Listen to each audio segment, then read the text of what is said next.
Who started the stream? Wasn't ready. Class doesn't start till 8. Whew. How's everybody doing today? How you guys doing? We are back. We are live once more. Yeah.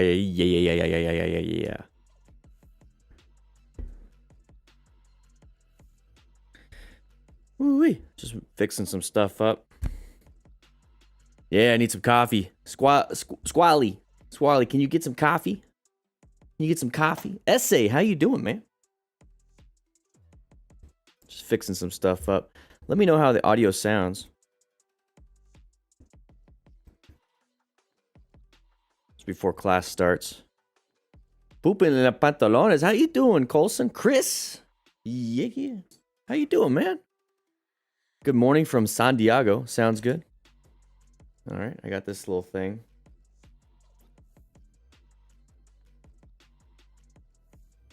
Sounds crispy. I guess before everyone shows up in class today, what we're going to do is we're going to test out some audio. Go ahead and pause the music.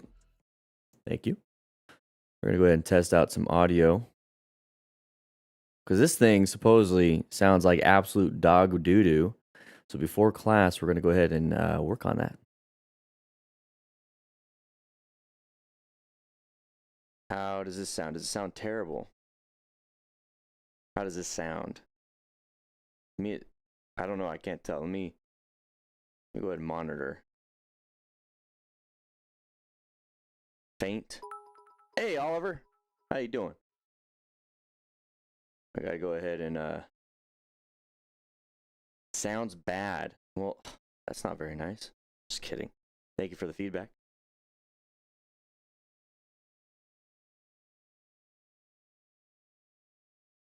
What I'm gonna do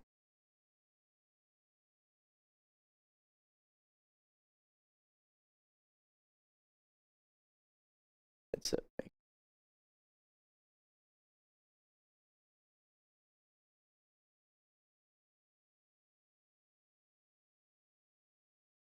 Just double checking. Yeah. No, it's this mic right here, but I'm listening to this mic, so I can hear it. Yeah. No, too low. Compressor looks good. EQ might be the problem. Check. How is everybody doing? Yeah.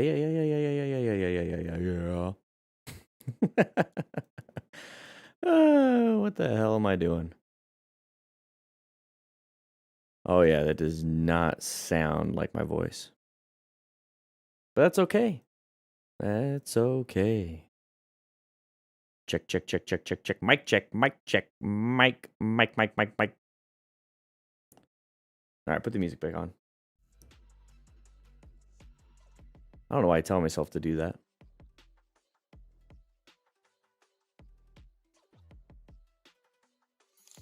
Woo! Jay shrugs. Man, I don't know how to make that sound better. I feel like my eyeballs are still trying to wake up. Check.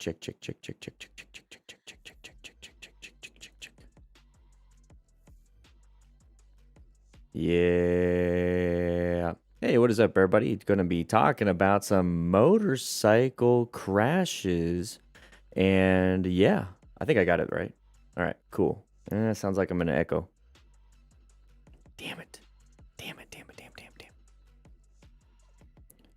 Too much.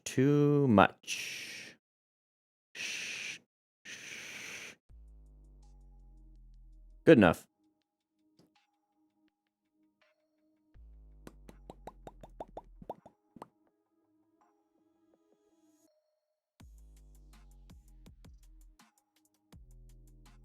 There we go. All right. Greetings from Germany. Jay Struggs, thank you so much for the $10 donations. Go ahead and... Yeah, we're good there. Thailand, how you doing? How is full-time coaching working for you? Squally, basically doing this right here. Just kind of hanging out in my dorm room before we going into the main classroom in 10. Oh crap! In 10 minutes. Whew. How you doing, Miss Nance? Hey. Ahmed Furkus just recently started watching your vids. Haven't done my motorcycle test yet, so you're my teacher for now. Hey, that's pretty cool. Teacher for now. Perfect. Hopefully you're going to be doing well in your class and in your test. I'm pretty sure you had a class, right? Right. Silver Bandit 36. Hey, beard brother. Guys, how's it going with the beard? Is it just too much? I just want to make sure. Yeah, we got an early class today. Once again.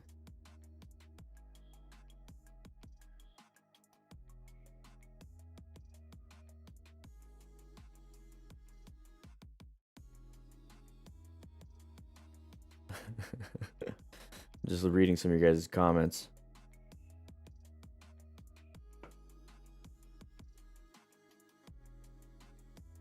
I need to set up a restream so I can stream it to the Facebooks, because we need the Facebooks people to learn things and stuffs. No, we don't ship to Australia yet. We are getting people on that right now. Should hide a mic in that Bears. I know what you're talking about.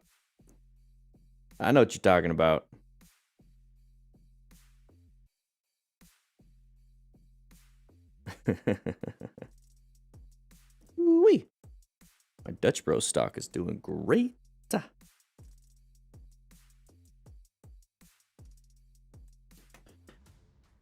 Listening in on the commute to work. Oliver Beard, make sure you're being a smart rider. You're searching for those hazards. Remember, planning it, right? Plan your ride position for safety. I know you're in a car, so you're pretty much just stuck in whatever lane position you're in. But you got to locate those hazards. Watch out for that intersection coming up. You see that side of the vehicle, Oliver Beard? You see that? There it is. Don't worry about it too much. I don't want to be messing with you while you're driving. Ooh-wee.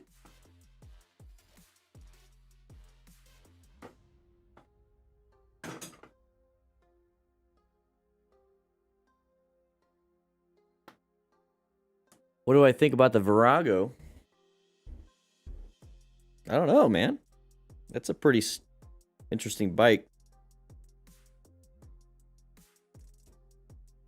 See, that's one of those questions like that we'd write down, Nikki, real quick. I trim shave my beard at the beginning of summer. Grow it out again in October, November. Yeah, no shave November, man. No shave November. Yeah, I shaved this about a week ago. Christine, how you doing, Aranda? 15 months. Holy. Hey, Dan, just for fun, I'm working on some stickers of you because I enjoy making them. I'm going to send you a copy once I'm done. Christine, hey, post that in the Discord. If you need any pictures, like anything like that, like any of the cartoon dudes, let me know. Because we might be able to make that a possibility so that you can, make some cool stickers. It's all good. Good lick, Nikki. Good morning, Rainen. Your motorcycle training applies to all types of travel. Yes, that's I try to make it as generalized but as effective as possible so that anybody can use it. We got 5 minutes to class, so let's go ahead. No, we're good. Let's go ahead and get in class, actually. Ready? Let's go ahead and get in class. And I beat you. How's everybody doing today? Do you guys know we do have some donuts out and about right here? Go ahead and grab some donuts if you haven't already. Pretty big donuts, by the way. They are like those big old cake donuts you get for birthdays. Braid the beard. I actually tried it. We actually braided the beard a little bit. How is it?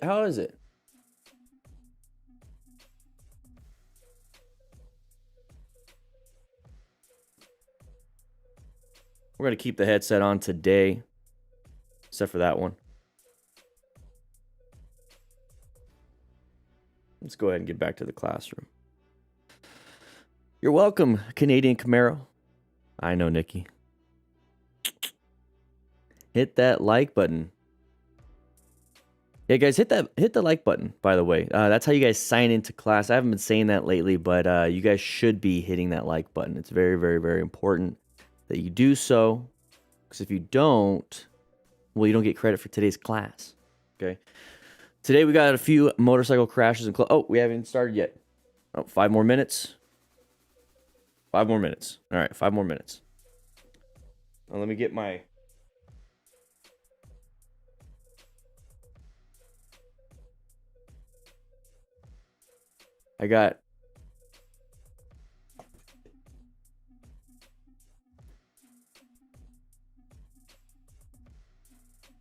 I went all in.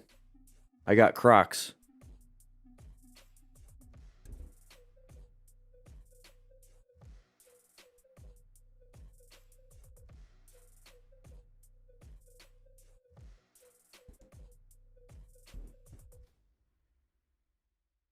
Motorcycle Crocs. Power move. They are...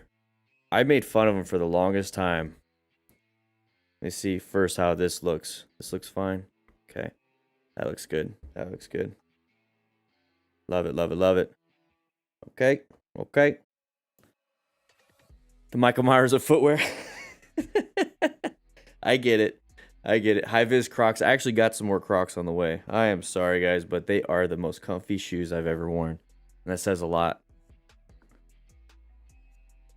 Because that's all I get is comfy stuff.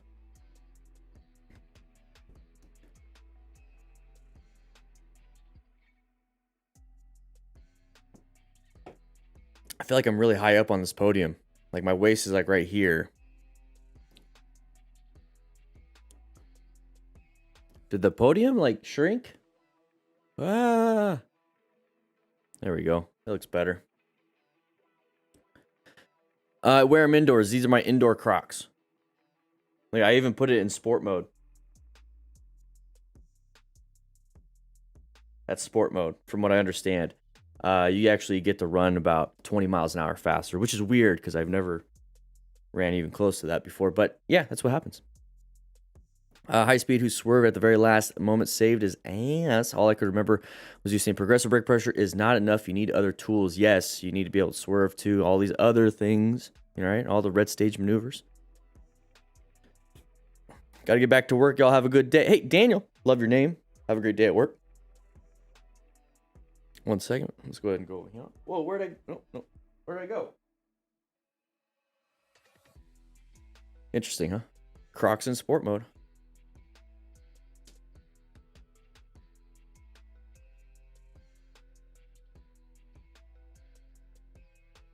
I was doing nasal spray, not what you think. I just didn't want it to look bad, but I feel like I have to tell you. Is it ending in humans? No, we're about to start. First class is at 8 a.m. and then we're going to move on to a second class at 9:10. So it basically starts at 9:10 or 8:10, I'm sorry. And then 10:10, 11:10. We're just going to keep going. We got 4 different classes. We got A, B, C, and then of course the D crewers, you know what I mean. We're going to be talking about motorcycle crashes and stuff, but we got to get everybody in class. We got breaks in between each class so we can kind of hang out and chitty chat. But I think I'm going to keep these things on because I actually kind of like them, but I don't know. What looks better? What looks better? This look?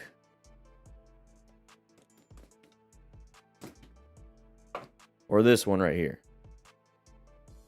I don't know. I think I'll do both.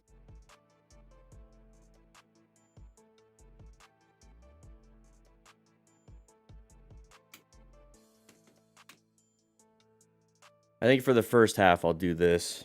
Second half, I'll do the other. How do you feel about a Harley Pan Am as the first bike for a new rider? I think they're great bikes. I think from what I've seen, they look great, but they're still kind of new.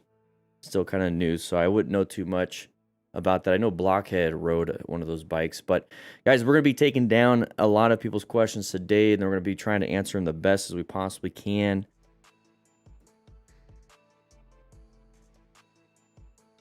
Oh. 1 second. 1 second. Gee. Okay. Just had your tacos for breakfast before class. You're good? Yeah. Those sound good. That sound good. 5'9" female with a 4K budget, best beginner bike. So that means you can get something tall, India Lemon. So you're gonna easily be able to handle any type of sport bike. They're a little bit taller, not too much. Kawasaki Vulcan S. I always go with that one. That's a good one. There's definitely a lot, but I don't know if it's for 4K. That's the problem. Motorcycle tier list video. That's the problem, Ahmed. I don't really care to. Oh, it's 8 o'clock, everybody. We're going to get into class right now. So everybody, make sure you guys sign into class. Come on in. Take a seat. Make sure you sign in. Click that like button. Subscribe. Become a member today. Become a member, everybody. Very, very important that you do that. Am I supposed to look where I go and let peripheral do the job, or keep ratcheting my vision to get the entire picture? It all depends on what you are doing. If there's multiple hazards here and there, you're going to want to ratchet that stuff. So you do both. Use your peripheral for the most part to kind of look around, but you're looking at the focus right in front when you're riding. And then if you see something, you obviously ratchet left and right. You look at the mirrors, but then you kind of mainly focus here. So the whole time you're using your focus, your peripheral is filling in the rest. Don't think about it too much. What kind of bike do you like? Oh, that wasn't for me. That's for India Lemon. I love the fact that we have a different crew that is helping everybody else out. Whew.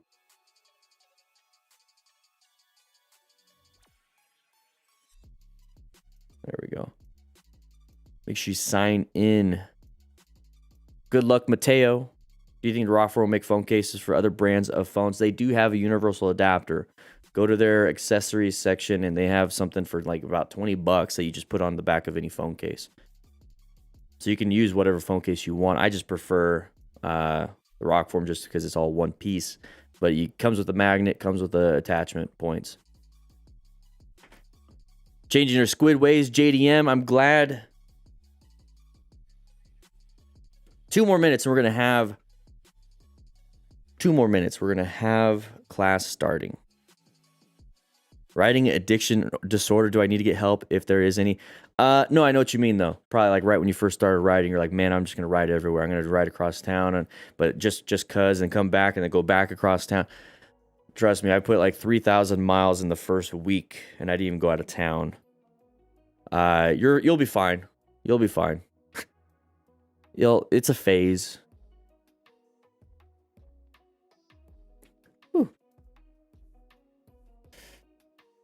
What headset is that, Dan? It is an Audio-Technica, I think it was like ATX 5 something. Oh, ATH M50X.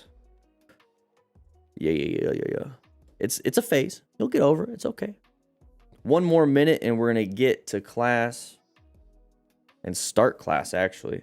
Go ahead and grab yourself a soda. Go ahead and grab yourself a donut. Make sure you're looking at the boards. We got the rescue.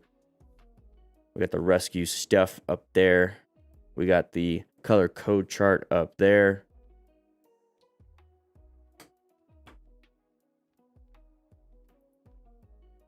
Some are funny, and most are educational. That's kind of the goal. Victor, how you doing? Hey, you're welcome. Guys, make sure you join the Discord. The Discord is absolutely free. I believe if you just do !Discord, the bot will go ahead and let everybody know. All right. Give you the link and everything. Only donuts I do is in the streets. Hey, what are you talking about? JDM, I think you weren't being a... There it is, the Discord server. Raphael, thank you so much. How's Michelangelo and Donatello? Oh, we're going to start class right now, everybody. Let's go ahead and zoom in on here. We got 138 people here. Make sure you guys are all signing in by clicking that like button. That's the only way we're gonna.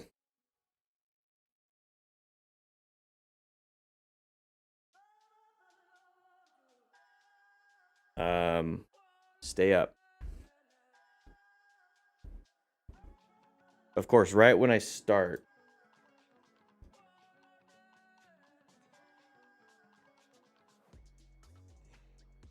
There we go. If you're a smart rider, will you be able to grow a glorious beard like mine? Not very many people can do that. You'd have to be a Viking about 1,000 years ago. Mike has left the room. Yeah, I know it's all leaving everywhere, huh, Chris? All right, guys, we got to get started. Let's go ahead and, whoop, that's the rescue card. So make sure you guys see that. There we are. All right, let's go ahead and pause the music. Thank you. Here we go. We're going to go ahead and get into it. Check, check, check, check, check. Welcome, everybody. Welcome, everybody, to class. We are doing Writing Smart, number 90. This is the 90th episode of Writing Smart. We've been doing this for quite a bit of time. We're going to be going over this motorcycle crash and a few others. We have about 5 of them to really get through. So we have 4 classes. We got a little backup video here. So we have a class from 8:05, 8:10-ish to about 9:10-ish. We got a little break. We're going to start another class at 9, 10, 11. We might even have lunch and kind of hang out. But guys, we're going to get started. And that means we have to hit that record button, which I forgot to do at the beginning of this class. So screw shit. You shared it on your Facebook, JDM. I'm so glad you did. I shared it on my Facebook too, and I shared it on my Twitter and on the Discord server. So join the Discord. Here we go.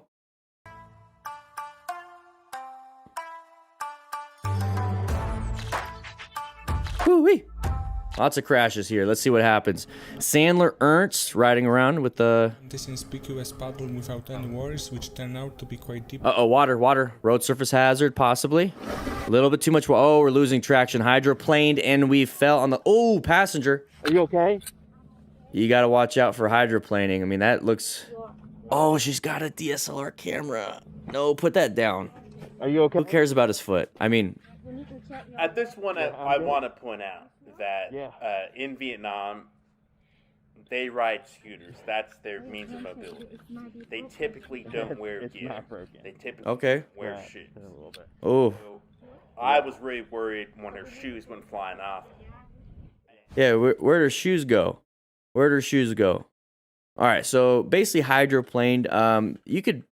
Here's an interesting fact. You can actually drown in about 2 inches of water. I don't know why I brought that up, but you can also hydroplane on pretty much 1 inch of water or even less. So if you're hauling ass, there's a good chance you could hydroplane, especially on concrete, not very good grippiness. And then if it's moving water, flowing water, not a good sign. But this one isn't. So it's a little bit interesting. Let's see what happens. Quite deeper and harder to overcome. So that's the moment we started losing some traction, either front or rear, but you see the little slip is sliding. He's basically skiing on top of the water at that point.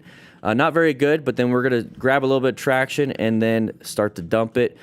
The problem here is that she is on the bike herself without any gear. Okay, and I understand he says that in Vietnam they don't wear gear, they ride scooters everywhere. But that is no real excuse because scooters still travel faster than the human body can run. So your body's not designed to handle any type of impact like that, especially when gravity decides to attack you and have your feet underneath this motorcycle. So also, if you notice, he did have his phone on the handlebar. It's not there anymore. And you guys know why. Rock Forum, use the code in the description for a discount. But my biggest concern is going to be his leg. Make sure you wear full gear. You're going to see him actually check his leg to see if it was injured. Her shoes flew off. She's got her DSLR camera, which is kind of like what I got here in the background. That's easily damaged. That kind of concerned me a little bit. But I just want to get to the point where he's talking about his foot. Oh, there's her shoe right there. Okay, not the type of riding apparel that I would ask you guys to wear. Yep. So his leg was trapped underneath, and he's obviously saying, something about, hey, I got pain down here. Can you check it for me? Blah, blah, blah, blah, blah. And why does he have pain? Because the motorcycle, a 500-plus pound machine, landed on top of it. Now, not all 500 landed on top of it, but enough to where you could probably cause some flesh damage. they ride scooters. That's their means of mobility. They typically don't wear gear. So just because you can't see anything doesn't mean that there's nothing there. You know how things go. You can have a little bit of damage to your shin, and it could bruise up a little bit later. But maybe not a broken bone. He's putting some weight on it. But a bruised bone, a bruised anything down there is going to hurt. Just, you know, getting kicked in the shin by a toddler hurts. Imagine having a bike land on your leg. Let's go ahead and move on to the next one. Typically don't wear. Here we go. Driver changed mind cutting of whatever. Moto Stars, here we go.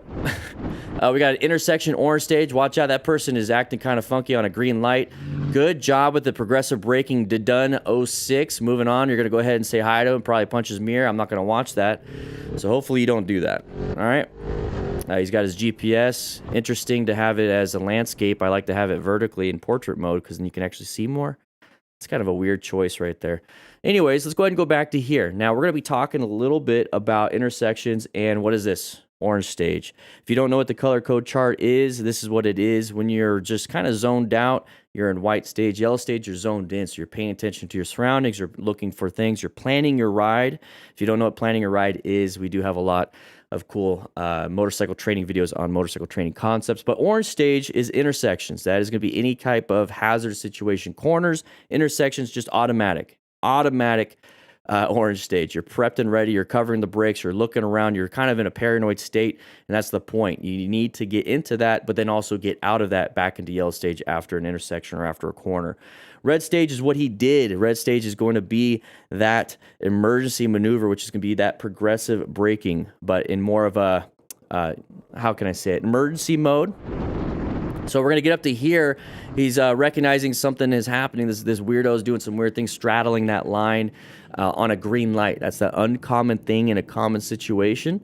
So we're going to get up to here, and he starts to progressively brake. Now, if he wasn't paying attention and he was zoned out, probably never would have seen that vehicle and then slammed into the back of it, blamed the vehicle, blamed the driver for being on their phone or whatever the excuse is. It really is that we need to be paying attention. So nice wide turn, changed his mind, didn't see us, inattentional blindness, whatever it is. I don't know. I don't care. All I care about is this rider doing a good job with that progressive braking. What a smart rider. Absolutely smart rider. It looks like he's got full gear, situation aware, did a good job with the braking, and he's teaching us. He didn't have to rescue anybody, so this is really good. So we're going to go ahead and move on to the next one, see if we can find anybody else. All right, trip driver, not a smart rider, riding a little fast for the environment. Now, how are we going to get through here? We're going to go around. Watch out for anybody merging in front of you, but we're not paying attention. Oh, road surface hazard. Got a little poo-poo in the pantalones, a little bit of a handlebar shake, a little bit of death wobble, able to get it back on. Didn't really learn his lesson there at all, and we're going to go back just a little bit more. Now, this is a lot like Max Wrist and what happened to him. I didn't mean to chuckle a little bit while saying that, but this kind of happened to him recently when he was in the canyons, riding around, hit a rock. Maybe we can talk about that later in today's class. But road surface hazards, it doesn't matter if you're good or not. If you hit something, there's a good chance you're going to fall. So we're going to get over here, hauling ass through traffic, doesn't really care about his own life and safety, and that's probably right where he hit it, because that road looks terrible. Yep, that's where he hit it. Let's take a look at that. That's all it took, right there, that road surface hazard. Oh, let's make myself a little bit bigger. There we go. Right there. That right there is the problem. That right there. Let's go ahead and do this. No, never mind. I was going to try to get a thumbnail, but I don't know if this is a good one. Anyways, moving on. He was able to hit that bump and then keep the motorcycle up. Pure luck. Pure luck. All right, some people do not know how to group ride. Okay, let's find out what happens. This already looks like a terrible group ride. Nobody's staggered. Everyone's just kind of doing their own thing, which could cause a massive chaos. There's some rear brake locking up, and he's going to go ahead and fall down, hit that right shoulder, possibly damage that right shoulder. AC joint could be popped out of place. And somebody up front crashed. So that person back there had terrible progressive braking, locked up that rear tire. Obviously, it's a Harley. I'm kidding. But this right here is a no bueno situation. Lots of people injured. That's what we're going to do. We're going to rescue these riders if we possibly can with our rescue kit. Okay, hopefully that's not on top of anybody. That person is not getting up. That is not a good sign. And take a look. Take a quick look at the area. This is like an interstate or highway type speeds. So having you hit the ground or immediately stopping at these speeds can do a lot of damage to the human body. Everyone thinks that, oh, it's just my body, it's the skin. You just kind of see it like a bunch of flesh. You think it's like a lot of the muscle that you have. It's kind of tough, you know. I've never really had massive injuries. Well, inside in your internal organs, they're basically just kind of sloshing around inside of some fluid and basically just trying to be stuck in there. But if you hit something and then you immediately stop, your organs continue going, and you start to shear off some of the connection points of your organs. So the little blood vessels, the start of the esophagus, or I'm sorry, the end of the esophagus to the stomach. You start to have issues like that where they start to separate on a very hard impact. A lot of fun little information for you, a little gee whiz, the more you know, all right? So some people do not know how to group ride. I'm going to change that up a little bit. Some people do not know how to group ride. Some people do not know how to brake. Some people do not know how to be a smart rider. That's pretty much what's happening here. So the biggest problem here is going to be that this guy right here need to be able to progressively brake. Did not do good progressive braking. That is a lockup of the rear tire. You're just going to keep sliding. So definitely not ABS. Definitely did not apply smooth and more power to that brake pedal. But remember, the front brake is what's going to be having a lot of that stopping power. Okay, so stopping power, obviously, if you guys don't know, or I'm sorry, total stopping distance is right here. Was able to perceive something way ahead, but did not do a good job with that progressive braking, and it's just going to keep sliding, and total stopping distance is going to be terrible. So there's going to be the lockup. Can't do anything right now, or he's not doing anything right now. What you can do is release that rear brake so it can start getting traction again. It's going to be feeling a little bit weird. You try not to do it at that point. What you want to do is release the rear brake at this point while you're still in line. Okay, and then you could reapply because you still have to stop. But start using a little bit more front brake, okay? So he's going to go ahead and crash it a little bit. Now, that's going to be the biggest thing right here, is going to put his hand out. He's going to put his leg underneath the bike. His shoulder's going to hit. His head is going to hit the ground. So imagine not having a helmet. Not good. You're going to have brain damage easily, like terrible brain damage. Now, we're all coming up to here, and like nobody knows what to do. This guy over in the far right has a monkey on his back, and he doesn't have the rescue kit, which we do have on the store. We're running low on them, actually. We're going to get 500 more real soon. But make sure you grab one now, because if something like this happens to you or your buddies, you're going to need to know what to do. And we have that training on Motorcycle Training Concepts. So if you want to know how to actually rescue somebody, check out that channel. But if you need the equipment, check out our shop, okay? So not good that he's laying on the ground. Everyone has backpacks like this guy. He looks pretty tactical, sling and everything. Could have had that rescue kit. Lots of people could be helping out. Could be taking care of this person, but nobody knows what to do. Get that training also. All right, blue car stops in the keep clear area. Okay, is it really your problem?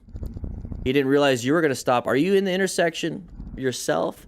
It kind of looks like it. So why are we even talking about this? Moving on. Oh my gosh. I don't really care. Yeah. Yeah, bye. Here we go. Motor will. You're right behind a Fiat. We're going to take a right-hand turn. Watch out for that manhole cover. Okay, we're going to go and cut across. This person might cut in front of you. They're straddling that line. Get out of the blind spot. It's not their responsibility to really miss you and not hit you. It's your responsibility to get yourself out of that situation. So we talk about planning your ride. Planning your ride is very important. Let's see if I can push the button. There's the button. Sorry, my rookie's not here today. We got to position ourselves for safety, locate these hazards. Now, adaptation to these hazards is just rolling off the throttle, or maybe accelerating a little bit, or maybe even moving lane positions. But to navigate a threat when something's about to hit you, like a side of the vehicle or a path of travel violation, you got to do a red stage maneuver. But positioning for safety is the biggest thing here in locating that hazard. Because right now, let's get out of the way a little bit. Let's get over here. We are in the blind spot of this driver, maybe kind of not all the way in, but we still kind of are. This person is straddling that line too, so you know that they're going to either be in your lane or their lane, and that's really it. So what you need to do is do a staggered formation with this car and make sure you stay out of the blind spot. So when you move back a little bit, that is you positioning for safety, because you located this hazard. Now, it's kind of weird, right? Position for safety is before locating. No, positioning for safety is what you're trying to do all the time. And that is going to be based off of what's the best line of sight, what's the best space cushion, and do you have at least one escape route? If you do not, and you don't even have to have any vehicles, or you don't have to look for any hazards, you just need to start moving yourself in better positions. And while you're doing that, then you can look for hazards. Okay, it doesn't help you if you're like in the worst position, you just see a hazard, right? You have to constantly be positioning yourself for safety. Not a very good situation to be in, happens all the time. Just don't put yourself in that situation. Rider running a red light at high speed. All right, let's see what happens.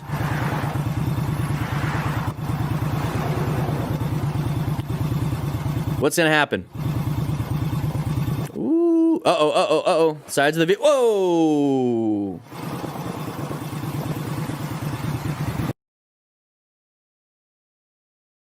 Holy crap. Not a very smart rider, Honlong rider. That's his name. Holy crap, yeah. You probably watch the channel, you're like, man, that guy was not looking for sides of the vehicles. He was not in orange stage at all. He is a blur. He looks like the Flash right there. Not very good. I don't know what this guy is trying to do. He's late for work? I don't know. All right, let's go back just a little bit here. So it is a red light. I think we understand what a red light runner does. But let's take a look one more time. So there's the sides of the vehicle. So when I talk about sides of the vehicles, that is what I'm talking about. So they're going to go across the intersection. I know, I get it. It's common sense, but they're going to go across the intersection, and that's what you're looking for. If you see any of the sides, the two wheels on the side, the windows, the mirror, all that stuff, that means they're crossing in front of you. Now, I say it's common sense, but it's pretty obvious this person doesn't have any, because we're just going to be hauling ass right through. All right? So he barely dodged some of these people. Okay? This guy is not doing a good job. He is not a smart rider, not even wearing gear, really, and wasn't situationally aware and just thinking that hauling ass is the go-to thing. Don't be this person. Do not ride like this. Please do not. Do not do that. Yeah, exactly. Here we go. So lucky crash on Dragon Tail, deals gap. Okay, sharp right turn, 15 miles an hour, recommended. Lots and lots of turns within a couple miles. I don't know why he's got a trailer, but he's doing a great job handling this machine. Was able to keep it in the lines like a child with a coloring book, so did a good job. He's got spare tires for everybody else that might have blown up their tires, but he doesn't have full gear. Make sure you wear full gear, especially on this. Like, you see people, going a little wide, I've seen a lot of people crash on that turn, and he's dumping the bike himself. So when I say wear full gear, this is kind of what I mean. You don't expect to crash. You don't feel like you're gonna crash, or you're just going nice and easy. But you never know. You never know when gravity's gonna attack you. This guy's got full gear. See you later. He's not even gonna assist another rider. Never gonna rescue another rider, right? Come on, you gotta rescue a rider here.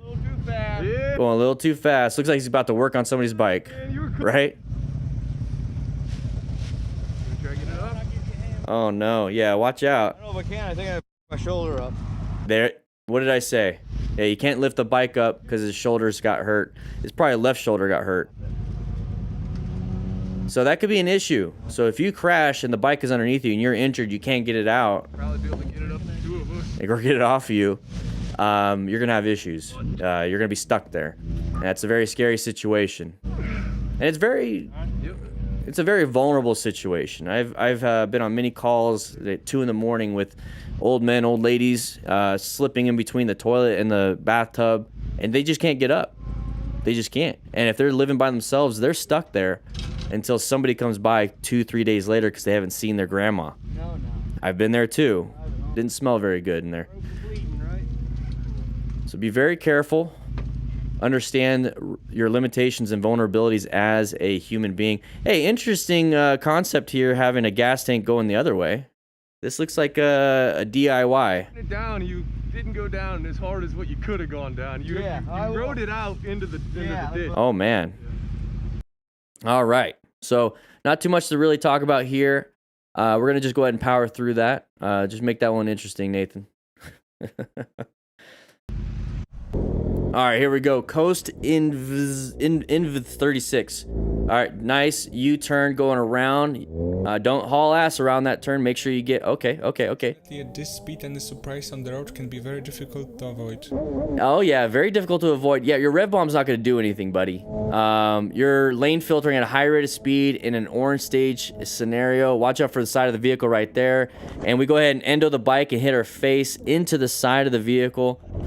Not very good. So when I say progressive brake pressure, I mean it. You want to do a nice smooth squeeze and then quicker.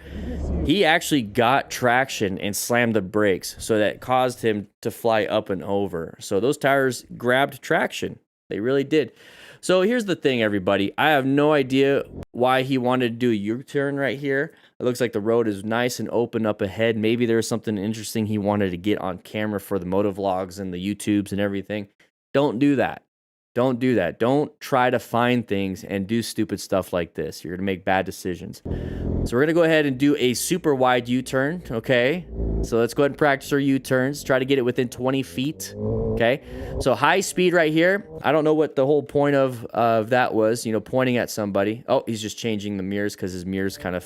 Oh, he wants to do that. Okay, never mind. Surprise on the road can be very difficult to avoid. Rev bombs don't do anything. You're not going to get anybody to hear that until it's too late, and it doesn't really matter because that person pulled out, and you need to be able to do some good progressive braking. He did not do good progressive braking. He just slammed that brake. He was not doing a good job with an orange stage maneuver right here. So that is the moment his front tire really grabbed traction, and he's going to go ahead and start going forward. There's his feet, okay, not wearing full gear. He's got some gloves, and he's going to go into the side of that vehicle, okay? So how did that happen? Why did that happen? That could have been anything. That is an intersection, and that person wanted to go. Now, I don't know what is going on with this road and why people are stopped and letting people through, but that's the thing. Now, I know a lot of people are going to say, well, that car shouldn't have let that vehicle in. Hey, maybe, but maybe you shouldn't be hauling ass and lane filtering like that. And when I say lane filtering, that was more like lane splitting. Lane filtering is when you actually do the right thing, okay? Oh my gosh. Here we go. So the driver's on the phone and doesn't see me. Okay, so we talk about inattentional blindness all the time, which you can't see very well right there. I don't. Nathan, get rid of this one. Why is this even on? This is ridiculous. He lost his phone too. Oh my gosh. There's a roundabout. You guys should be in orange stage going into roundabouts or other intersections. Very important that you do that. Come on, rookies. Telephone. Yeah. Chaos. Come on. Okay, Saimoto, we got a chevrons. Okay, watch out for this blind turn. Okay, we got some cars up ahead. Nobody behind us, right? Hopefully we're not going to get hit. Position for yourself for safety. See the line of sight? Good job. Too close. You could see, though. See how you could see far? I would not want to be this close, just in case. Whoa! Uncommon thing in a common situation. The side of the trailer. Thanks for watching till the end. That was it? That was it? MotoStars, what is going on? We still got like 20 minutes left of class. All right. All right. Side of the trailer. All right, I guess we're going to have to just go on with the backup video. So thank you, Raiden, for putting the backup video up on my syllabus. All right, so Ryder ran into a car is the first one, and we're getting out of that one. We're going to go straight to this one. All right. So if you are in class right now and you haven't signed in, make sure you click that sign in button. It's the like button. It's kind of like right below on the bottom right if you're on desktop or any type of PC. But if it's on your phone and you're chatting, go ahead and minimize the chat and click on the left side and click that like button. But if you really want to support the channel, click that join button. It's only $2 and you get some cool emojis like Michael West with the mustache, Blue Stronix Block with the mustache, Tony and Damn Nice has a pink beard. Pretty good looking. So if you want to be a part of that, please do so. Click that join button. You will get a nice little shout out during the class. All right, so we got about 20 minutes. Let's make sure I got my pen. Very good. Got about 20 minutes until this part of the class is done, and then B Crew comes in. All right. What's up, MLD Smithy with the gray beard? Frank Arena. Whew. Do I carry pepper spray? No, I do not. Trey Tucker. I do not do that. Any writers in the chat? Yeah. Any new riders? I was like, any riders in the chat? Yeah, we're all pretty much riders. Let's go ahead and put. Oh, let's do this. Let's do this. There we go. ABCD crew. What's Dan's IG? DanDanTheFireman. Instagram.com/DanDanTheFireman. He carries his hands of thunder. Yeah, I don't need pepper spray.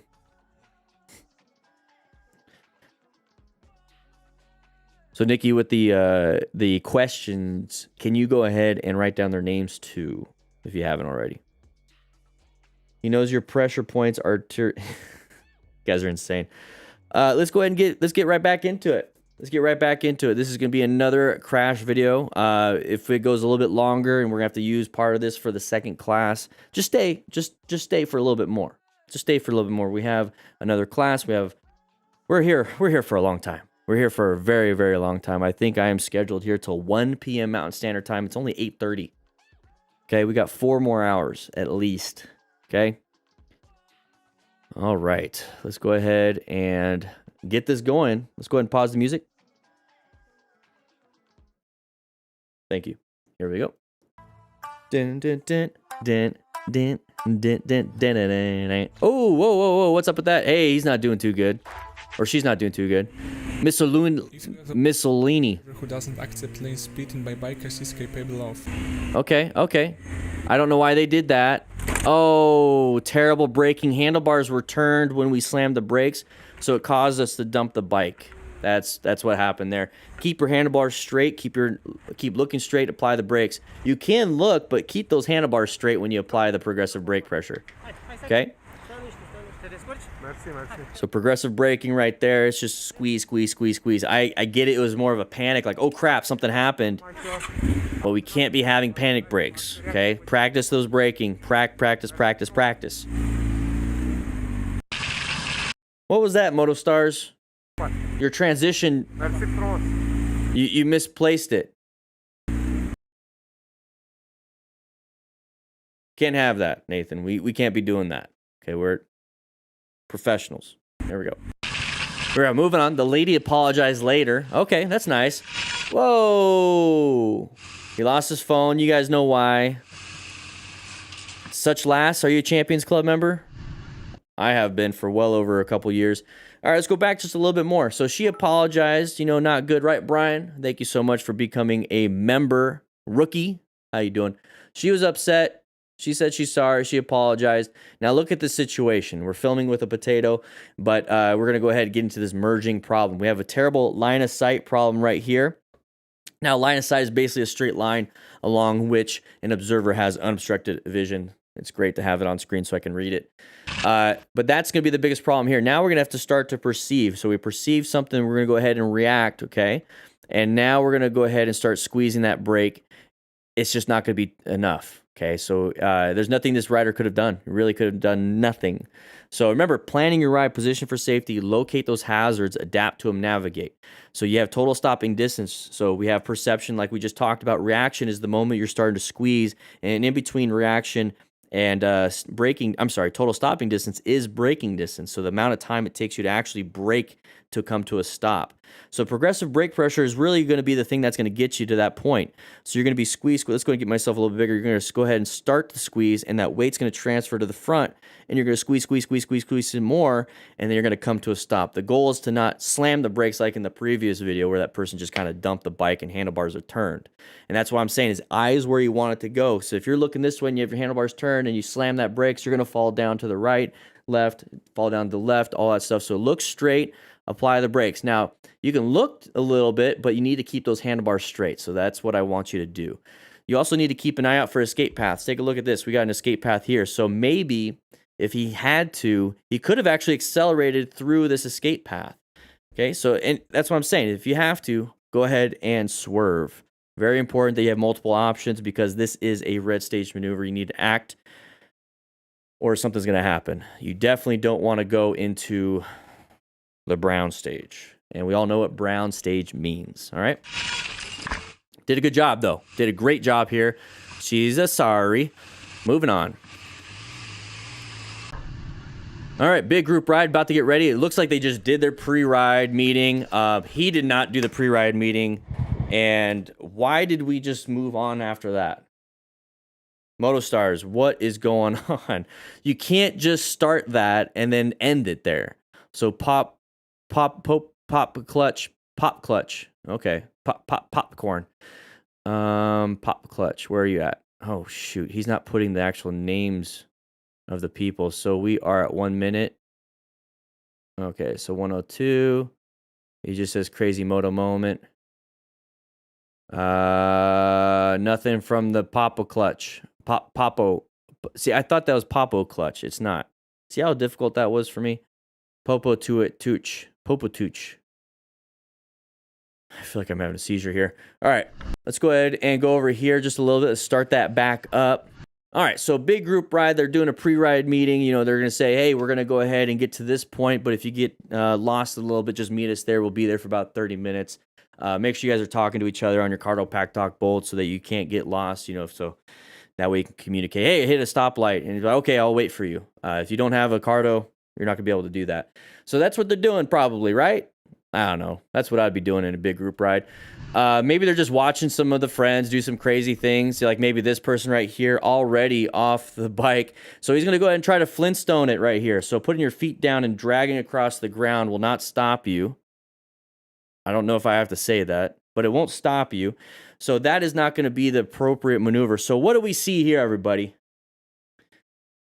Brown stage. Complete brown stage.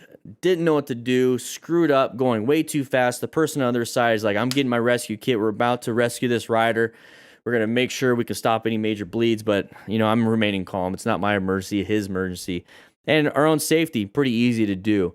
Now, if you need to quickly assess the severity, we do have this on the back side of the card, which comes with every rescue kit.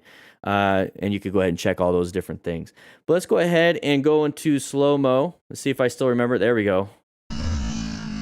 So he's going to do ghost riding a little bit. I don't know why he jumped off the bike. It's a little interesting choice. Not something I would want to do. And he's going to aim right for that pole. Now, we hit the pole. We're going to start flying everywhere. The bike's going to land right on our knees. And we're going to slide, and we almost hit that van. Not a good situation whatsoever. Let's go ahead and watch it in normal mode. I'm just kidding. A little bit slow-mo. And watch it, though, fully through. All right, so Flintstone, run, and hit the pole. Lots and lots of damage. High mechanism of injury. If you don't know what mechanism of injury, let's see if I can put it on the screen. There we go.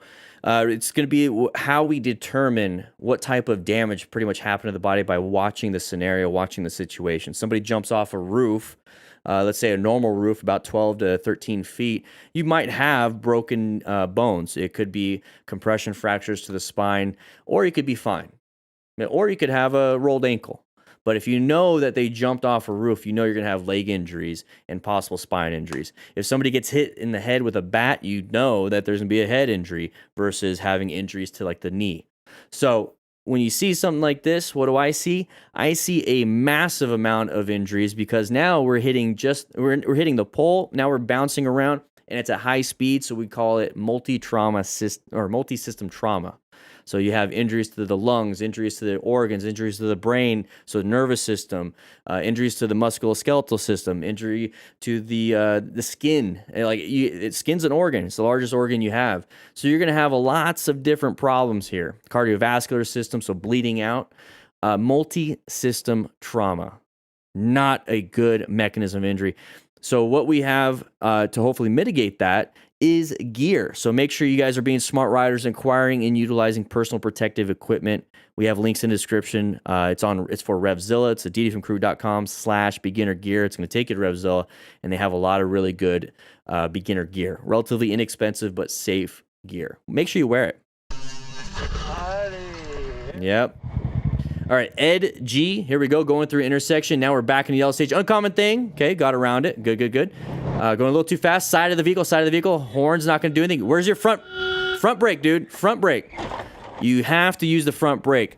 What did we do? We went into brown stage. We've already talked about braking. You know, planning your ride, total stopping distance. Make sure you progressively brake. Actually do that. Okay, that's an important thing. Okay, she's like, what did you do? You didn't apply the brakes? You didn't see me? You didn't see the side of the vehicle? Nothing, nothing, nothing? Interesting choice of shoes. But I want you to look at his right hand when we get to this point, okay? So let's take a look at his right hand. I'm going to do it in 75% speed. Anybody else see the side of the vehicle and we're just thinking to themselves, brake, brake, brake, brake, brake, progressively brake, orange stage? Anybody think of that? Red stage, nothing? Let me know in the comments if you do.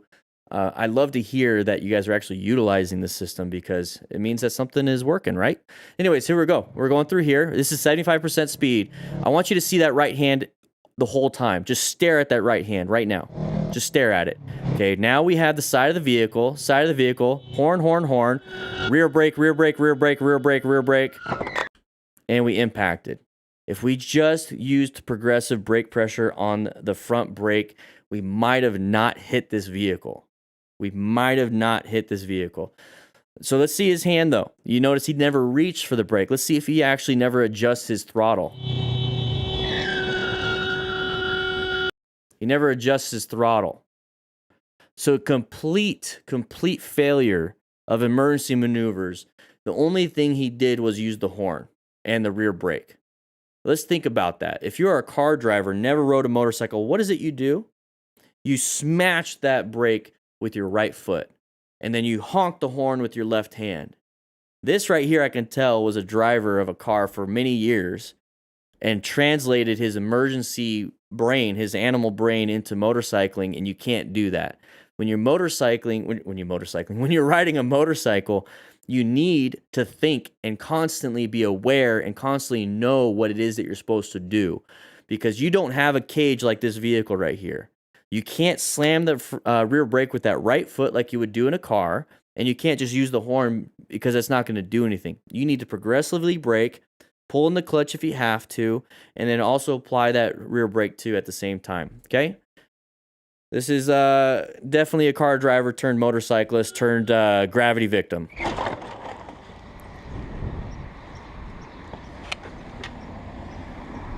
Not good. Not good. Okay? Yeah, you got it on camera. Doesn't matter. We got to see what you didn't do. All right, here we go. Alpine rider having a lot of fun out in the mountains. Blind corners, lots of rock and... Okay, going a little bit low. Let's see if we low side. And there it is. We low sided. It gets to a point where I watch... You know, this is probably like the 15,000th video of somebody crashing, which is actually... Now that I think about it, that's pretty bad. That's pretty bad. And most of them are in the corners and intersections. And in the corners, it's usually I'm going too fast on a blind corner and I low side or high side. But it's mainly low sides because that's the most common type of slide, I guess. Or power slides. I don't know. I don't see very many of those. We're going to get through here. So when I said that it's a blind corner, you see how you can't see nothing. And that is going to be the line of sight problem. The corner basically disappears. There we go. The corner disappears. You see how the road... Where does it go? What's around that corner? You don't know. So there could be a vehicle stopped. There could be lots of road debris. Max Risk just hit a giant rock. I don't know why he didn't see that. You know, maybe it's because he's going 120 miles an hour in the middle of the mountains and then crashed his brand new bike, which is the 8th one he did this year. Anyways, we're moving on with this one. We're going around here. Oh, now we can see, but you see out to the crest of the hill. Can't see over that. So we're going pretty fast for the environment. His skill level might be really like high, but now he's also putting a massive amount of risk. So his skill level's here. The risk is here. I want you guys to have a skill level here, risk here. So that way you're always managing that risk. Here we go. And this is going to be that low side. So we accelerated through, and that's the moment that rear tire decided to, you know, dump out from underneath him. Now, a low side, like I said, is when the bike slides out from underneath you. So it's a loss of traction issue, okay? So let's go ahead and just move on with this one so we don't have to talk about Max Crash anymore. I know it's not him. Is it Max Risk or Max Crash? I don't know. What do you guys think? Ooh. Yeah, a little bit of a grunt. His left knee, he's limping a little bit. Here we go. Bandit J. Hey, that's nice of you. Now put it back. No. Put it back. To accept in splitting that he decides to deliberately hit the biker and just drives off. Hey, you stalled. There you go. So we're gonna get hit by the guy that you touched. Oh, no. Okay. Oh, yeah, that was on purpose at that point. This is why you have motorcycle insurance. Mate, are you joking? What was that about? Just get his information if you can, at least the license plate. I've got Turn him in to the cops. Check your bike. Make sure it's okay for you to go home. Safe for you to go home. But just turn his license plate. You got it on camera. I mean, if we weren't filming with, you know, GoPro Hero 2, we could probably see what this is. But just turn it into the cops. It's a hit and run at that point.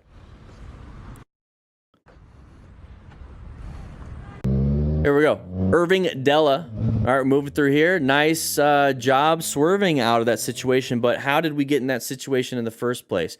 You see how you can't see anything around this vehicle. This is a line of sight problem. Can't see your direct line around this vehicle. Can't see anything. So you need to creep around it. I keep using the scenario of being in a haunted house. Okay, can't run around corners. That guy with the chainsaw or whatever it is going to come get you. You want to go nice and slow around it. Coast is clear, then you go ahead and go. Or you push your kid in front and they get trapped and you can run. But we're going to get through here, and that's going to be the moment we see that side of the vehicle on that left turner. Very dangerous for motorcyclists. In intersections, we should be orange stage, so we shouldn't even be doing this in the first place. We should be wearing gear, and we're not being very smart on this, so not good. But I'm super happy that nothing bad happened. So we're going to get through here. He's going to go ahead and swerve a little bit. There's that side of the vehicle. I keep telling you, and I keep saying it, because I want you to understand that. Side of the vehicle. Okay, and we're gonna go ahead and move on. So good job with the swerve. Be a little bit more patient around intersections, especially when you have terrible line of sight and you don't have gear, because your risk is super duper high. Okay, all right, and we're gonna go ahead and go through this one. Then we got to take a quick break because we got B crew coming in. Okay, B crew is gonna be coming into class real soon, so that means A crew needs to leave real soon. So we're gonna go over this video real quick and. Why do people... How do you even film like this? How do you even film like this? Is it a phone attached to your face, or you just decided to film it like this so you can post it on your TikTokers? Anyways, whose fault? I don't know. Let's find out. All right, we're riding around. Not too big of a deal. Okay, a merge issue. Now, why would he merge? We don't know. And honestly, it doesn't really matter too much. Ooh, this one's going to be interesting. Make sure you guys stay in class. Don't leave yet. All right, so let's take a look at the scenario that we're in. So we're like on a frontage road. This is the off-ramp of like the interstate or something. So we got vehicles wanting to come in here. So I'm guessing since it's an off-ramp and a frontage road, we're gonna have an intersection coming up and there's an opportunity to go left, either over or under the interstate. So he either wants to get on the interstate or he wants to go onto the next road. So start thinking like that. We're starting to make decisions here. I don't know if we have intersections come up or not, but that's what I'm thinking. So we're gonna go ahead and switch lanes. Now, we didn't wait until the double white turned into a slotted white or a hashed light, or I'm sorry, white line. The truck did. Okay, so we did something that the truck was not anticipating because you weren't following the rules. Okay, and he did, and we got cut off. It's not really we got cut off. It's that we were going too fast for the whole situation. We're going faster than him, so we caught up to him super quick. It's the same concept. Is like you're far away from my finger right now. And then we're getting closer. Okay, now I'm speeding. Oh, crap, the finger cut me off. Same concept. Take a look at this. Vehicle small, vehicle big. We're getting too close. That means our speed is too much. Now, one thing I will give him, he did a good job with that red stage maneuver and got himself out of that situation, found an escape path. An escape path is extremely needed for little things like this. Where's my button for the escape path? I don't see it.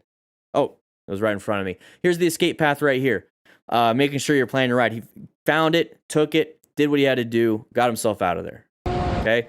It's just that we're supposed to be going 25 when it's flashing, but it's not. So I'll go ahead and give that to him. All right, so this is going to be the next one. We have B crew coming in. So we're going to have a nice little break. Let's go ahead and play some music here. Let's go ahead and play a little bit of music. Woo. Oh yeah. Let's go ahead and get. No.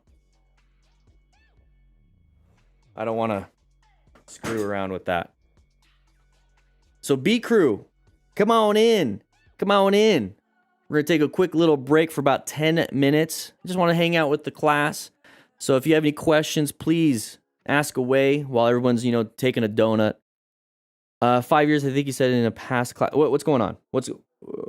Tony Root, are you answering somebody's question? Thank you, by the way, if you are. That's amazing.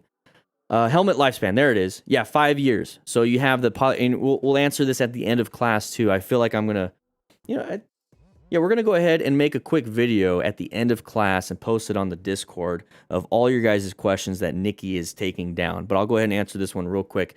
5 years, yes. 5 years is the max you really want to have it.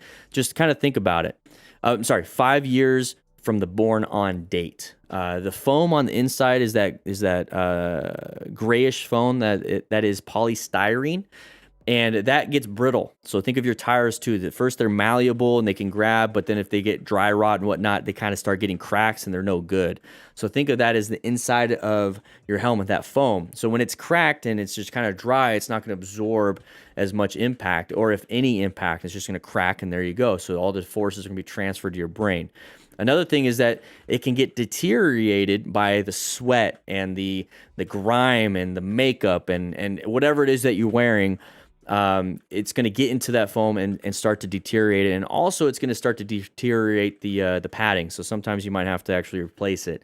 So that is it, 5 years because of that situation. But then anywhere around like 50,000 miles with that helmet on is basically when you want to get rid of that thing. So 50,000 miles from the born on date. So if you look inside your helmet and you kind of move it around, you'll see like a born on date. I do have a video on that. Actually, I have a couple of videos on that. It's on Motorcycle Training Concepts YouTube channel. They should have an expiry date marked on them, Luke. I agree with you. And it's 5 years from the born on date. So if you bought a helmet that's old and it's like 3 years old, you only got 2 more years. So always check when you're at Cycle Gear or anywhere else. Look inside. It's like, when was this born on? Okay. Cool. Let's see. Actually, let's just go ahead and take a look.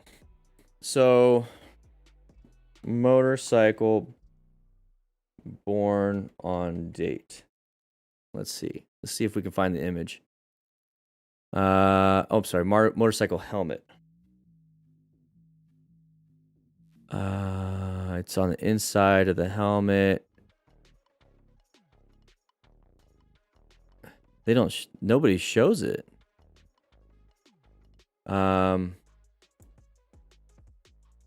Motorcycle helmet size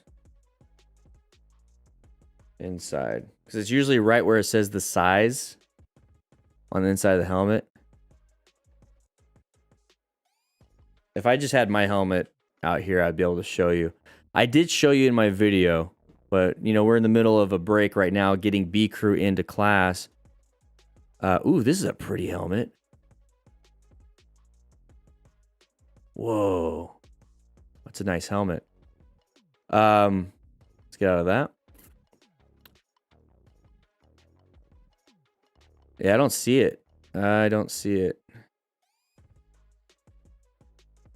Oh, thank you. Let's go ahead.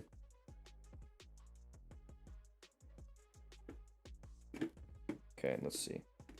Anybody remember this helmet? Anybody remember this helmet?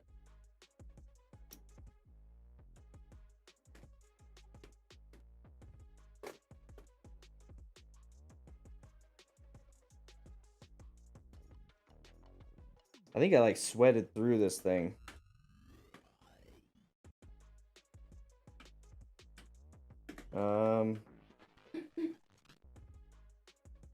One second. Yeah. Well, no, I'm good. All right, it's very difficult. So what I'm gonna do is I'm gonna take a picture of it because it's I can't show you. It's a tiny little dot. I'm going to post it on the Discord in the... I'll just do it in the lounge. Screw it.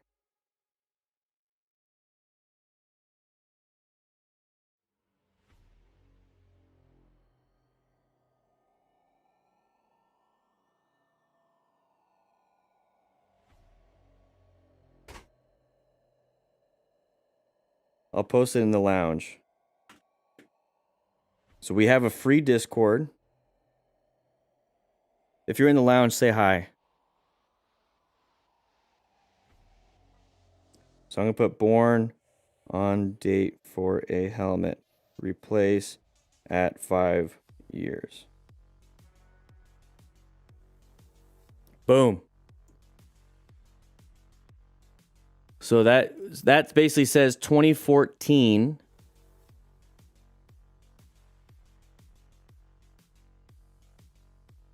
In the 5th month.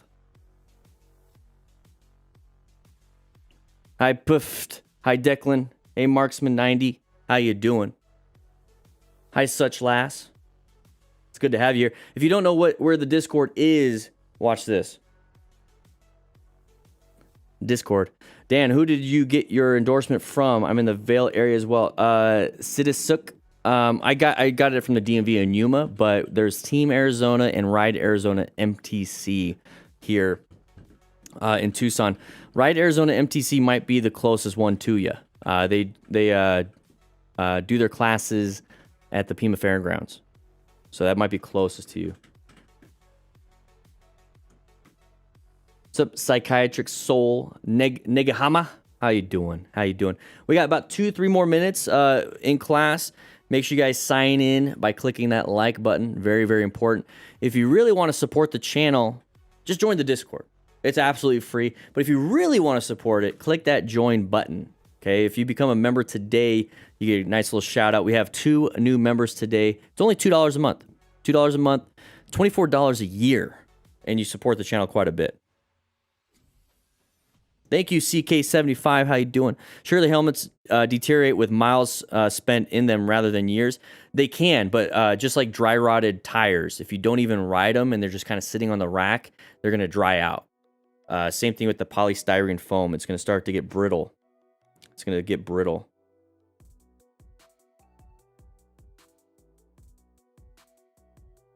Ooh-wee. Just double checking, making sure all of you guys are being good in the chat. Okay, we need you guys to be good. Can't be having you guys acting crazy.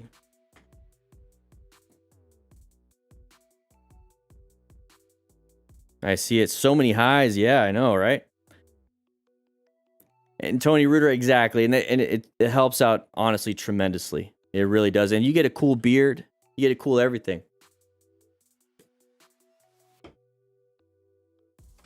Isaac Feemster. Go ahead and take a seat. Grab a donut. Which one do you want? Which one do you want? You know what? If you guys are brand new to this, I got to grab some of the rookies from the crew lounge. They're acting a little funky. Let's go ahead and go in there real quick. All right, crew members. Make sure you guys grab a drink. We got plenty of waters and it's over here. Plenty of waters and milk for you because I know some of you guys are still growing even at 42. A little bit short. That's fine. So am I. Anyways, go ahead and grab a nice sandwich. We got them from Subway. Top tier, top class, all tuna salad. It's real good stuff. Let's go ahead and go back into class. Make sure we're doing what we need to do. I understand this mic sounds like absolute dog doo-doo, but that's too bad. Let's go ahead and get back into class. Whew. Beat ya. Got here before you. Got to be quicker than that. You guys don't like the tuna from Subway? You guys don't like the tuna from Subway? Hey, rookies, we got to get something different. Everyone says they don't want it. Let's get Taco Bell next time. All right? Whew. I'm doing great, Hurricane Floyd. Thoughts on one mirror versus two? Robo, I had one mirror for the longest time, and it was useless. Two mirrors is definitely better. On my Indian FTR, I love having those rabbit ears, kind of like what this person has. They're just so much better. You can see over your shoulder. Everyone understands you have mirrors. It's almost like, let's go ahead and remove our mirrors from the car. It doesn't really change the appearance for the good.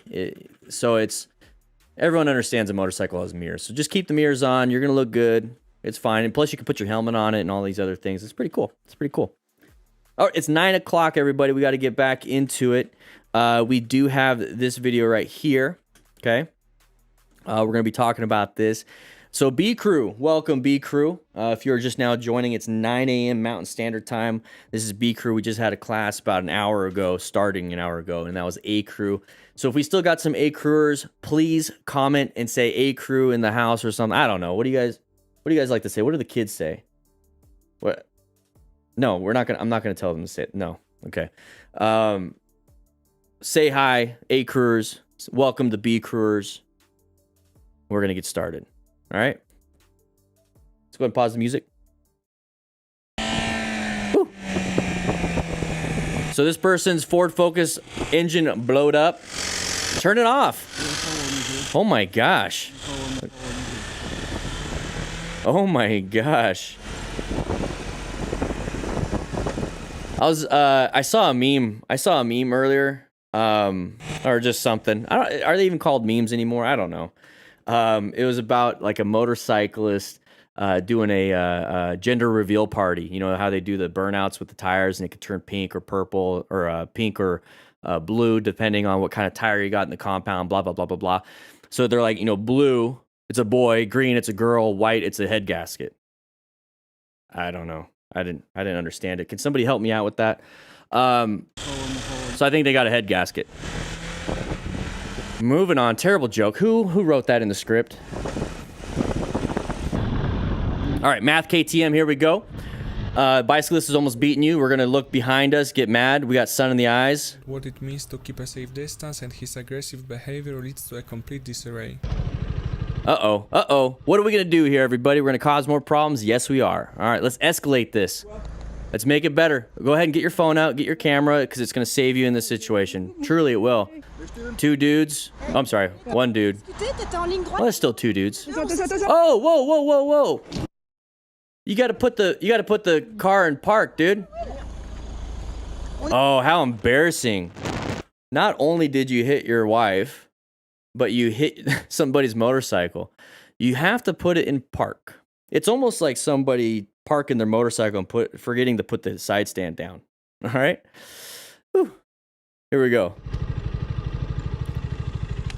Is it Mimi or Memi? Mem.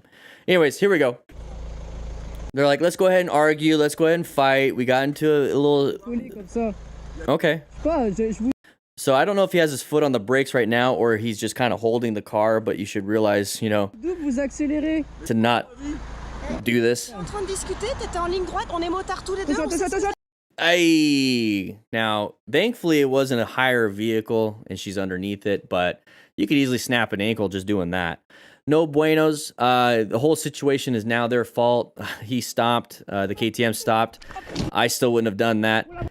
But then they're getting hit. So this looks like actually a good thumbnail. So let's go ahead and get me in here, Nathan. Right? Let's go ahead and make it.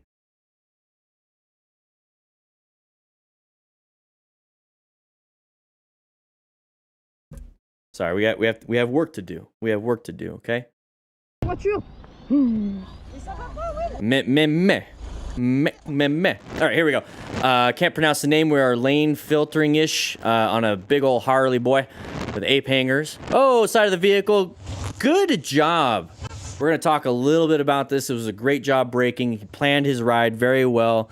Was not hauling ass and saw something and went into a red stage maneuver. Red stage, obviously, is going to be something in emergency. You got to do something. Okay, so we got a line of sight problem right here. Line of sight. No bueno, you can't see around that vehicle. And so now we are going to have to modulate our speed and mitigate any possible situation. So he's going pretty slow. He's seeing that, there's a hazard. Let's go ahead and roll off the throttle a little bit until I can see around this big truck. So very good on him. It's an intersection also, so it definitely was in orange stage. Doing a good job, being a very smart rider, to be quite honest. Now, here's the thing. we have to plan our ride. Okay, so we got a position for safety. How do we do that? We have the best escape routes, have the best line of sight, have the best space cushions. Terrible line of sight here, so he's planning his right positioning for safety, so he's slowing down a little bit. Starting to locate some hazards. We're going to have to adapt or navigate depending on how bad of one it is. But we also have total stopping distance. Total stopping distance is the moment we perceive something, react with good progressive brake pressure, we're starting to brake, and then when we finish braking, that is the total stopping distance, okay? So perception plus reaction plus braking distance equals total stopping distance. Now, what he's going to be doing is some really good progressive brake pressure. So he's going to apply the brakes and try to slow down and stop, but he wasn't able to stop in time. So he had to keep an eye out for these escape paths. Escape paths are basically an alternate path of travel. You're going to escape into these little areas, okay? You're going to escape. And if you have to, swerve. Swerve. Braking's not always going to be the situation or the solution. You have to swerve also, maybe. Also, maybe. There you go. So we're getting through here. And the pattern that we see is that side of the vehicle. So he rolls off that throttle. So side of the vehicle means they're going to go in front of you. Side of the vehicle, roll off the throttle. Was braking, but it's like we're not going to stop in time. So he starts to turn. And there was a little itty-bitty swerve. So good job on this rider. Very, very, very good job. Saved himself. Did the right thing. Now imagine if we were just going 5 miles an hour faster. See what 5 miles an hour can really do? Don't go fast when you have a line of sight problem like this. Okay? Good job. Good job.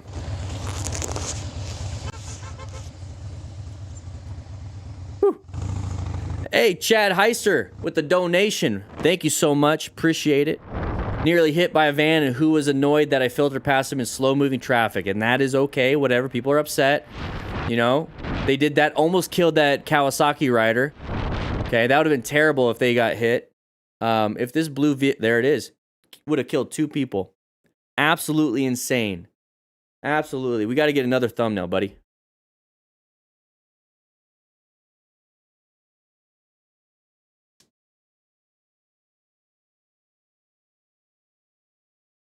Oh, I got to get.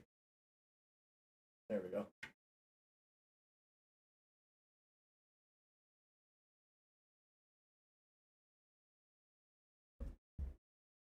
We're doing real work here, guys. Okay.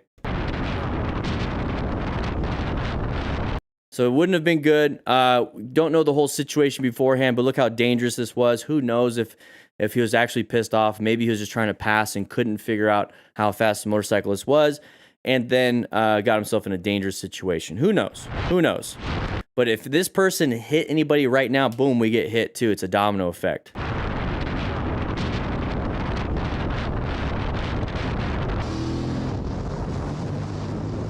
All right, Prince Meerkat, here we go. Riding around, side of the vehicle right there. They're gonna, very interesting choice. Didn't work out too well for that truck driver, but thankfully this motorcycle rider was safe. Didn't have any issues really. Okay, so we're going 58. I think I saw something about like going 25, 35. Let's take a quick look.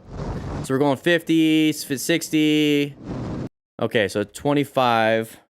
Zone ahead. Okay, so 68 versus 25. So now it's like, okay, orange stage. We're getting a nice little warning that something might be happening up ahead that could be an issue. Now, it's not a yellow sign, so it's not really a caution sign. So this is telling you have to do it. Okay, you have to do 25 up ahead. So let's go ahead and start rolling up the throttle. I think that's what kind of saved them. I think they were parking. It's just that we couldn't see anything. Now, why were they parking and why did they make that choice? Let's take a look at this this turn. It's a blind turn. That person made a choice way before that started to go off, okay? So when we see this type of stuff, we need to do some progressive brake pressure. We have to brake. Now, you notice how I keep using progressive brake pressure. I keep using plan, intentional blindness, line of sight, space cushion. Like, these are all things that you're supposed to do. These are all the fundamentals. At no point am I saying, hey, we got a trail brake here. At no point am I saying, hey, what belt do you have? You know, how fast can we go, Mad Maxie? Like, nobody's saying that. We're not here for that. We're here to ride safely, being a smart rider. These are the principles that all D different crew members follow. Okay, let's do that. Did a good job. Braking, a little bit of a swerve, got him out of that situation, found that escape path. Get out of there. Good job. Whew. Here we got some music. Lane filtering, watch outside of the vehicle, intersection right there. Okay, good, good. Watch out, merging issue. We got clipped and we got hit. I don't know why I'm bouncing back and forth, maybe because the music is nice. Why'd they add a sound effect to that? No. No. Anyways, let's go ahead and take a look at this pattern. So remember with lane filtering, you have terrible escape paths to the left and right, terrible space cushions to the left and right, and then all you can really do is brake or accelerate out of a situation. It's terrible. So that's why you should be going slow and covering those brakes, because it is an orange stage maneuver. So right here, we always talk about big open lanes and lanes that are kind of slowing down and stacked up on interstates, so you have merging issues. Well, you can never really anticipate this outside of the fact that this person, I think, had an indicator. There's the indicator right there on the yep, indicator. Unless that was the brake light. Probably was the brake light. Anyways, can't really do much when it comes to this. This is just the risk you're having to take. So is it worth it to you? Not to me. No. Basically, anyways. And his whole mirror flew, like literally flew. Okay. All right, LWR, here we go. We thought he was playing. Here we have completely incomprehensible behavior of the driver's part, who shows his dissatisfaction in a manner that is too aggressive. You can see the car lights. Okay, he's right on his booty. Why are we slowing down? Oh, we're turning. Okay, that's fire. That's fair. Cross those as straight as possible. Very angry driver. Very, very angry. It's probably because he's driving the smart car that is probably 200 pounds. All right, make sure our buddies are safe. You know, we just passed him, or he passed us. Whoa! This is where having your car pack talk bold and talking to your buddy and say, hey, watch out for the green doo-doo car. Don't get close to him. Uh-oh. Uncommon thing in a common situation. All right, so let's go back just a little bit. So we don't know exactly why this person got mad. So the vehicle behind him revved the engine, and they started revving the engine. So it's almost like, hey, you know, everything's good. Doesn't seem like there was an issue. The LWR guy, which is the name right here, he was able to just kind of be calm about it, because I feel like the green car actually started this. I mean, if this guy started it, they would be getting upset. But the whole point of what I was trying to get at here is that if something like this does happen and they cross and they do that kind of dumb stuff, still pay attention to where you're supposed to go. Because right here, we almost hit the curb. We're trying to cross over these tracks. Make sure you go over them as perpendicular as possible, not parallel. You know, you don't want to get into it. You want to go straight in across. So at this point, though, you can talk on your Cardo Pack Talk, and you can tell them, hey, watch out for the green guy right behind you. Very dangerous green guy. And then you can tell him to kind of pull off on the side, so you see that he's doing something dangerous. So we do have a link in the description for a Cardo Pack Talk Bold or any type of Cardos. Please check them out. Great supporters of this channel. They sponsor quite a bit. Thank you, Raiden. I see that second backup video. Ranger hits my dirt bike and calls me a punk. It doesn't matter if he hits your dirt bike. It's like, what are you guys doing? You're probably doing something illegal. License plate, right? Yeah. So you blocked the road for all that. Get out of here. Get lost. That's an interesting choice. Huh? Called him a punk. Oh, as a matter of fact, what's going on? Right here. Come here. Go over to the big one. That's kind of... I don't like this. Okay, I like cops. But just, you're allowed to call a cop a punk, and then they're going to do this whole, let me see your ID thing, just based off of that fact. That's kind of... What was the cause for you to get detained? What's that? You're following these guys? I don't... Okay, I'm not going to give any legal advice on this, but I would always ask, am I being detained or am I free to go? Am I being detained or am I free to go? Am I being detained or am I free to go? Because you could leave unless you are lawfully detained or arrested. Or you can't leave if you're lawfully detained or arrested. You can leave if you're not. At least that's what I know. It's not legal advice. Check with your lawyer and local laws. This part right here, I don't like it. I hate this whole situation. It's very interesting that he does have a mirror on his helmet. Very interesting choice. It looks like it was a group ride prior to that, and everyone was acting like hooligans. I mean, you could see the hooligans here. So this ranger is actually grabbing some people, but man, that was a power trip. I agree with that. Definite power trip on that part, because he called him a punk, and he's like, "Let me see your ID." Honestly, just don't say anything. I know you should be able to. It's your First Amendment right, at least here in America. But you never know who you're going to be you're working with. It's just kind of dumb. Anyways, we're moving on with that one, and we could just totally skip that thing if we wanted to. All right, here we go. Roundabout, orange stage. Got to be paying attention. Whoa, uncommon thing in a common situation. Yeah, exactly. Did a good job recognizing the uncommon thing in a common situation, which is going to be headlights pointing at you in a one-way road. So good job with that. Was able to slow it down, like what is going on, allowing this vehicle to have their own escape path. So very good, very good. Mercedes driver is not very smart. All right, so same person. We're out on the road. Look at the hazardous situation with the fogging and the wet road. Watch out for that vehicle. That was the side of the vehicle. But here's the thing. When we are looking like this is our view. That is what their view is going to be unless they have their wipers on and actually utilizing it. So they can't see well. It's dark out. You have you have lowered braking power. You have a longer braking distance because it's wet. It's a wet road. And then you also are maybe kind of cold, so your reaction time is kind of terrible. So your total stopping distance is not that great. So planning a ride is very important. So locate this hazard, obviously position for safety, but locate the side of the vehicle. That's going to help you out quite a bit.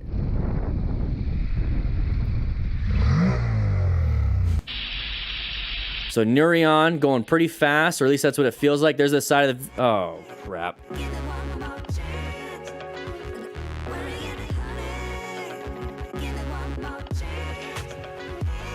Oh my gosh. There it is. So I don't know if it's pretty interesting. It's a pretty interesting thing where like it immediately crapped out right here. So going pretty fast. And we're going to hit the side of the vehicle. Very high impact T-bone. Not good at all. So when we do that, this was recorded in the UK and the speed limit was 60 miles per hour. So 60 miles per hour into the side of the vehicle. So when I say it's going pretty fast, that looked like about 60. So if that's the speed limit, there it is. There we go. That is the mechanism. So if you just see that when you pull up and see your buddy's bike like that, just imagine what his body is. So hopefully it's not too bad. Bikes, disintegrate pretty easily. We don't, but we have a lot of internal injuries. There we go. So that is the overall look of it. The fire truck right there is blocking traffic because it's a high mechanism of injury and probably already transported some of the patients. This is the investigation. So look how much damage that is. That is called compartment intrusion. So if there's anybody in this back seat, that is a high mechanism for the person in the back seat. Anything over 2 inches of compartment intrusion, because that means that you're actually having material go into the side of your body and actually hitting you. And on top of that, that's the amount of force it took to damage the car. That forces are being transmitted into the body directly in front. So the front passenger, or I'm sorry, the front driver might have been okay. Probably still would have gotten hit because that is the B post. So let's go ahead and take a look at this. This is the A post. This is the B post. This is the C post. Okay. So if somebody hits this right here, you have a post that goes all the way down and it's going to hopefully mitigate that. But if somebody hits this spot right here, that's going to crumple and go straight in. Okay. So this is the strong point, strong point, strong point. That's basically a roll cage. So that right there is exactly why when I see this, and there's that much damage in the middle where this post is, that's a lot of damage. That's a lot of speed. Let's get some Flex Seal for that one. Let's go ahead and move on. All right, just answer real quick. Why has it changed from police are your friends to don't talk to them? No, you do what you want to do. I like police. I like police officers. I don't like some police officers. I love firefighters, but I don't like a lot of firefighters. It's just people. It's just people. And then when you have a position of authority, sometimes things get a little interesting there. So one of our friends in our group had a bad day on Dracula's driveway in Transylvania County, North Carolina. None of that made sense to me. Here we go. So we're riding around having a great time. We got some, shaded areas here and there. It's probably nice out. We got a nice road. Watch out for the blind turns. And there is a reason. Okay, slow it down. Good job. Around the corner. Hey, rescue another rider. We are going to start doing that. Get your rescue kit out, which we have them on the store right now. But you see how somebody was waving people down? That's part of it. Right there. That's part of it. Ooh, okay, so what are we gonna do? So, what kind of mechanism? So her leg must have been hurt. That's why it's elevated. She probably thought that was, Up, or how you feeling? she probably feels that is the best position for comfort. The knee hurts. I'm grateful there was armor there, otherwise I think my knee would be gone. Armor? Yes. Wearing full gear? Downhill, hold on. There you go. So he checked on her first. Everybody checked on her first and then picked up the bike. Don't know what this person is doing, but we're going to get back to that. I love the name. That's right. Might be like a TW200. So right here, I really like the fact that she was taken care of first and then they took care of the bike. Okay, so that means they took care of her, and it's basically the priority here. That's very good. Very good. Looks like she does have full gear. Except for, she said she had it in the knees. So she's got gloves, helmet, jacket, boots. You pretty bit up, or how you feeling? Yeah, you can kind of see it. There's like a nice little lump, and that's not a deformity. So you see the little lump right there, and like it ends right there. So it looks like that's like a knee armor thing right there. Okay, so good. So she's got full gear. Would have been a lot worse, like she said. She hit her right knee. Hopefully it's just a bruise or maybe even a small little sprain instead of completely smashing her knee. But what I want to point out real quick, and this is probably the best thing I've seen all day when it comes to rescuing a rider, is that we're coming around a corner, high speed, right? We're having a great time. And then here's this person saying, slow down. Okay, so here's the big problem. I like this. I really like this. And it did its job. But it can put some motorcyclists in a bad spot because they see that right around the corner and slam the brakes. So what I would do is I would position myself, if I was going to be the person flagging people down, I would position myself right here or right here. More than likely right here, though. Okay? Because you want them to be able to slow down in a straight line. So I'll say I'm right here because once they see us a little bit further back, they have this straight line basically to slow down. Okay, I don't want them trying to slow down around a blind corner.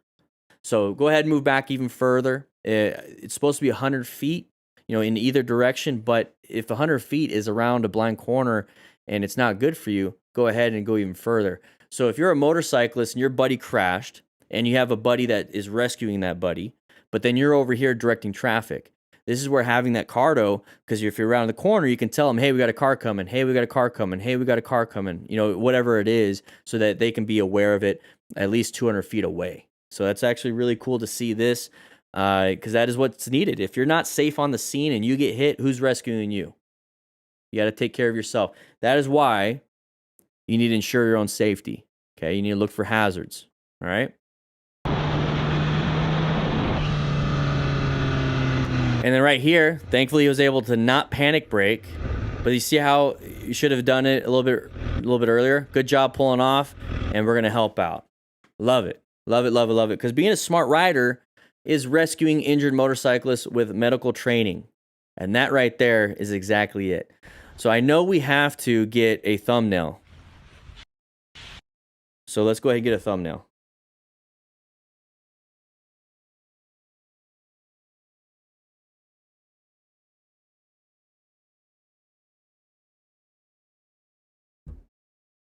It's a knee injury. Get it? All right, here we go. Here we go. Moving on to the next one. Oh, didn't make it. Oh, it's a grum. Oh. Holy red. Dude, you can break your coccyx, which is your tailbone. Stop thinking like that, kids. But right there, easily could have a spinal injury. So I know we're having a good time. We're having fun. I'm not going to say don't have fun. Do what you want to do. But if I was that homeowner over there trying to sleep, I'd be really pissed off. So we're going to go ahead and fall down. And that's where we're going to have a big impact. So just think about that. Look how high it is. So this is the moment we lose center of gravity and we start to fall. That is probably 6 to 8 feet, from the head. Maybe even more. That's probably like 10 feet from the head. Okay, so if our head falls 10 feet and hits the ground, that's a lot of gravity and a lot of momentum, inertia, physics, Newton's laws and stuffs. That's going to hit the head. Thankfully, he's got a helmet. So there's the coccyx, which is going to be your tailbone and possibly your right iliac crest. It's your hip bone. I like using big words. And then you got your elbow, which I forgot what the big word was for that. And then shoulder, your acroclavicular joint, AC joint. Head hit the ground. See that? Let's take a look. Look at this. Look at this right here. Boink. Boink. Bounces. That is your skull. So if you didn't have a helmet, it's cracked open. If you have a helmet, maybe a concussion. Not good. So he's probably got a headache. He's probably a little embarrassed, but I'd be concerned about this stuff right here. Head injury symptoms, disorientation, nausea, vomiting, any type of vision impairment so they can't see. They got double, triple, quadruple vision. Loss of balance. So if he stands up and he starts to wobble, no, he's got a head injury, guys. Not very good. And he's going to maybe have a headache. And if it's persistent, so I'm talking like for a day or two, not good. And these symptoms can happen that night. It can happen the next day. So check up on your buddy even after something like that. It's just a quick text. Hey, buddy, how's your head? You good? Yeah, I got a headache. You should probably get that checked. All right, Louis LSR. Okay, here we go. Riding on the interstate. Got a little upset at the truck driver. Got his tires on his lane. Whatever. Moving on. Nice Harley gloves. Pamuzinda. His phone disappeared. Didn't have a rock form mount on it. We're going 66 kilometers an hour probably. So we got a merging issue. Look at that. Big open lane. That's the pattern. Big open lane. That lane was kind of slowing down and blocking him a little bit. So they wanted to switch lanes. Didn't check the blind spot. That was the biggest problem of that car driver. Good job on this rider on the Honda. Did a great job. So let's take a look at the pattern. This is a big one here, guys. That's what she said. We have a nice open lane. Let's go ahead and let's do some marker stuff. So big open lane, and we have this vehicle right here. So that vehicle is wanting to switch lanes because the vehicle in front is slowing down. So the pattern here, everybody, is that if this lane, let's go ahead and let's do this. If this lane is stacked full of cars and we have a nice open lane right here, people are going to want to come across. You were going to do it, right? When was the last time you were in traffic and you did that? It was probably yesterday, if you drove or rode or whatever it is. Other vehicles want to do that. Just because you don't like it doesn't mean it's not going to happen. Yes, we do have a little bit of inattentional blindness going on. They didn't notice us because they're not looking for us. I get it. That's not my fault. It's not my problem, really. It's not something I can solve.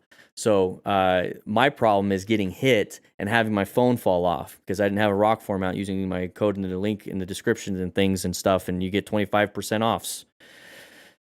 And we're going to move on. Let's go ahead and move on. Hit the button. Thank you.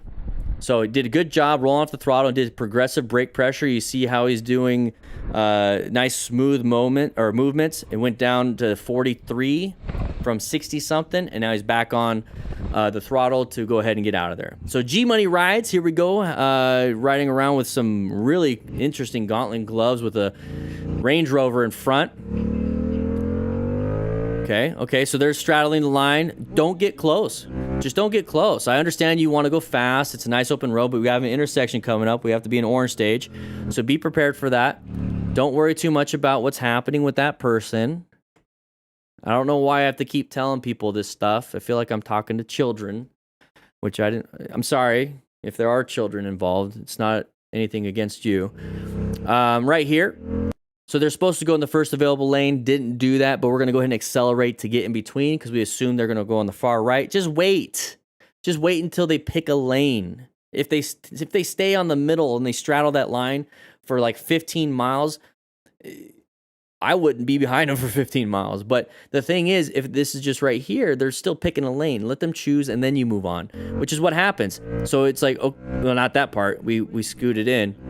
Now they picked a lane, and now we can move on. So just wait. Just wait. Don't rush. Don't rush. Prince Meerkat, how you doing? Hey, Meerkat, was that you earlier? We're almost done with this video. Prince Meerkat. Prince Meerkat, you good, man?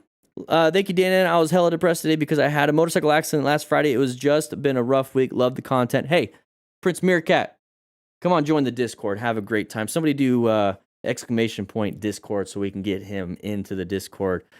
I hope you're doing fine. We have a mental health section if you ever want to chat about it. But then also you can help teach and mentor other writers with your story. It'd be really interesting to hear your story. Go ahead and chitty chat in the lounge off topic or wherever you want to go. Okay. No, I was clipped from behind. Nothing I could do. That sucks. There's nothing you could have done, man. I hope you're good. Did you wear gear? Did you wear gear? Because hopefully that prevented anything. But how's your bike? I think that's what you're most concerned about, right? All right, here we go. Let's go ahead and get into this last one because we got some more to go. Doom YZF. We're going to lane filter. Okay, we're going to lane filter a little bit. Ah, who cares if they're on the phone? Whatever. Whatever. Your phone? You're on your phone. For watching. Oh, I don't know. I don't know how that goes. You're welcome, Motostars. Thank you for watching. What I'm going to do is... Yeah, never mind. Okay. There we are. Let's go ahead and get the music back. Yours was in June, still in recovery. Oh, no buenos. No buenos. So Motostars, we got that going on.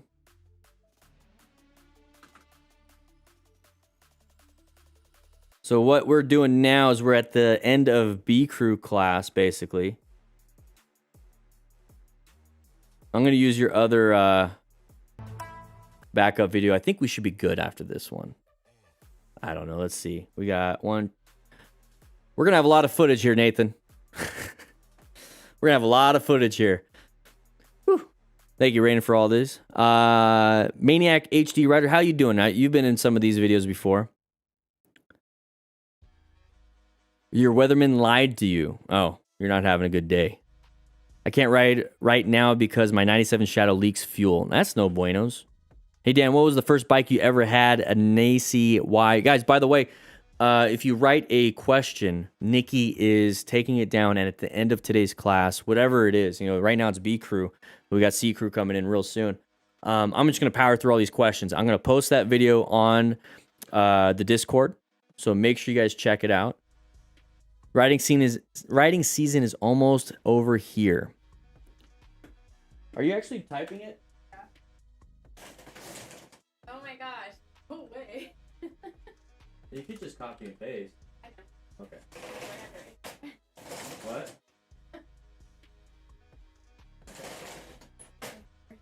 Am I embarrassing? Oh, sorry about that. She actually lives inside the TV screen. This is a one-way. She can see through it. Okay, I had to actually pull it down so she could see. Or I could see her, you know? It's like a police thing, right? Like a police mirror thing. One-way mirror. Two-way mirror, whatever. I have some new vids, but having problems with YouTube ruining them. Encoding and whatnot. Whew. Looks like we got a bunch of new members today. Bunch of new members today. It's good to have you guys in here. I'm going to go ahead and say hi in the chitty chat in the Discord. Make sure you guys say hi. Riding season just started here in Saudi Arabia. What's the temperature over there, man? Pay no attention to the one behind the curtain. We're doing a CBT in a week or so. Do you have any tips for me with nerves or in general, etc.? Hey, the point of the CBT is the training. Okay, you're gonna, excuse me.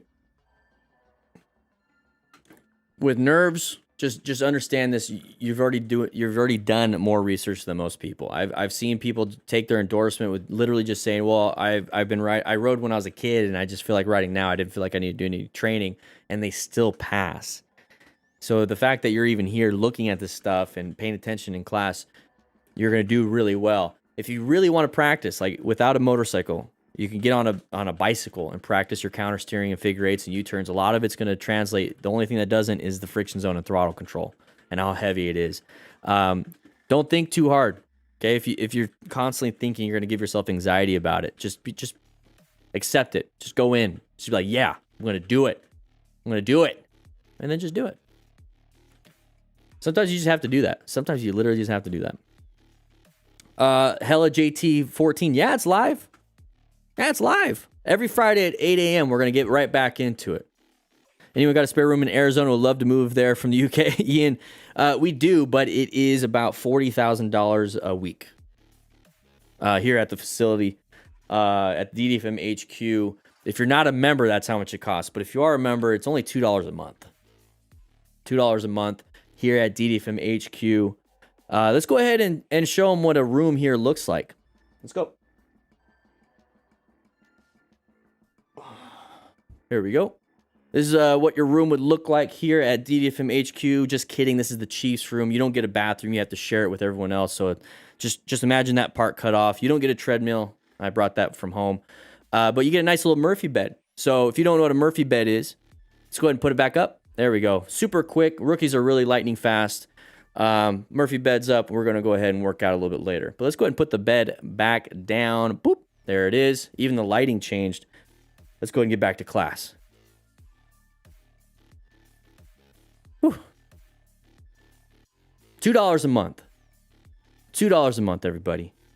Click that join button. Click that join button. DFMcrew.com/YouTube member. Yeah.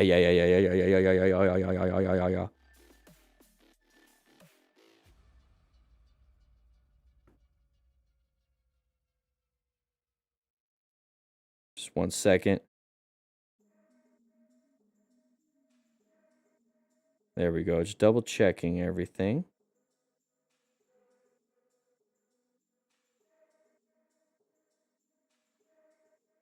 All right.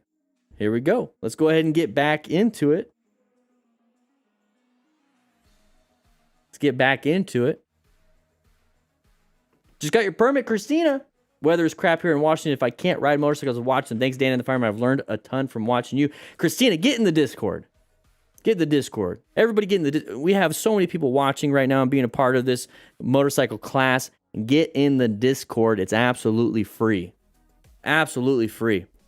Here we go. Oh, whoa, that bike disintegrated. Oh, do not lane filter between semis. This bike Alcoholic. that the braking hard on the bend can make you completely lose control and straighten the bike. Yep. You can completely lose traction, but we were going straight. Hey, that's a win. I'll take that. And we're going to check our pants around this corner. Okay. Yep. There it is. Yep. I told you he was going to do that. I told you he was going to do that. I know these things. I know these things because I would have got a little bit of brown. All right, so we're going through here. Great view. I'm guessing he's in the Alps because he's an alcoholic. Get it? Play on words. We're going through here. It can make you completely lose control and straighten the bike. So why do you think happened? Or why do you think happened? Why do you think this happened, everybody? Why do you think all of a sudden he's going through a turn? All of a sudden he's going through a turn and he just kind of just slides straight. He doesn't turn at all. All of a sudden he's just going straight. What would have caused him to do that? I'm going to say him. Let's just call people dudes. I guess riders, right? What would cause the rider to do this? What would cause the rider to go straight and not do the appropriate thing, which would be turning? All right, I'm going to answer the question. You guys are a little bit too slow. That's fine. That's fine. Nobody wants to raise their hand in class. Going a little too fast. Start to have a little panic. So let's go back just a little bit. So he's able to make these other turns, but as soon as he sees this other turn coming around, he's going too fast. Oh, crap. And just starts applying the brakes. And zoning out too, Kevin. Great answer. Could be. Because you should be paying attention to the ride, right? You should be a smart rider. So let's take a look at what happens here. He's making it through. Let's go back even further because this is that's interesting. So we're able to make these turns. Found out that the braking hard on the He's making turns. He's doing good. straight in the back. Can't see crest of the hill. Oh, now we see it. So what caused that? What caused that? You enjoy watching the beard talk, Tommy Gus?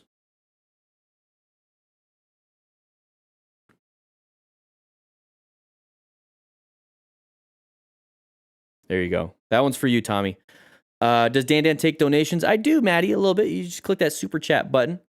Soon, though, I might actually be taking that away. Just because I want you to become members. Click that join button. Going a little too fast. Who's going too fast? Okay, how many times have we seen that somebody's going around corners, can't see anything, it's a blind corner, we have terrible line of sight, it's a crest of a hill, we can't see what's going on, and all of a sudden we do see what's going on, but we're going too fast. Oh, crap.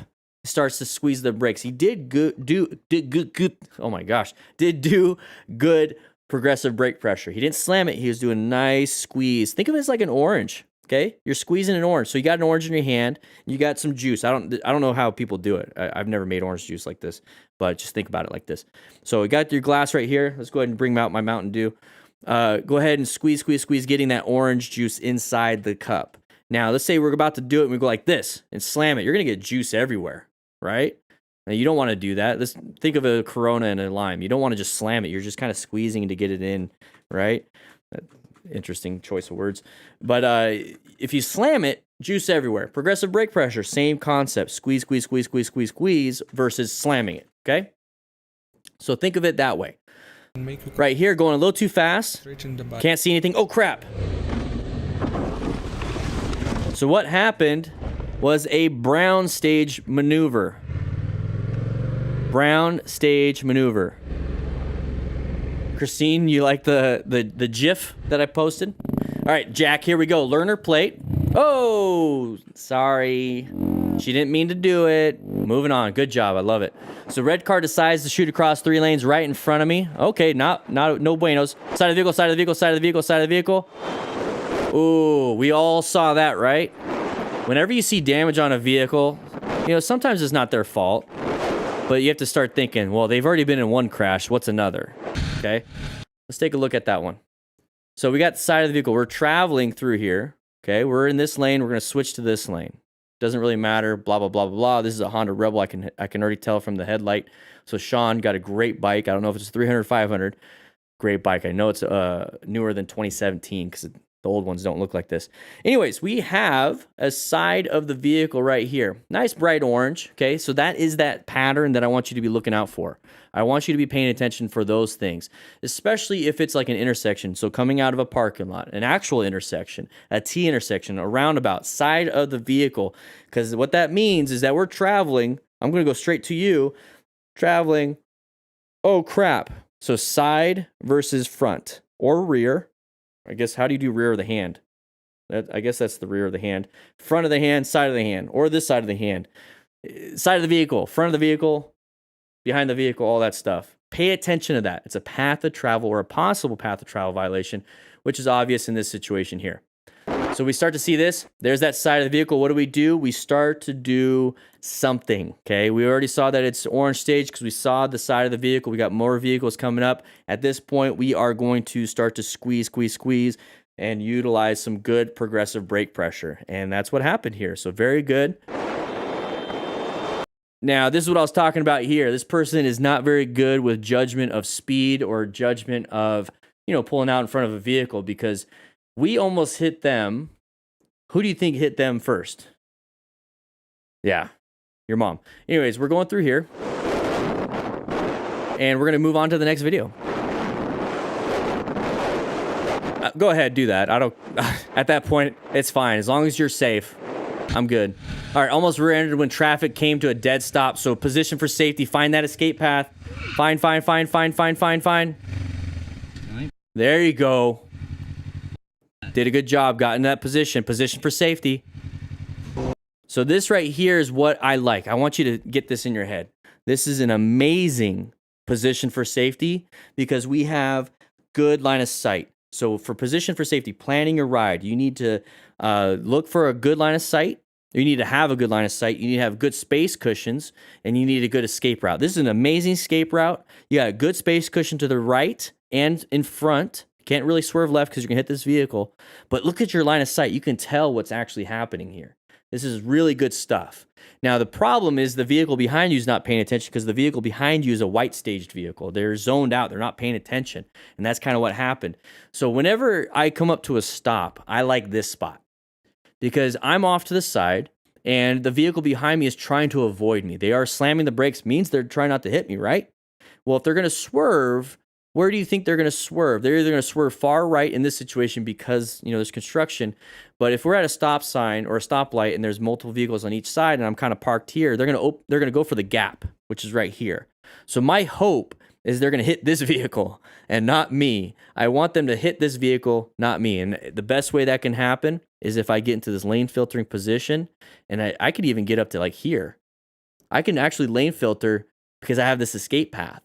They're going to hit the vehicle behind. So this is great line of sight. This is a smartish rider, not wearing full gear, Okay, so not using the A part, but we're doing this part, and this part. Glad we don't have to rescue anybody. Very, very important. Orange barrels equals orange stage. New quote of the day, Maniac. HD rider. New quote of the day. You see orange cones, signs, an orange yellow light, intersections, anything like that, automatic orange stage. I love it. Construction zones, orange stage. And proper lane positioning. Here we go. Mistake on the driver's part was clear. Terrible road conditions, by the way. Blind spot. There it is. What? Good job swerving. Slow down. Don't get in the other lane. Let them have it. Get back. You just went over in my lane like that. Get out of this lane. Man, I was riding and you just went right over into me. Blind spot, buddy. I was trying to get in the lane. I thought I was in my own lane. Dude. No, I came from this lane over here. Dude. Okay. Oh my gosh. Don't care. All right, so let's take a look at this pattern. This is going to happen in town, obviously, but it can happen on interstates. Okay, so let's go ahead and kind of, for now, remove this whole lane.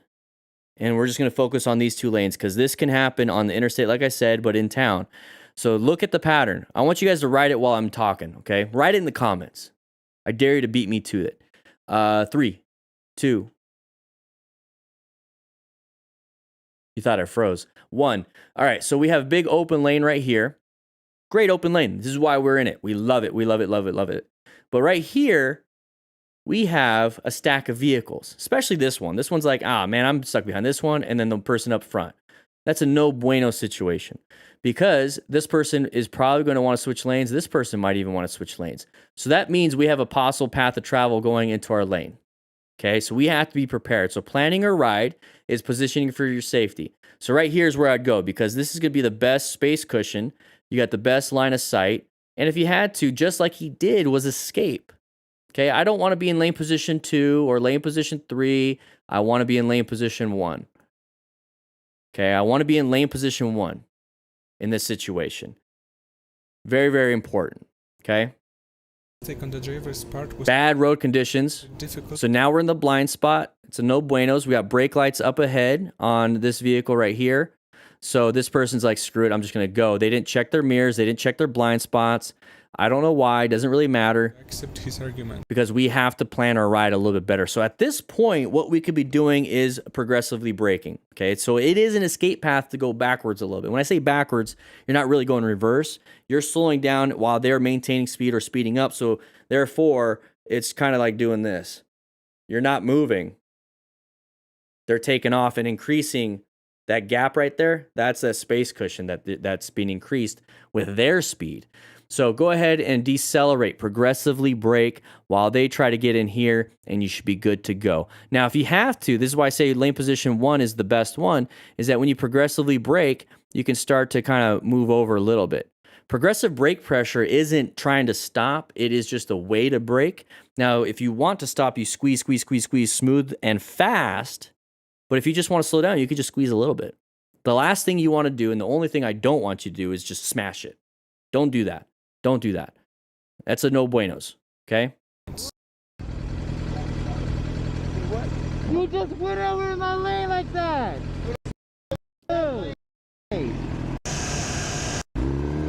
All right, here we go. No license, whatever. Here we go. Dave's mechanics, very low visibility. Line of sight is terrible. Around a blind corner, is there going to be something around this blind corner? No, there isn't. It's just going to be gravity, and we're going to hit our left shoulder. What is the mechanism of injury, everybody? What is the mechanism of injury on this one? Write it in the comments. Write it in the comments. Come on, class. Make sure you guys grab a donut. Write it down on a piece of paper. You got a little sticky fingers. That's fine. Let one of the rookies lick it, which is a little weird. But we're going to move on with this one. And there's going to be the crash. Okay, looks like he's got full gear. Right, Scooby Moto? Has been a crew member for 15 months. Guys, if you want to become a crew member right now, click that join button. I triple dog dare you, not double dog. Because I already know if I was going to do that, you would triple dog not to. So I'm already going to beat you to it. Dan, your beard is reaching majestic status. It already has been. I don't know why you're saying it like that, man. You're making me a little upset here, Scooby Moto. But it's okay. 15 months, I'll let it slide. You got a gray beard. I got a majestic one. Anyways, so there's going to be that low side. Okay, so why did he have a low side? Well, I don't want to call it a low side. It was a low side, but why do you think it happened at this point? Why are we upright and the bike is kind of doing this? Like, it's really far down. I know Fortnite said to do this, and I know MotoJitsu says to get down like this, like we're doing a dab. What I'm saying is just kind of be in line. So why are we doing this? Okay, we're pushing the bike down a lot. You're going to have a loss of traction, and we're not really doing really good with that center of gravity. Not a good thing. So we lost some traction here, and we're going to dump the bike. So maybe he slammed the brakes. I can't tell. It looks like he doesn't have his fingers on the brakes, but we did lose traction no matter what and hit that left side. So left shoulder, left hip, left side of the head. So helmet will protect that. Hip will protect you. I'm sorry, hip armor will protect your hip. Right, Matt K? And then your left shoulder has impact resistance armor on it. And then if you hit your left elbow, guess what? You also have armor there. It's amazing what motorcycle gear will do for you. If your foot's trapped under, hopefully you have some motorcycle boots to protect yourself. And just hopefully pick up the bike and go on with your day. Who knows? Who knows? Let's go back just a little bit. I don't want to scare any future riders, but I want to get this off my chest. Grandpa's brother passed away because he got paralyzed from neck down by a drunk driver at night in Finland at 75 miles per hour. I'm sorry to hear, man. I really am sorry to hear. If you want to talk about that and you want somebody to listen, or just you just want to voice it, vent it out, go to the mental health section on the Discord. That's why I created the Discord many years ago, was literally for an off-topic lounge hangout and for the mental health. I only had 2 channels when I first started. We've got we got dozens of channels. We got a MotoGP, wildlife, gardening, dirt biking, gaming. You can show us your Moto Media, but the main thing here, especially for you, man, thank you so much for the donation, but check out the mental health section. Hey, Bart, I can't say your name, Kajewski became a rookie member today. Thank you so much. I appreciate it. Oh. Ooh. All right. CBR 100, CBR. I can't. One sec. We got to go back. Okay. Is it a CB 1000R or CBR? Whatever. I'm just going to say it like it is. CB 1000R, close call on the tail of the dragon. Where's the head of the dragon? Where's the body? All right. Here we go. Going to make a nice left turn. Whoa. Uncommon thing. Great job. Was able to navigate that situation. Planned his ride very well. Did an amazing job.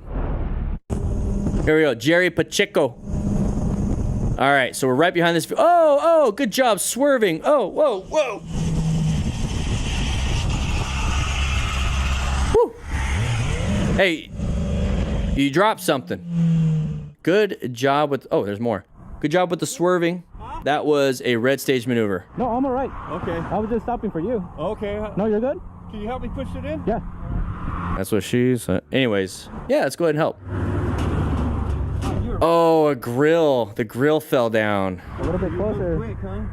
Huh? You moved quick. Yeah. When I heard that bang, I said, I thought you crashed it. No. That was a massive road hazard going on. So here's the thing.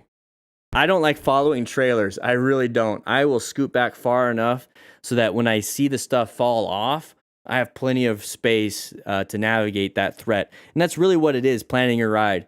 You got to navigate around threats with evasive maneuvers. And that's going to be the red stage. We're going to go into red stage. Watch this person go into red stage. Sticker bombed everything. I don't know why I even said that, but here we go. There's the moment. Oh, crap. We just perceived. Okay, we talk about total stopping distance all the time, perception, reaction, and then braking. But here's the thing. Perception reaction is involved with everything you do. Just the fact that we're adding braking to it equals total stopping distance.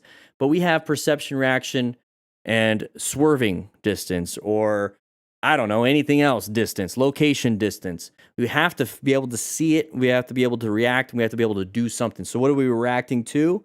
We're going to go ahead and do a nice little swerve and judo maneuvers and dodge these things. So here we go. We got to dodge that. We're doing a quick head check. So we got to make sure that there's nobody in our right side so we don't sideswipe anybody. And we got debris just flying everywhere. And he's got to dodge all of that stuff. We got debris right here. We're just going to find that escape path. That escape path is way over there on the right on that shoulder. That's where you need to go. Let's go ahead and do that. Got to find that escape path.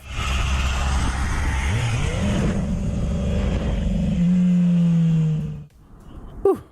Hey, you good, man? Let's go ahead and get past this.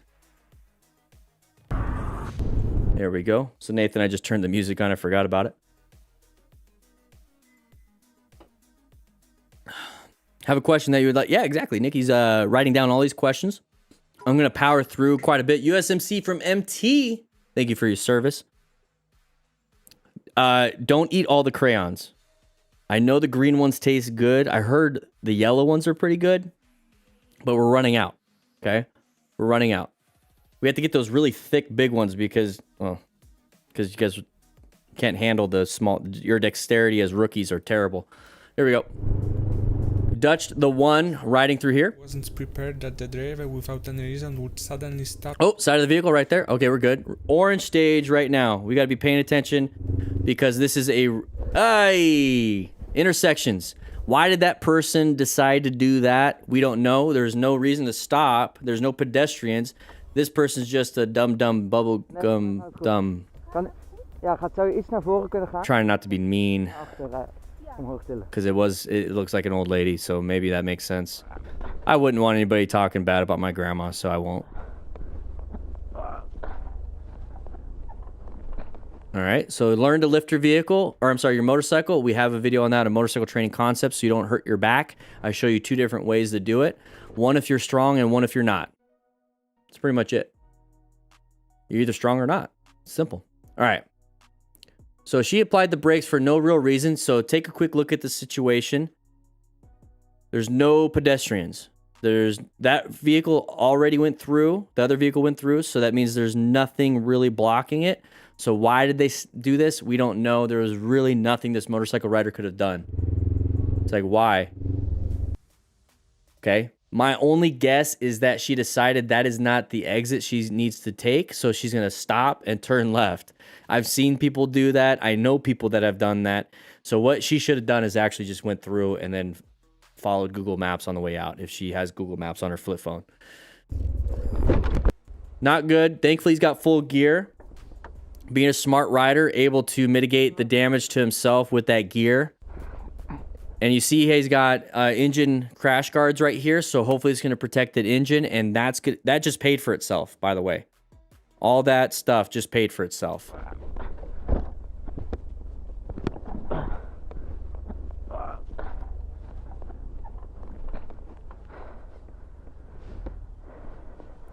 All right.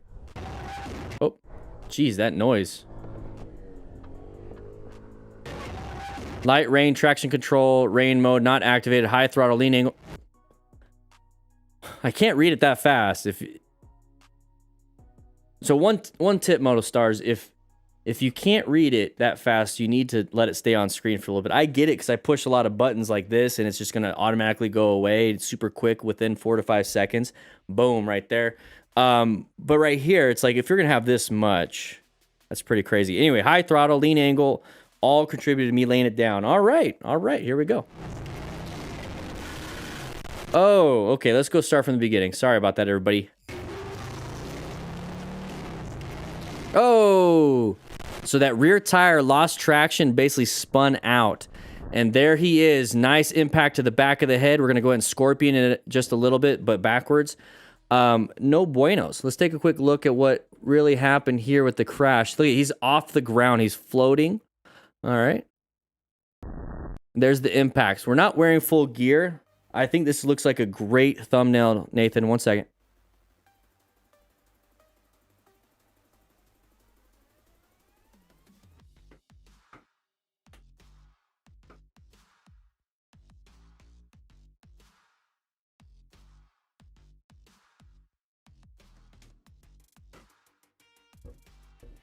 I just wanted an excuse to have my Crocs in the thumbnail.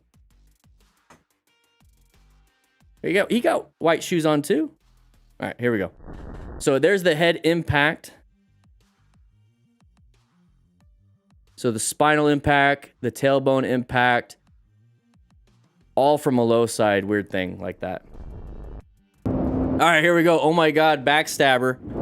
I'm sorry. Oh my gosh, I apologize.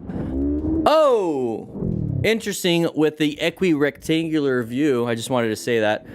He's using a 360 camera. Did not edit it at all, really. Can't really tell what's happening. It looks like he's got a cracked case on that anyways. Not the first crash he's ever been in. Or at least never... He's dropped it. We're going to move on. So Detroit Motor City side of the vehicle. Okay, non-issue. We got through that. You navigated that. Actually, you adapted to that threat. Whoa, whoa, whoa. Go back. Go back. Was that it? Was that it? That's it? Class, was this even anything big? We're getting closer to lunchtime. What kind of food do you guys want? Just realized it is 10 a.m. Let's go ahead and finish this one out, and then we're going to get C Crew in. Okay, let's take a quick look. So there's that side of the vehicle. Yeah, they crept out a little bit.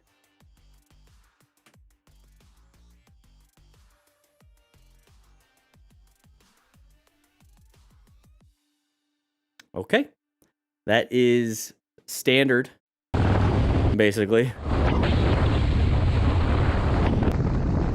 All right, so we're going to go ahead and hit a pause there. So class, I just realized that I look really teeny tiny. Here's the thing. We got C Crew coming in. We got C Crew coming in so they can finish up their class and they can do what they need to do. But in the meantime, here's the thing. We've seen a lot of braking problems. A lot of people not braking right. So we're going to go ahead. Let's go ahead and do this. Motorcycle training concepts.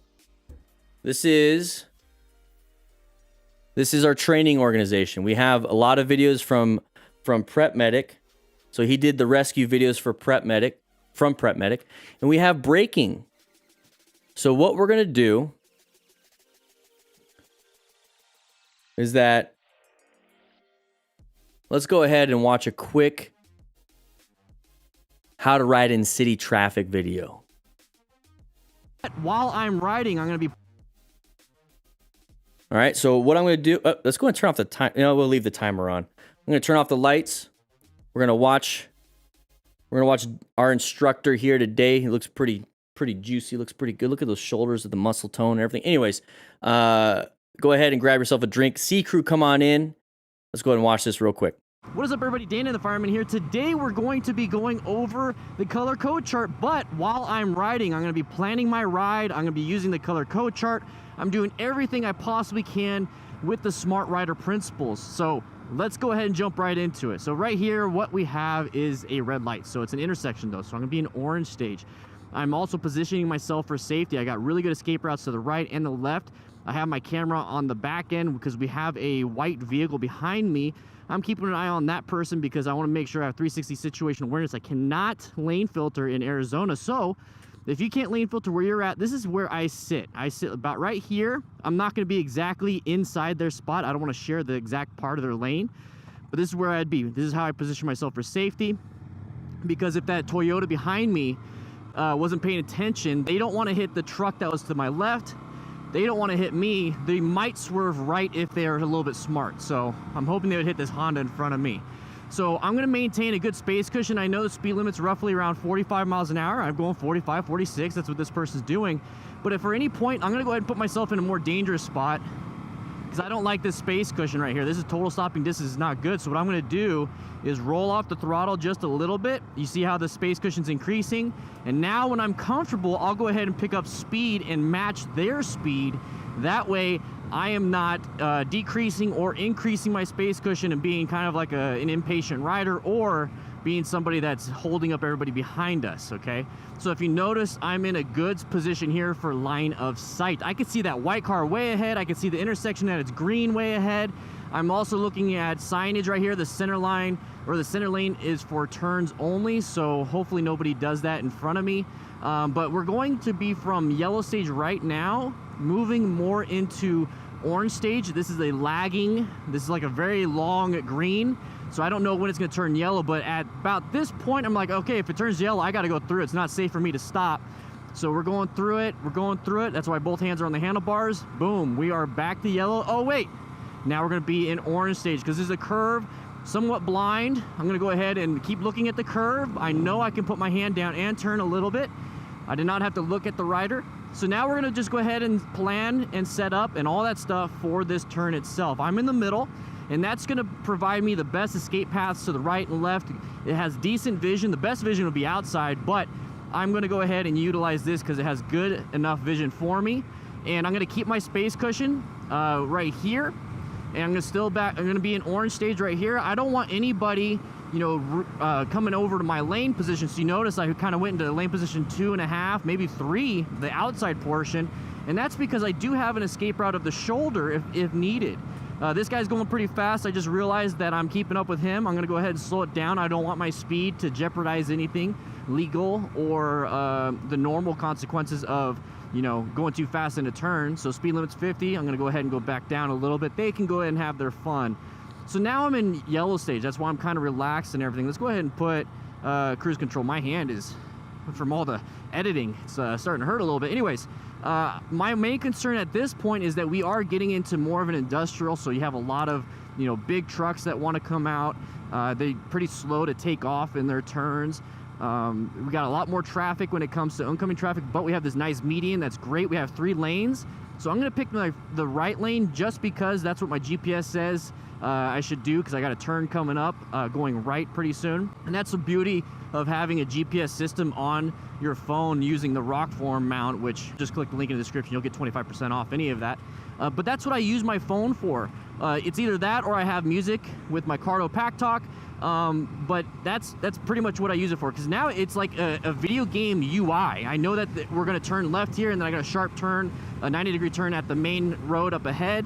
So it kind of gives me a heads up, and I'm able to plan my route a little better. And it's really nice. That's what I really like about it. So we got these massive turns right here, this big left sweeping turn. We have all these different things coming here. I don't think I need to turn right here. I need to turn right up there, but I see right here, boom, intersection, orange stage. I'm going to be in orange stage. I don't know if this person sees me. I'm going to go ahead and present myself a little bit, still looking at them. Okay, they stopped. They're not moving. Okay, so left turners are dangerous. Okay, I guess I could have went over here. I'm going to keep doing double head checks, double head checks. I'm fine with being in this lane because it's a right turn only. I'm going to watch out for any signage. I don't want to get hit or lose traction. So I'm fine with this position. I can take right-handed turns from this position easily, but I'm going to keep an eye on any cross traffic, okay? So that person's turning right. It's green for me to go. Perfect. And now that I navigated this and I was able to make it through that intersection, I'm going to go ahead and go straight. So if you notice way ahead, I don't know if you can, there's a lot of traffic. I have zero reason or zero rush to get into that traffic. I'm fine with where I'm at. I have nobody behind me. I'm in this good position, lane position 2. For the best escape paths and space cushions and escape route, all those things, let's go ahead and move over into this lane position. I'm gonna go ahead and get in lane position 1 right here, because if I had to, I could swerve left into this lane, or I could swerve and use this huge lane that I have, but I also have the shoulder right here. There was a lot of debris back there, but you know what? I'd rather hit that debris. Let's go and shift gears. I'd rather hit that debris than to run into a car. Hey, full tuck on that guy. So I'm constantly positioning myself. I'm constantly moving from one lane to the next, or even within my own lane, multiple positions. I noticed that the headlights of the vehicle behind me is getting brighter and brighter, and then also the car's getting bigger and bigger and bigger, using my mirrors because I'm constantly checking everything, and that means that person's getting closer and closer. So if they keep going and getting closer and closer and closer, then they're gonna slowly get close to me. So I'm gonna actually slow it down just a little bit, and I want you to see what I would typically do if that's the case. So I'm in lane position 1, 1.5, and if they're gonna get right next to me, they disappeared on my mirror, so it means they're in my blind spot. We have an intersection coming up, so what I'm gonna do is I'm gonna go ahead and switch over to lane position 2, just in case they're not paying attention and kind of creeped in. I think we've all been there before, so I don't want to deal with that. So right here we have a green light. Okay, yellow light. I'm gonna go ahead and apply some progressive brake pressure. This is a great opportunity to do so.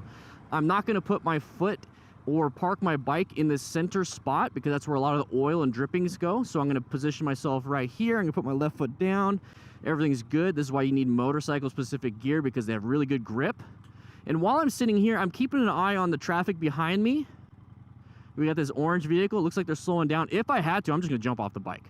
I'm jump off to the left and let this guy hit me if I couldn't get in time. I'm also looking at the yellow. It's gonna turn red. That means it's gonna turn green for us pretty soon, so I put it back into gear. All right, look, green does not mean go. Checking, making sure everyone's not getting in my path of travel. And now I'm back in yellow stage. Now my bike is way faster than the Volkswagen in front of me, and it's 50 miles an hour, 50, okay. So I could have gotten 0 to 50 way quicker than that person could have reached 50, and that would have decreased my space cushion, which would have put me in a failure mode. I want to set myself up for success in that. So we got this guy turning, or not turning, but he's hauling butt to my left because I beat him off the line. I didn't mean to, but he's gonna go ahead and go. Cool, so I kind of moved over instinctually. Now we're staggered, so I feel comfortable again. I'm in yellow stage. I notice it's a 40-mile-an-hour speed limit, and I don't care. You know, I'll go down to 40, and if people start passing me, like this Jeep behind me, if they start passing me, I'll get back up to the speed of traffic, but I'm not gonna deal with a lot of these things. Okay, so they took off my space cushion, so I'm gonna roll off the throttle a little bit to let them go. And you notice I position myself for safety right here. I put myself all the way to the right so I can still see, but then escape to the right if I had to. All right, so everyone's hauling butt. I'm gonna go ahead and maintain 50 because that is what they're doing, and I don't want to have to deal with people on my butt. So we got this right turner, so I'm gonna go ahead and position myself a little bit better, so better space cushion. I'm gonna keep an eye out for everything. Yellow light, okay. I got a turn coming up in 2 miles. I don't see anybody in the left lane, so I'm just gonna go ahead and get myself here so I'm not having to rush at the last second, because when you start rushing and you start doing things when you have low time, and I'm gonna put my hand back on because I don't know what this person's gonna do. Okay, good. If you start rushing your routes, you're gonna start making a lot of mistakes. We got right turners there. I think we'll be good. We got a good space cushion. So I'm gonna position myself roughly about 2 miles, depending, maybe a mile before the turn that I have to take. I'm gonna put myself in that good position, and I'll just take my time if I have to. If I'm stuck behind somebody, they're going 5 miles, 10 miles less than what I was doing because I got in that spot, I'm fine with that. That's only gonna add maybe 10 seconds. All right. Shut up, Daniel. Let's get back to class.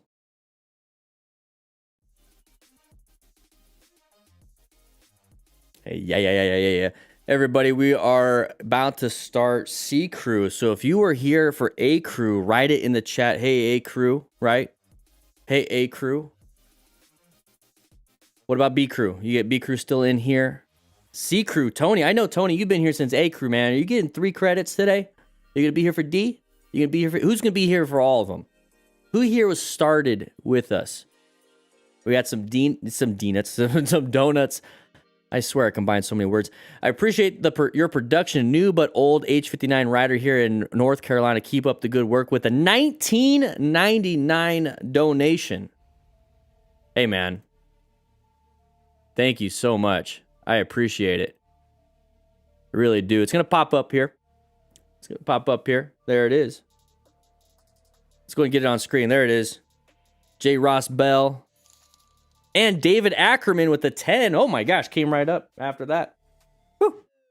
Woo. Thank you so much for the super chats. I appreciate it. I really do. I really do. Keep doing what you're doing. I was about to say, if you want to donate more, but nah, that's pretty good. That's pretty good. Hey, Phoenix, like the bird. Hi, how are you? I'm good. I started with you at work right now. How you doing, Travis? What are the crews? Zerkazi, I think that's how you say it. A crew was earlier today. The class was from 8 to 9. From 9 to 10 was B crew. And we are just now starting the C crew. It's the third class of the day. After this, we're going to have a quick little lunch break. Not too long. Okay, not too long. So in about an hour, we'll do that. We got a few other things we want to talk about. A few other things we want to do. Okay. We're going to be talking about a few things. Whew. And we got some crash videos to really talk about here. Here we go. A crew, I'm here for the long haul, baby. Woo, love it. What did you miss? Not much. Just, about 47 people crashing and hopefully nobody dying. Hey, Dad, can you go to the bathroom real quick? Yes. Hurry up. Hurry up. Buddy system. One of the rookies go with him. I don't know if he can get back. Yeah, one of you guys go. Buddy system. Just kidding. We're going to go ahead and start. Just took the MSF and I'm planning on buying a bike soon. Your vids are very helpful. Thanks, David Ackerman. Hey, thank you for the 10. Thank you for the donation. And you're going to do just fine. You're going to do really well. You're going to be just fine at the MSF. Okay. It's a place to learn. It's going to be difficult. You're going to get discouraged a little bit, but that's perfectly fine. Because here's the thing. This is it right here. So what you're going to be doing is when you get into the MSF classes, you're going to get into this cognitive stage. You have no idea what it is you're doing. You're just learning. You absorb. And that's what we're doing right now, honestly. We're absorbing because there's nothing we could really do when it comes to practicing. So right here's the associative stage is where you're actually going to start practicing. The dude's throwing the baseball. It's going all over the place. We see all these celebrities on the mound in the MLB throwing it wherever. So they're learning. But then the more they do, the better they get. So same thing with practice on a motorcycle. The more you do, the better you're going to get. You're going to start to develop really good fine motor skills. And before you know it, you're going to get into that autonomous or automatic stage. And that's where you're not even thinking about how to do the clutch and the brakes. You're just kind of focused on strategy at that point. And that is what we are doing right now. This is a road strategy class. So you're going to gather the information you need. We have motorcycle training concepts for all of the cognitive and associative stuff. And you're hopefully going to get automatic. But here, we're talking about strategy. We're talking about planning your ride, position for safety. Looks like we're in a good position for good line of sight because line of sight is very, very important. See how you can see super far? I can keep going, but we got to start class. It is C crew. Let's go. All right, here we go. Francois. Come on, Francois. What are we doing? We're right next to that vehicle. They're going to get in there it is. Do not hover next to other vehicles. Okay, don't just hover right there. Position yourself a little bit better for safety. When we talk about position, once again, because we're talking about planning, right? So we have good line of sight, very good. We got a good escape path to the left, very good. But we're also looking for space cushions. And space cushion right here, not good. I want to stay away from people. They got cooties. I want to get away from them. So what I'm going to do is I would switch over here. Now I understand, we're close to this stuff and it's, space cushion over there. That's not good. Well, there we go. Right here is where I want to go.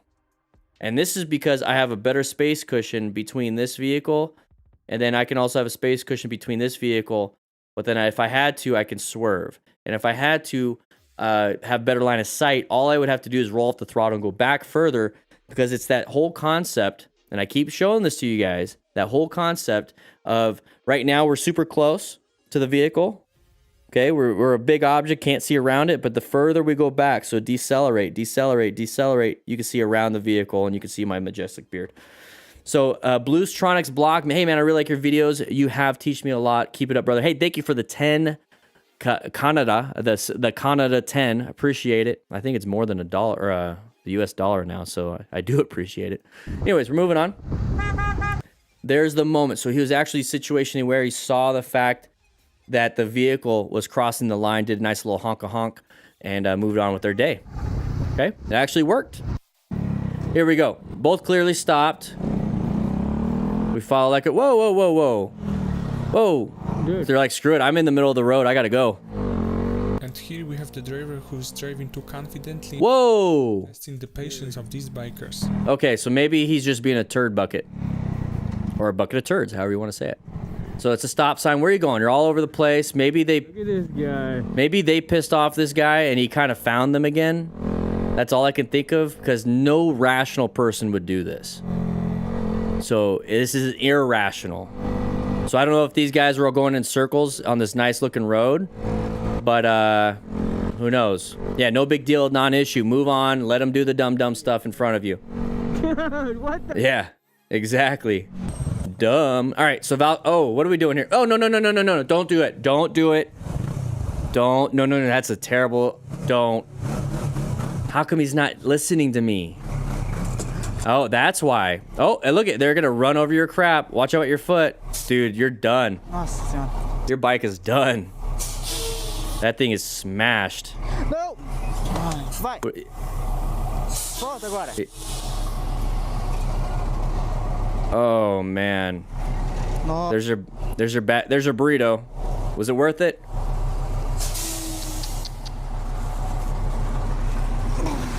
His spring and his fork flew out.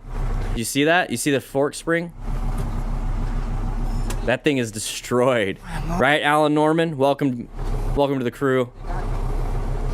That didn't do anything to the truck, and that truck driver did not feel it. He probably just saw it. Acho que entortou meu disco, por isso que eu não tô. Acho que entortou o disco, por isso não tá rodando. Anybody speak that? What are they saying? Write it in the comments. Tá aqui na frente. Yeah, why would you try to filter that? Hey, Doc, how's Wyatt Earp? Doc Holliday. Wyatt Earp, Tombstone. Okay, anyways. Let's go ahead and get into here. So you could see, like, the spring. That's a spring. Where's that spring coming from? It looks an awful lot like that was supposed to be in his forks. But who knows? Who knows? Let's see. Yeah, because it's coming down from the bottom. Something is smashed up. All right, let's go take a look at the situation here. Do you think this is a smart move? We've detected copyrighted audio and video from your stream. Your stream may be temporarily blocked. Whatever. We're doing real work here. This is transformative educational work. Let me go ahead and check it real quick. We got to make sure. All right. I'll keep an eye on it, everybody. Here we go. Not very smart. Not being a very smart rider. Didn't plan our ride at all. We're not being very situationally aware, and this is not the right thing to be doing. This is the thumbnail right here. This is why I'm holding it like this, because this is actually really dumb. All right, here we go. So we're going to go through here. This is not the area to do it, because if you do fall down, you fall left or right, you're underneath the tires. I have seen that.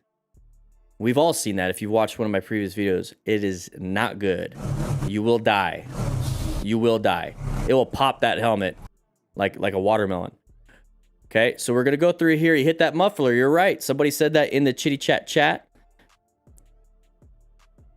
Oh, maybe there's the spring.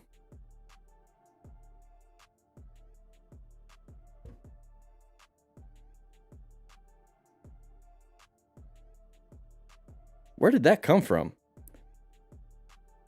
Okay, it's down below. Oh, I think it's a straight up, it's a fork, right? Doc Holiday, welcome to the crew, baby. his fork hit that thing and just disintegrated. So that could have easily been your body. So since this might be a copyrighted thing because, you know, Juke and Media and Viral Hog like to cause problems with me, even though I fight them with copyright claims, it's just not worth it at this point. Deixa eu passar aqui na frente. The springs are attached to the tire? Okay, cool. Riders daily report. Here we go. Okay, we're going through here. We have pedestrians in the way. We got a left turn.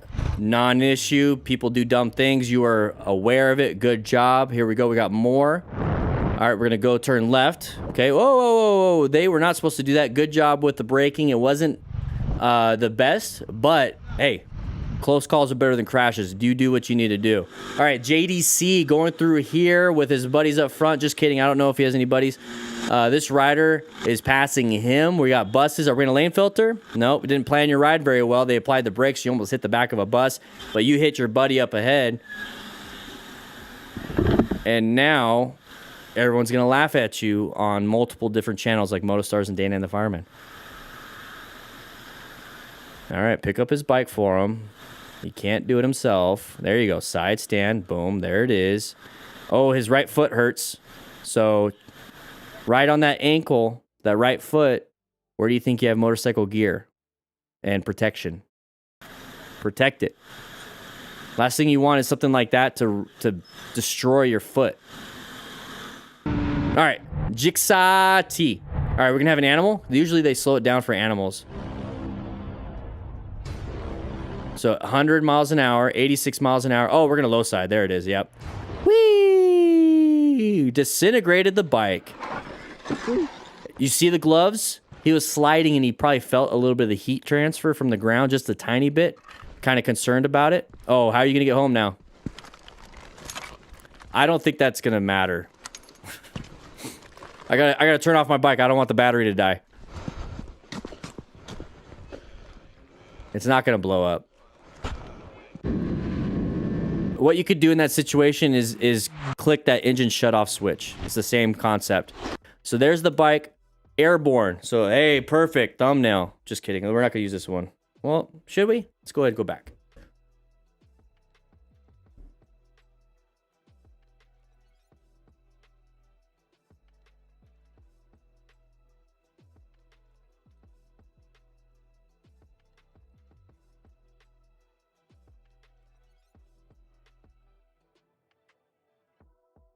Like I said, we're doing work here. We're doing work here. Thanks for watching, team. Oh, that was it. You're welcome. So let's take a look at what happened here. He's got full leathers. Good, right? That's real good. But here's the thing. We're going 86 miles an hour, and it's miles an hour. We're going really fast. We're going to go ahead and put it super far down like this. Okay, we're trying to get that knee down. We're trying to, you know, get our black belt in canyon carving. Maybe do some max crashing. But this is what's happening here. We're going to low side. Low siding is not a fun thing to do because then you're going to obviously crash. But a low side is basically where you lose traction on one or both tires and it just basically slips out from underneath you. There's not enough friction, not enough traction to make it to where it's going to stay on the upright. Okay, can't do that. So we're going to slow down, or not slow down. We're going to crash and then slow down a little bit. So he's going to check his hands. So take a look at this. Look at that. That's all it did. That's all it did. But see how much it did? If you didn't have gloves on, that's not leather that's just getting ripped off. That's your flesh. Wear gloves. You never know. I know you're not going to do 90 miles per hour in the canyons because I don't want you to. You're probably supposed to be doing 40. But just in case something happens, gloves worked exactly. A bike and its boy. Gloves worked. Gear saved him. So I think he's concerned like, oh crap, the bike's going to blow up because there's fuel on the ground. So let's turn it off, turn it off, turn it off. Use the engine shut off switch on that right side. It's that red button. Just go and click that. It's going to do the same concept. Okay. Let's go ahead and watch it in slow motion because MotoStars likes to do that. And then ends it. Thanks for watching. So right here, we're starting to slip it and slide. And so his back is also getting that abrasion and destroyed the bike. Destroyed it. All right. Whew. Don't go that fast. Don't go that fast. Actually, let's go. Nathan, cut some of this stuff out. Make it look pretty for me, okay? Here's the thing. What we didn't talk about, we just kind of talked about gear. We didn't talk about cornering. Well, we got to talk about cornering, everybody. Because I did say not to do your black belt and canyon carving. Because we got to be doing slow look, press, and roll. Slow down before the turn. We have to look through the turn, press, initiate, counter steering, roll on to accelerate out. Okay, slow look, press, and roll. But I like to do this. Okay, I like to just look far ahead, okay? We have to look for signs. We have to look for debris. You know, Max just didn't do that. And your possible entry. Okay, so let's go and take a look at this possible entry. Oh, we're doing... There we go. So he's going to do 100 miles an hour. So we're going to go ahead and look far ahead. And there's our possible entry right there. Perfect. Okay, so now we have to adjust our speed. Oh, shoot. We went from 100 to 88. Okay, that's a little bit of an adjustment. But here's the thing. You might be going too fast. You just might be going too fast. So you have to adjust it. So that's where the slow and the slow look, press, and roll really kicks in. Now, when you slow it down, now we start to diverge. Okay, he's going fast. Now we're slowing down. You have to maintain good throttle throughout the turn. Because if you slow it down too much, you're just going to slow down through the turn because you're not going in a straight line. It's actually changing your direction, slowing you down because it's needing traction for that turn. So when traction happens, friction happens. Therefore, you actually start to slow down. It's not smooth. It's not like frictionless. You have friction on that. So next thing is you have to relax.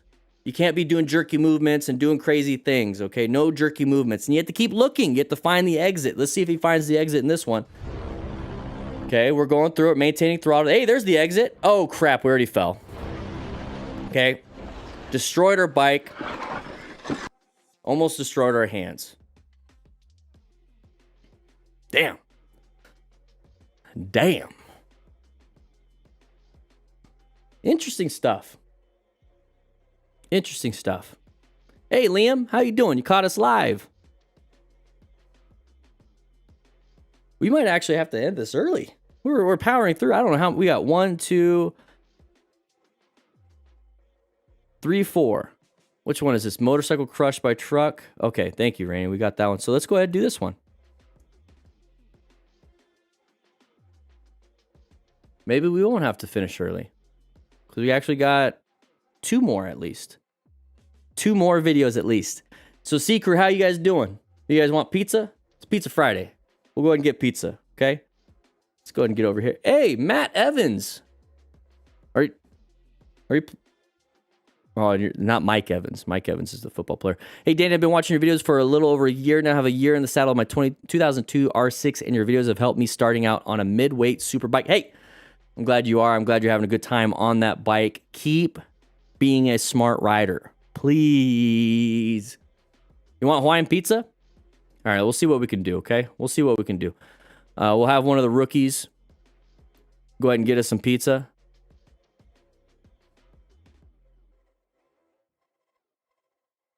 Go ahead and have the rookies go ahead and grab some pizzas. Go ahead and get about 100 of them. How many people do we have in class right now? We have 200 and something people in class. Make sure you guys go ahead and grab a pizza. We're going to get 100 of them, so that means each of you get half a pizza. That's amazing. Most of them are going to be in the crew lounge, so you won't get it unless you're a crew member. But we'll go ahead and bring a few here in class, okay? Whoa, a little bit lag. Let's go ahead. Disappear. Let's go ahead and reappear. There we go. A little bit laggy. Here we go. Dun, dun, dun, dun, dun. Looks like some arguments. Looks like a little bit going wide. We got a crash there. We got some interesting things going on there. And here we go. So narrow area, going pretty slow, intersection. Brake suddenly, and by doing so with the wheel turned, he didn't give himself any chance to keep the control of the bike. Okay. Okay, look left, look right, look left, look right, look right, look left. Hey, good job. Oh, we panicked a little bit, had too much weight transfer, center of gravity, fell over. That can happen. That just came out of nowhere. That's fine. That sucks. This is why we have gear, so we protect ourselves, and we also protect the bike itself. This is a pretty simple beginner mistake. All right, whose fault is it? We're going to turn left here. Let's find out whose fault is it. It's green light. Okay, we got a lot of pedestrians. Made it through. Why did we slow down and stop? Oh, we got a stop sign. Don't get hit from rear.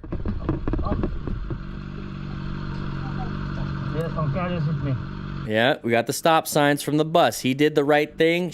This person did not. Don't you see a school bus? And they're still going to argue their point. Don't you see the school bus? Then it's his fault because he actually made the turn. So it's the motorcyclist's fault for making the turn, but they also made the turn. See how the logic doesn't make sense? It's because they're just angry, emotional people.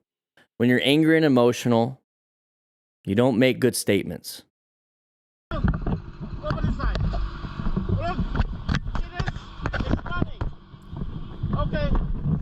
I would check your bike first, right? Said go Mills for the $1.99. Thank you so much for the $1.99 donation. This person already is off on the side of the road. Let's see what happens. Or is that a lane? I don't know. It doesn't look like a lane. Oh. Is that a lane? I don't understand the music here. So right here, what we're doing is we're getting through here. Going around the corner. Somebody wants to turn right.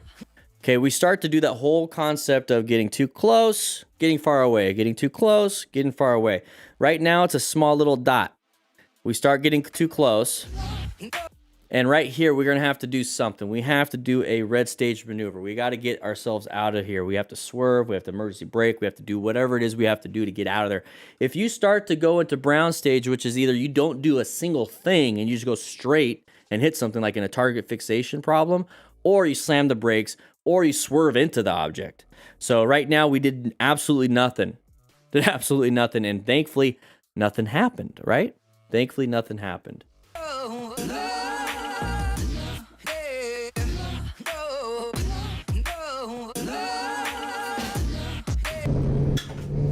All right, narrowly misses head on. Okay, Cool Breeze Rider, what's up, man? Whoa, a little bit too. Oh, check your pantalones on that one. That was a little bit of a. You're okay? Are you sure? Woo! Yeah. When your eyes are that wide like that, that means it's adrenaline really hit in, and you're like trying to capture as much light. When you're doing this, that wide-eyed moment is that fight or flight. All right. You know what, Cool Breeze? Cool Breeze. Contact me. Contact me. You know, I'll see, that's what I'm talking about right here. Contact me. I'm going to send you a rescue kit. You're in these videos all the time, and you've witnessed so many different crashes. I think you need a rescue kit. Contact me. I'll send you one. Let's get in touch. Okay? Because you're always in these videos, man. You're always riding with people, and you're always capturing these crazy things. If something happens, I want you to have what you need. Okay? All right, so contact me. Anyways, here we go. Biker narrowly misses head-on collision. Okay, so she's going too fast for her ability. That's really what it is. We're going wide because we're going too fast for our turning and cornering ability. Remember, cornering, you need to look far ahead. You need to adjust your speed before the turn. You need to maintain good throttle control through the turn. You need to relax. Okay, relax. And you got to keep looking. You got to keep looking through and find that exit. And my voice just cracked a little bit. It's because I've been talking for like 4 hours now. Oh my gosh. So she went a little bit wide, and there's that blind corner, and it's very scary. Now, the moment, look, she starts to turn. So we start having a target fixation. We start going too fast, or sorry, we were going too fast. We had target fixation. We start going wide, and then all of a sudden, there's a car. Oh, crap. And that's what happened. So your focus was on the wrong thing. You got snapped back out of it. So honestly, the car probably saved her life. She was a little bit white staged. In that moment, it turned her from yellow stage into white stage. She's back into now yellow, but then straight back into yellow or orange. And then it's like, oh crap, immediately we got to go into red and got themselves out. But we shouldn't be there in the first place. Very lucky. Very lucky. Very, very lucky. So when I was saying the wide eyes, because she has an adrenaline dump right now. That's an adrenaline dump. Okay, just look at.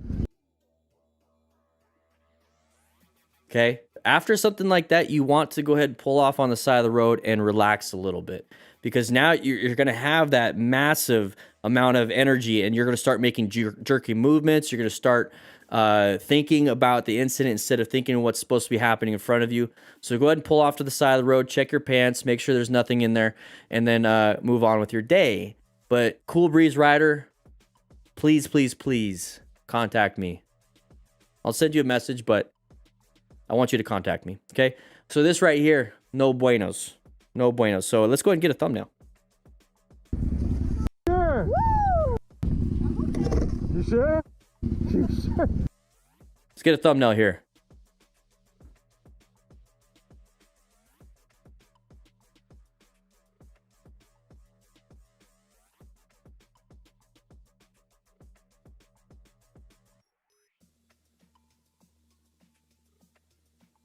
I think that was a good thumbnail. What do you guys think? I think that was a good thumbnail. Hey, we got pizza. Woo-wee. Everybody, we got pizza. Go ahead and grab yourself a slice. We only got 3 in here. We got 97 in the crew lounge. We're only bringing 3 at a time. We're only bringing 3 at a time. Are you sure? So if you eat them all, make sure you become a member and you can eat the rest. Hey, No 10, how you doing? Okay. Gang, gang. All right. Okay. Dark Sprocket, you like the... All right. Pause the video. We're talking about the beard now.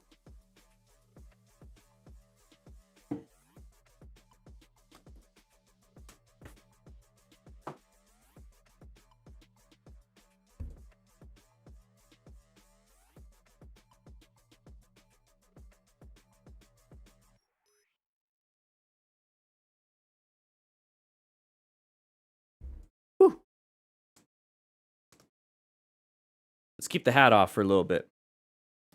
Let's keep the hat off. There we go. Lunchtime in 4 minutes? Yes, I think so. I think so. You know what? We'll go ahead and let's do 15, 20. You guys can go ahead and eat. Go ahead and eat your pizzas and everything. We're going to go ahead and talk about this one right here. It looks like we got an interesting little trailer thing. Here we go. Nice group ride. Didn't like over little close. place, so he decided to react, creating quite a threat himself. Pretty close. Whoa. What? Whoa, dude. That was messed up. So it's not just car drivers being idiots, right? It's trikes. Just kidding. It could be anybody. Sharp. Ooh. Now, I know some clubs, the tail gunner will do that on purpose because you're not supposed to mingle with their club, so it's a safety thing for them. But still, it's like if you're just cruising by yourself and people want to get around you, don't be a turd. Don't be a turd. This looks like it was a group ride for everybody, and this guy was just being a turd bucket. Now he could pass. Now he could pass. Thank you. I appreciate it, sir. I got you on camera. What a turd. He almost crashed himself for doing that stuff. It might be a club. You see him? Dude, he was trying to kill me. Tried to hit him off the road. Like, big time. You see my tire? You see the back? That was, I think that was a club. He pulled out in front of me, so I was like, oh, the bike started doing that. Have you guys ever seen that Harley rider kicking somebody that was kind of trying to pass and everything because they're going super slow? I have a feeling that's what's happening here, is that this person is the tail gunner for his group, which is a bunch of cruisers. He's on a trike, so he can easily, carry the rescue kit, which we have available on the store. We only got 15 left, but we are getting 500 more units in, and we'll be making that possible for you guys to buy later. But you could easily have a couple rescue kits in there. Right? Anyways, this is the tail gunner, so more than likely he is trying to protect his group and his club. It's some unwritten rule that I didn't even know about until recently. His group is up ahead. He's protecting them from anybody coming around and getting through them. He doesn't know if they could be a threat. More likely, this is one of those things that happens with a 1%er club. but it's not something I'm gonna have my crew do. We're not doing this crap. Okay, it's not only unsafe for you as the tail gunner, it's unsafe for anybody else. We're not doing that. We're not worried. We're not worried anybody's gonna cut in front of us. No. So this person wants to pass. Now we're gonna want to pass, right? And there's that immediate like, no, you're not. Whoa. And look how he almost crashed himself. And so we're kind of confused. We're like, what's going on? And won't let us pass and blah, blah, blah, blah, blah. So let's take a look at his attire. So he's got a vest. So he's got some rockers on the top. Okay, so probably has rockers on the bottom. You see this? I got you on camera. He doesn't care. He'll probably pull out a gun. Let's see what these other people look like. So that's a normal shirt. But here's this. Okay, that's normal. So these people are all, see how they're all like kind of the same group? So that's what I saw. I saw another rocker. So I have a feeling that's the club he's a part of. So that's the captain, tail gunner in the back, probably communicating with each other on Cardo Pack Talk Bulls, which we have a link in the description, but probably not because they're being turds. They probably have seen us, right? Losers. Anyways, Jorge Moya, welcome to the rookie crew membership status. Go ahead and grab yourself a beard clip-on from the locker room. We have a few of those. So that kind of sucks, but that's it. All right, here we go. Moto tree almost crashed immediately before I even could talk about it. All right, Jigsaw versus gravel, close call. Okay, road surface hazards. Be very careful around corners, especially in mountains like this. You could hit some gravel. There it is. That's what Max Risk did. Max Risk. Max Crash. When you're going around a corner and you're going fast, you're not going to see this in time. If you're going too fast, you're not going to have enough time to react. So when you go a little bit slower, I'm not saying slow, I'm saying slower than what this is. Okay, I says 40, but really? He was probably going a little bit faster earlier. So make sure you slow it down so you can see it ahead of time. Always scan the ground, scan up, scan the ground, maxi pad. What? No 10? No, come on, man, don't say that. I didn't say that. No 10 said that. Don't say that. Keep saying that. Anyways, this is why you should not overtake cars too fast. Okay. Sharp corner coming up. They cut you off. Good job finding an escape and slowing down. You did good, being a little bit of a smart rider. Not really, but here we go. One wheel. We got to get through this. We got lunch coming up. So we got 60 miles an hour. We got the deer. Good thing. We're going to keep moving. I'm not even going to acknowledge that. He will. He's going to check his pants a little bit. All right, so a 3-per rider. Positive situation in which the biker rushes to driver's aid without thinking. Okay. So are we doing this? Are we doing this? Oh, it's not a crash. It's just, oh, pushing uphill is terrible. Side stand? Okay, good. I've done this 3 times while I was on the motorcycle because it's really easy to do that U-turn and pause, or not pause, and stop, and then help out because that's tough pushing a vehicle uphill, let alone a Suburban. All right, put it. With a whole family inside because they're not helping. Thank you, guys. Appreciate it. You're welcome. Moving on. Good job. I like this. All right, Rider Ray 2125 with a, is that a rock form? Hey, it's a rock form. Did you use the link in the description? You get 25% off? I don't know, maybe, but we got this person cutting us off. We're just gonna play it through. We're gonna play it through. Rider Ray 2125 was able to handle that because of the massive amount of brain power he has for getting a rock form. Moto Moment side of the vehicle. Good job with the progressive braking. Progressive braking is very important so you don't hit anybody and so you don't dump the bike in a panic brake. So good job, good job, good job. All right, we're going through here, looking left, looking straight. Okay, good. We got anybody coming up behind us? Hopefully not. Go ahead and pick up a little bit of speed. We got... This situation shows how a moment of a lack of attention can have dangerous consequences. All right, look forward. Riders behind only briefly looked back and ran over the curb. Oh no. Ran over the curb. What are we gonna do here? Are we gonna do a U-turn? Yeah, he is. They're talking on their Cardos. It's definitely not a Cena, trust me. Talking to the Cardos. What are we gonna do? Are we gonna rescue another rider? Let's see what we're gonna do. Where is he? Oh, under the bridge. Under the bridge. So what do you think happened? Sharp right turn, accelerated, hit the wall? Yeah, I might have broken my shoulder, but I think it's just hurt. No. Okay. No. You think I can ride this home? What happened? I looked left over my shoulder and I ran into the curb. I think I broke something. Ah, dude. Oh no. The coolant fluid. This is a triangular bandage. You can make a sling out of it. He's guarding it right now, holding it because the weight is pulling on his shoulder. He probably broke his collarbone. He feels it in the shoulder, so putting it up in a position of comfort is very needed. We have them in every rescue kit. We got 2 of them. We got 2 of them. Let's go ahead and pause that. We got 2 of them in every rescue kit. We also have Prep Medic. If you guys know who Prep Medic is, an amazing content creator. Talks about medical stuff all the time. He's a flight medic and everything. He actually was a guest MTC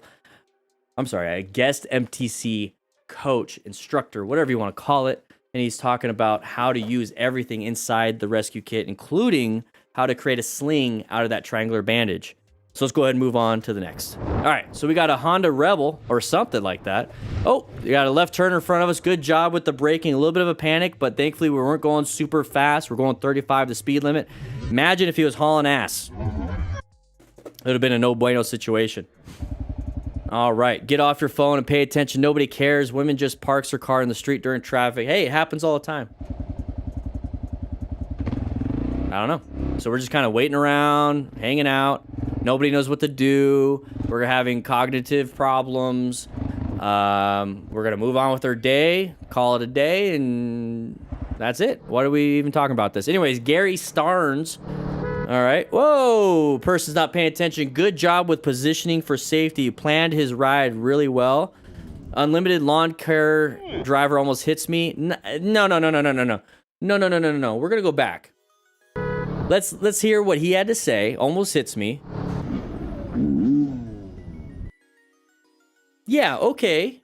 They should have stopped, but they saw you and they did. They're probably like 20 feet away. Get over it. Get over it. Get out of there. Get out of there. Oh, no, this is non-issue, dude. Stone Mountain Moto. Get out. It's non-issue. Funny, bro? Yes. That's funny to you? All right. Let's move on with our day. Move on with our day. Legendary Anubis. Okay. Are we in Egypt? I don't know. Oh, almost lost a little bit of direction. Oh, coming out of nowhere. That was nothing. Anyways, texting and driving, you are busted. I don't care about texting and driving. I care if I can navigate around that threat. That's it. They could do whatever they want. They could be eating, putting makeup on, reading. They could be picking their nose, looking in the mirror. I don't care. If they're in my lane and they're moving around erratically, I'm going to make sure I do what I need to do to get out of that. All right. G. Rudolph.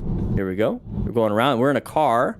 So don't tell me a motorcyclist crashed, because even if you're in a car, you could still rescue another rider. Take your rescue kit into your car just in case something happens. And that's what happened here. He looks like he's in a lot of pain. Probably, there's the motorcycle way over there. He probably hit the wall and was sliding across. So let's go ahead, and I would have blocked off traffic for the rider because I don't want him to get hit. But this is okay. That's fine.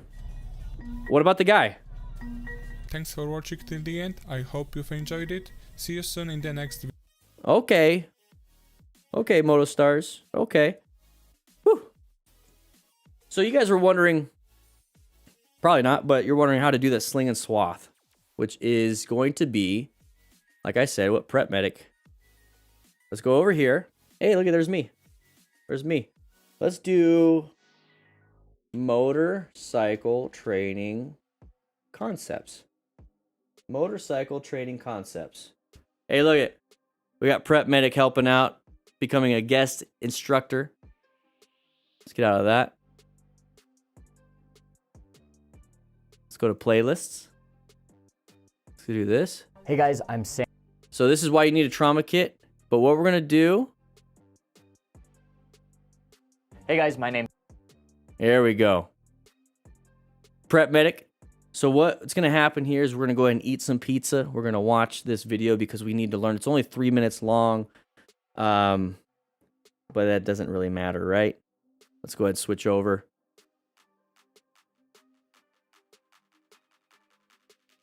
We're going to learn how to use the sling and swath with a triangular bandage. Go turn the lights. Why'd you turn them off? Jeez. Every rescue kit comes with 2 triangular bandages, and he's going to go ahead and teach us how to use it for shoulder injury like what that guy had. Okay. I'm Sam from the YouTube channel Prep Medic. In this video, I'm going to show you how to do a sling and a swath for an upper extremity injury. So a sling is just a piece of fabric that's meant to support an arm that's been injured. This can be a radius ulna fracture, humerus fracture, shoulder problem, or clavicle. It's oftentimes supplemented by a splint and just helps that hold it into the body so that it's not moving around causing more pain. A swath is another piece of cloth that goes around the body and holds that in, just keeps this kind of movement from happening. So to actually make a sling and a swath, you're going to need triangular bandages. So these are cravats. These ones were pre-made. You can make these yourself out of bed sheets as well. You can just get the dimensions from online. So the first thing to do is to identify the one odd out triangle edge. You're going to take this and we're going to tie a knot in this. So this will be a support for the elbow as we're trying to rest that in the sling. Now both of these ends are going to be the straps that go around the head. So I'm going to have the patient take their arm and hold it in a position of comfort. Usually they'll like this up on their body. This is kind of guarding, it's self-splinting, and we're going to try to put this right in this position. So obviously when we're doing this, it's good to have more than one person doing it. However, because I'm alone, I'm going to elicit some help from the patient just so that I'm not moving around any more than necessary. So for this, I'm going to bring this guy up under that. You can encompass the wrist or not, depending on what the injury is. Just make sure you always have access to that hand. Now we have two ends, and I'm going to get this guy right underneath the elbow, and I'm going to take both of these ends, and now we're going to go on either side of the patient, tie it behind their neck. So if you want to turn around here really quick. So back here, we can tie this just so it's supporting the arm. I don't want to be wrenching this up, pulling this out of position, and we're going to tie it. Now, you get style points if you can tie a square knot back here, but I oftentimes forget to do that. It's just a little bit easier to take off. So now we have your basic sling, and this oftentimes will be good enough if you're not doing a ton of walking around, but best practice is going to be to add a swath to that. So for this, we're going to take another triangular bandage. We're just going to have it nice and wide, and we're going to tie it around this arm. Now we try not to go over the actual injury site because this is going to apply some pressure, and all this is doing is keeping this arm into the body. So if you want to turn around again. So back here, we're going to take this, and then we're going to tie another knot, tie it relatively tight, and just keep that in place like so. So now we have this arm completely packaged, and like I said, this could be supplemented with a splint if it's radius ulna or over the humerus. And there's some different ways to splint if you're talking about a clavicle injury, but we're not going to go into that on this video. For more motorcycle-related first aid videos, check out the other videos within this series. If you want to learn more about medical care and EMS in general. Hey guys, if you want to learn more about this, I'll go ahead and share it. I'll share it in the Chitty Chat. What's up, X-Ram? How you doing? Boom. So that is what you can do for that shoulder injury. So let's go ahead and take a look at what that happened there.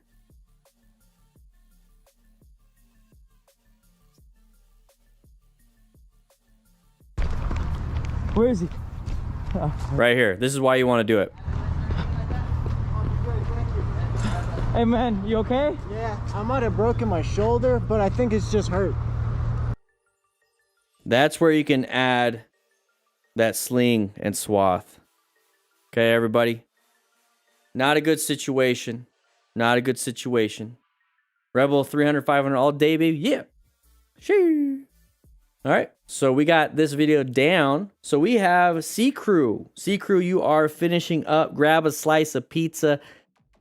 Go into the crew lounge. Hang out. Drink some milk. You guys are all growing people. You guys are insane.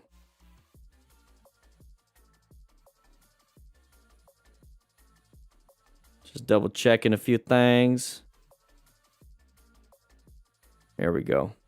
Doing well? Yeah, Blue Trunk's good. You can remove the jacket if you want. I would like to remove the jacket just so I can see what happened underneath. There could have been something else.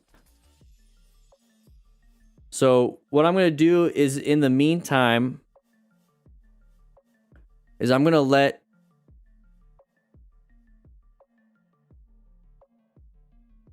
Let's go ahead and watch another one of those videos. I have to grab something to eat. So I'm going to let you guys... Let's go ahead and do this. Motorcycle training concepts. Let's see. We got a few playlists. There we go. We'll just do this.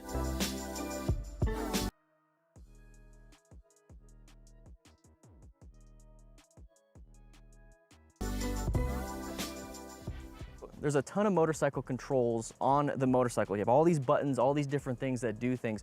What you need to understand is that there's two separate types, okay? So there's primary controls and secondary controls. Primary controls are gonna be the controls that... All right, one second. It's lunchtime. We had a special delivery from Nikki. What do you get when you mix a motorcycle with a joke, a Yamaha from Nikki? That's so nice. We got another drink. It's invisible. What do we get here? Do we got some goodies? Oh. This is, I ordered some Champions Club merchandise. I love supporting other creators. I just can't open anything up because I'm weak. There we go.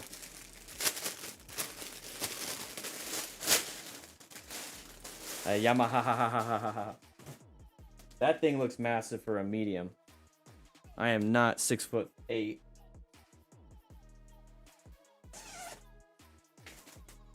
Oh, maybe not.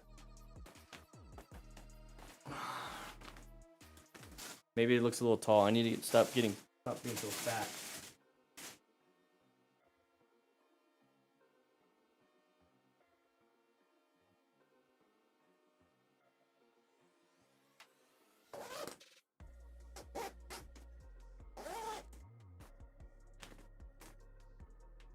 I might need a large.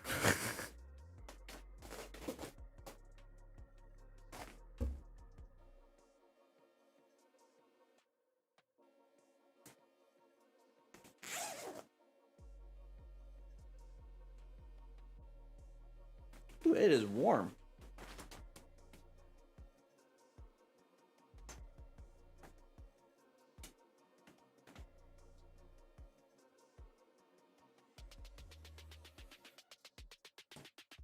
All right.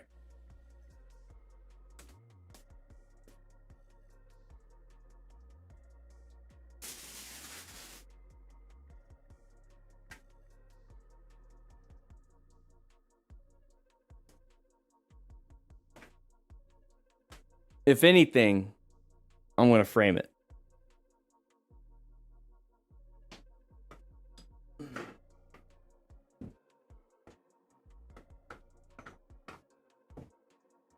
It's time to eat. Mehmet, go ahead and get yourself your own rescue kit. Build it yourself. I have a list of everything inside. Thank you for the feedback. It's not needed.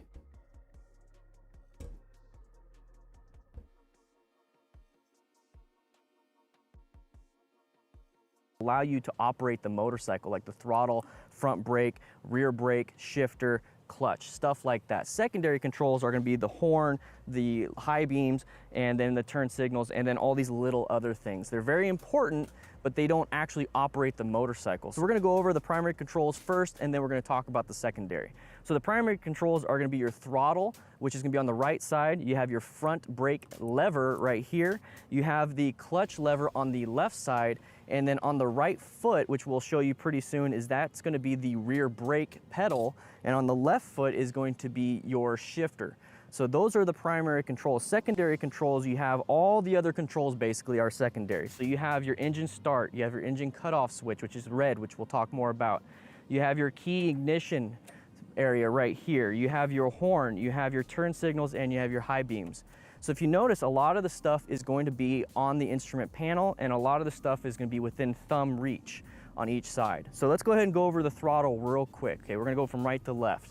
So the right side, the throttle. So this throttle is going to go ahead and turn about halfway through. If you notice, it stops. So this is 100%, this is 0%. So when you're rolling on the throttle, that's what this is. When you're rolling off the throttle, that's what that is. So if you also notice, it's not going to keep spinning around. You know what? I would freaking love it if you could find anything of this value for $20. You can't even find this bag for $20.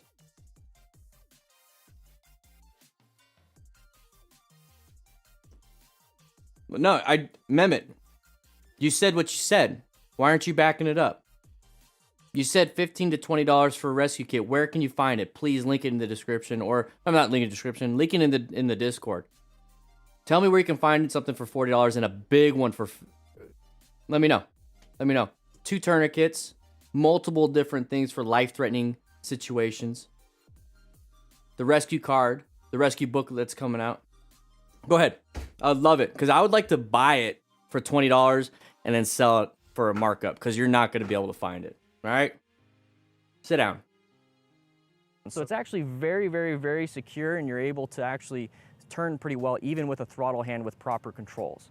Okay, so now we have the front brake lever. So right here, what this is doing is, you notice how it's just a nice little click, and then it doesn't want to go all the way. I'm applying a lot of brake pressure right now. If I apply more and more and more, you're able to squeeze it more and more and more. We'll talk about progressive braking in a future chapter. So let's go ahead and move all the way over to the left side. And if you notice, remember that this turns over here on the right side. Well, guess what? This one does not turn. So that way you're able to find out, okay, well, which one's the throttle? Well, this one turns, this one doesn't. So the left side's not going to be the throttle. So if you notice, we have a lever on this side and a lever on this side. So this lever over here is the front brake. This lever over here is the clutch lever. Now what this lever does is it's going to disengage and engage the transmission, which will allow you to move. We'll talk more about that when we get to the friction zone. But one thing that's different from this lever and then this lever way over here is that this lever, it can squeeze easily all the way to the end. This lever right here, it wants to stop. So if you are confused about what is the brake, what is the clutch lever, this clutch lever will just easily close all the way. The front brake lever will want to stop itself because it's going to have resistance. We talked about the throttle, we talked about the front brake lever, the clutch lever, and now we're going to talk about the other primary control, which is going to be on your right foot. This is the rear brake. So if you notice, we can push down, but it's just like that front brake where it's going to give us resistance. So the same thing, you're going to do progressive brake pressure and press down, and then the rear tire will actually slow down. When you're riding, you're going to press down on the rear brake. And when you're not applying rear brake, you're gonna put the ball of your feet on the pegs. When it's time to apply some rear brake pressure, we're gonna move over and apply some rear brake pressure. So moving off to the left side,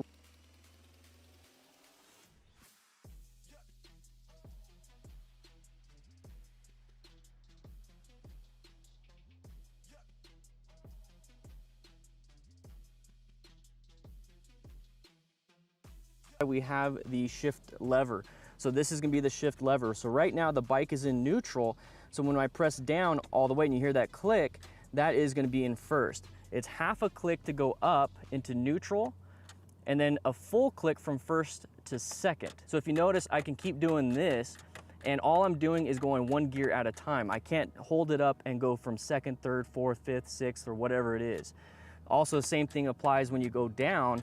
You can only press 1 gear down at a time. We'll go over how to shift in a later video. Now let's go ahead and head back over to the handlebars and talk about the secondary controls. So what we have over here on the right side is your engine shut-off switch. Now what this does is basically what this does. So you turn it on and then you turn it off. This is going to disconnect and connect the electricity basically to the bike, okay? So it's a shut-off, this is a shut-off. There it is. I like to use this shut off just because it's close to my hand. So if I'm stopped after I'm done and I'm parked, I like to just keep both hands on the handlebars and then turn it off and then turn it off after I do the side stand, which we'll talk about. This is your engine start switch. So what happens is you turn this on, you make sure that this is on also, and then you apply this when it's in neutral and it's safe to do so, or if you have your clutch lever pulled in first gear, and that's gonna turn it on. So let's go ahead and just look at it real quick. That's what happens when you push that, and that this is on and this is on. So when I talked about the engine cutoff switch, it turns off the engine, but the electricity is still on, so you have to turn the ignition off also. So now that we know about the engine cutoff and the engine start switch, we're gonna go ahead and move on over here to the actual ignition area. So you actually have an on, off, and then if you push in and turn left on some bikes, or you push in, turn right, it all depends on which bike you have. You can actually lock the steering column or lock the key inside of it. So that's just something you want to look into on your own bike. But right here, what this does mainly is just turns on the engine, it goes through a self-check, and it's ready to go, but it won't go until you have the engine cut off, ready to go. So if you notice, you can kind of hear it. Let me go ahead and do it again. It basically resets the whole startup procedure. And then once everything is on, you're in neutral, or you have first gear with the clutch in, with the side stand up, you can turn it on. So you can also turn it off with the key, and this turns off everything, but I prefer to use this and then do this. I like having a two-step process. So we're gonna go ahead and move over to the left side, and what we have is high beams, low beams. It's the same thing all the time with the car and other bikes. Basically, the high beams is gonna give you a lot of vision, pretty far ahead. Low beams is the standard. It's not a lot of vision, but you're not blinding people. We have the horn. It's not gonna work. It's an electronic horn, so if we turn it on, now it works. So it's going to turn that back off. So electronic horns, so don't worry too much about this horn unless you really want to waste some movements. It's always better to use your primary controls for emergency maneuvers versus a secondary control. You also have your indicators. So a lot of things, they go left, they go right, and then you have to push it in to cancel. And that's pretty much this set in stone for most motorcycles there. I consider the side stand as a secondary control that can influence your primary controls. So the side stand is very important to put down when you're done riding. You don't want to just hop off the bike, obviously. But here's one thing I want you to know. There's some side stands, you can kind of see it right there. There's an electrical wire that's going to go to the engine. So just like the secondary controls up on the top, you have the engine shut off switch. Here, this is actually an engine shut-off switch down here, but on the side stand. So if you're sitting on the motorcycle and you're gonna start the bike and you pop it in the first and you wonder why the engine shuts off, more than likely you left the side stand down. It's a great safety feature just in case you start to take off with the side stand down. It's gonna shut off the engine, but it can cause some confusion.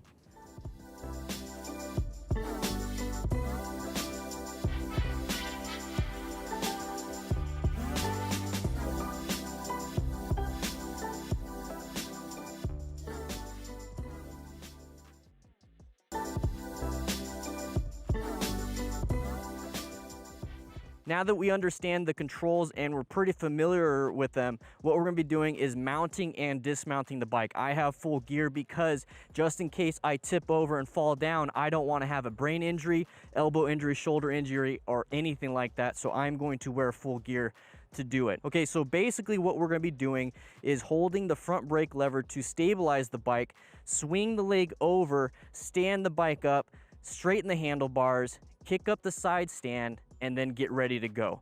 And then to dismount, we reverse that order. Okay, so we are going to have to squeeze the front brake lever to stabilize the bike from going this way or that way, okay?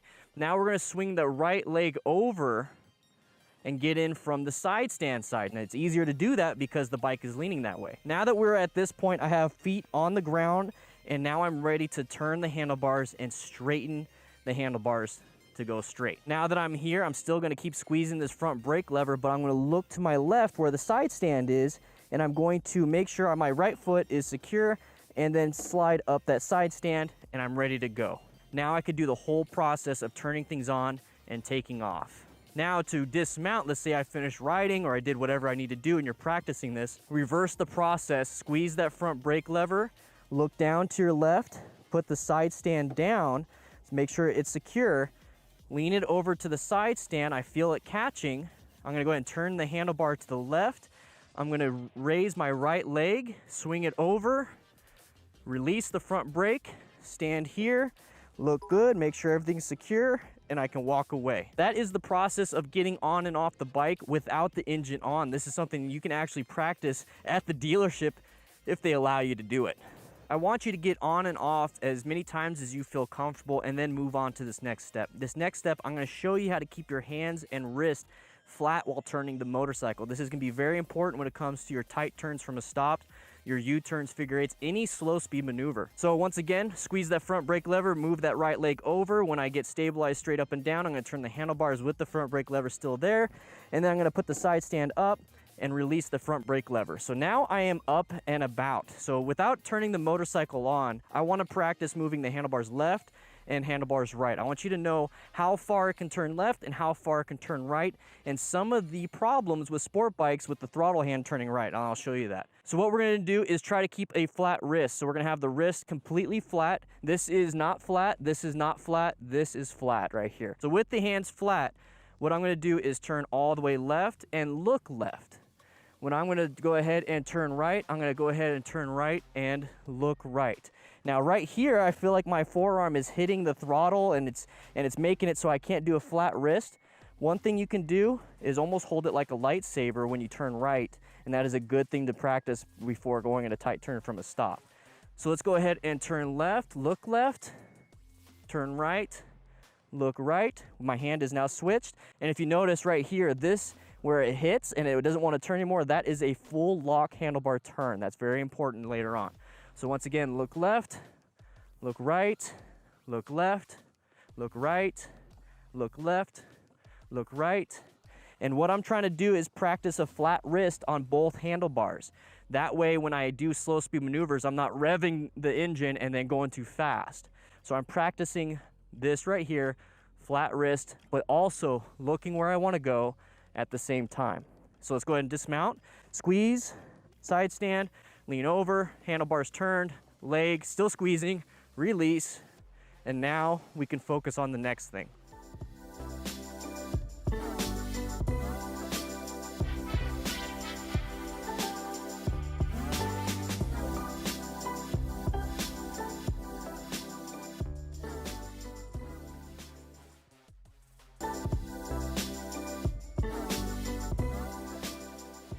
So now I want you to mount up the motorcycle, side stand up, and we're gonna go through the process of turning on the motorcycle and showing you some of the basic operation. So remember, this is the front brake lever. You notice how it doesn't want to go all the way. This is the clutch lever. You notice how it wants to go all the way. That's important to know for when we find the friction zone and for when we need to stop. But first, we need to figure out even how to go. So that's the throttle right here. So let's go ahead and turn on the engine. And what I'm doing is I'm looking for the green neutral light. One way to figure out if it's in neutral is without touching any primary controls. I mean, you can go ahead and hold the handlebars. And if you can move backwards or forwards at least 2 feet, that means you're not in a gear. That means you're in neutral. The moment, see, I'm gonna go ahead and shift, and we'll talk more about shifting later. The moment I put it in gear, the green light goes away, and I try to move, and it wants to stop. That means you're in gear. Which gear you're in, that's what you're gonna have to find out. Okay, so now I'm in neutral. I have the engine on. I'm gonna go ahead and make sure I have my kill switch or engine shutoff switch on, and this lightning bolt around a circle with an arrow, that's the typical thing, is the engine start switch. So before we do that, I'm gonna go ahead and squeeze the brake, squeeze the clutch, just in case the bike takes off. The clutch will disengage the transmission, so no power will go to the rear wheel. And then with the brake, it allows me to make sure I don't move anyways, no matter what. And I'm gonna go ahead and use my right thumb, turn it on. Now I'm gonna release the front brake, very good. And I'm gonna slowly release this clutch lever just in case it's in gear. We'll talk more about friction zone. Right now, it should be getting close to that friction zone, but since I'm in neutral, nothing happens. So now I know I'm in neutral, the bike is running. So here's the thing I want you to do. I want you to get used to using this throttle. I want you to understand the sound. I want you to understand the feel of it in neutral. You're not gonna blow up your bike, okay? So here we go. We're gonna go ahead and give it a little bit of throttle. So I know right here, there's a lot of play, and there's no engine response when I twist this. So I know that if I have to accelerate, I need to get to here. So that's where having that flat wrist is very important. So I'm flat wrist right now, and now I know if I just give it a little bit, the engine will start. But here's the thing, I want you to understand what it sounds like and feels like. So go ahead and give it some throttle. Get a good feel for that. So understand that feeling. Now we're gonna practice shutting off the bike. So just like mounting and dismounting, we're gonna shut off the bike, and this is the process I like to do. So we just stopped, I put it in neutral, it's time for me to dismount, but I gotta turn off the bike. So what I'm gonna do is reach up with my right thumb, because I like having both hands on the handlebars. I don't wanna take one off and then turn the key, because what happens if I lose balance? So that's why I like to be here, flat-footed, engine shut off. So now the engine is shut off, but the batteries are still on, okay? So what I'm gonna do here is I'm gonna go ahead and look down, squeeze the front brake, side stand, go ahead and hit the side stand and do the whole dismounting process. And the reason why I do this, and turn it off now, the reason why I turn it off last and the reason why I get off first is because I want the bike stable.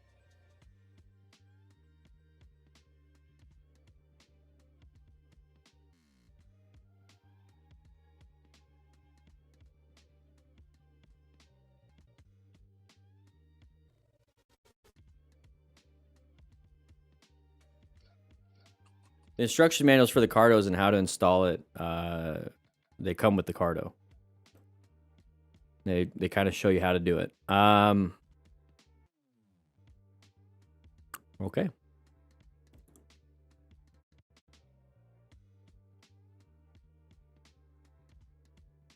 That's Mount Lemon. Isn't that pretty? All right. Whew. Hopefully you guys enjoyed your pizza. We have D Crew, right? Is it D Crew right now? D Crew. D Crew, how's everybody doing? How's everybody doing?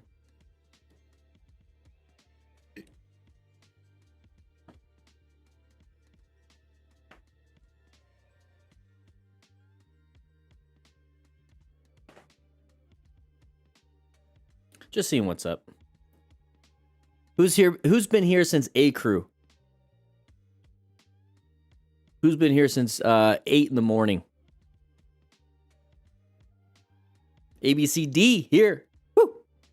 Glory, how you doing? Tony, I've seen you. The pink beard looks great, by the way. It looks really good. Keep it up. Flashed and Ninja. Woo! A Crew, Alex. Love it. Love it. All right, guys, we're gonna start on this one. We got plenty to do. Nathan, how much footage do you think we got? How much footage do you think we got? I mean, we've been recording for, let's see, for almost 3.5 hours. Let's say 3 hours of it is real footage. Imagine that. Like how much? Never enough. You're right. Love the answer. Love the answer. ABCD here. Raiden at D-Day from Crew. That's right. Love it.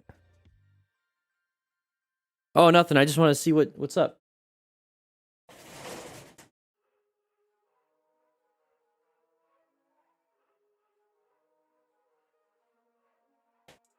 I told you she lives in the screen. All right, here we go. Dun, dun, dun, dun, dun, dun, dun, dun, dun, dun.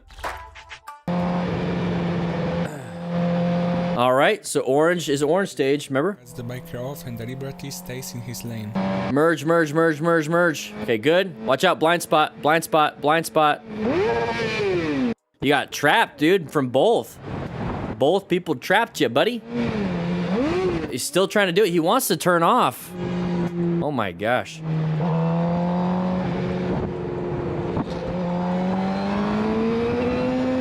You know, one sec, I just realized I just had a big meal. I'm getting a little sleepy all of a sudden. Get some caffeine.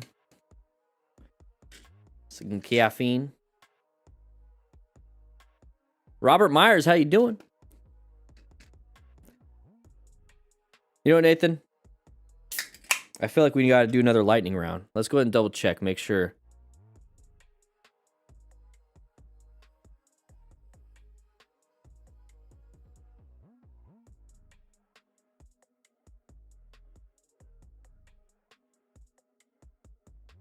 One, 2, 3, 4, 5, 6, 7, 8, 9, 10, 11, 12, 13, 14, 15, 16, 17, 18 different chapters, all right?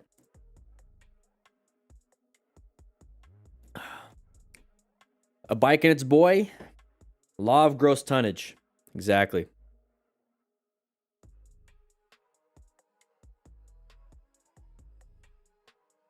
$30 questions.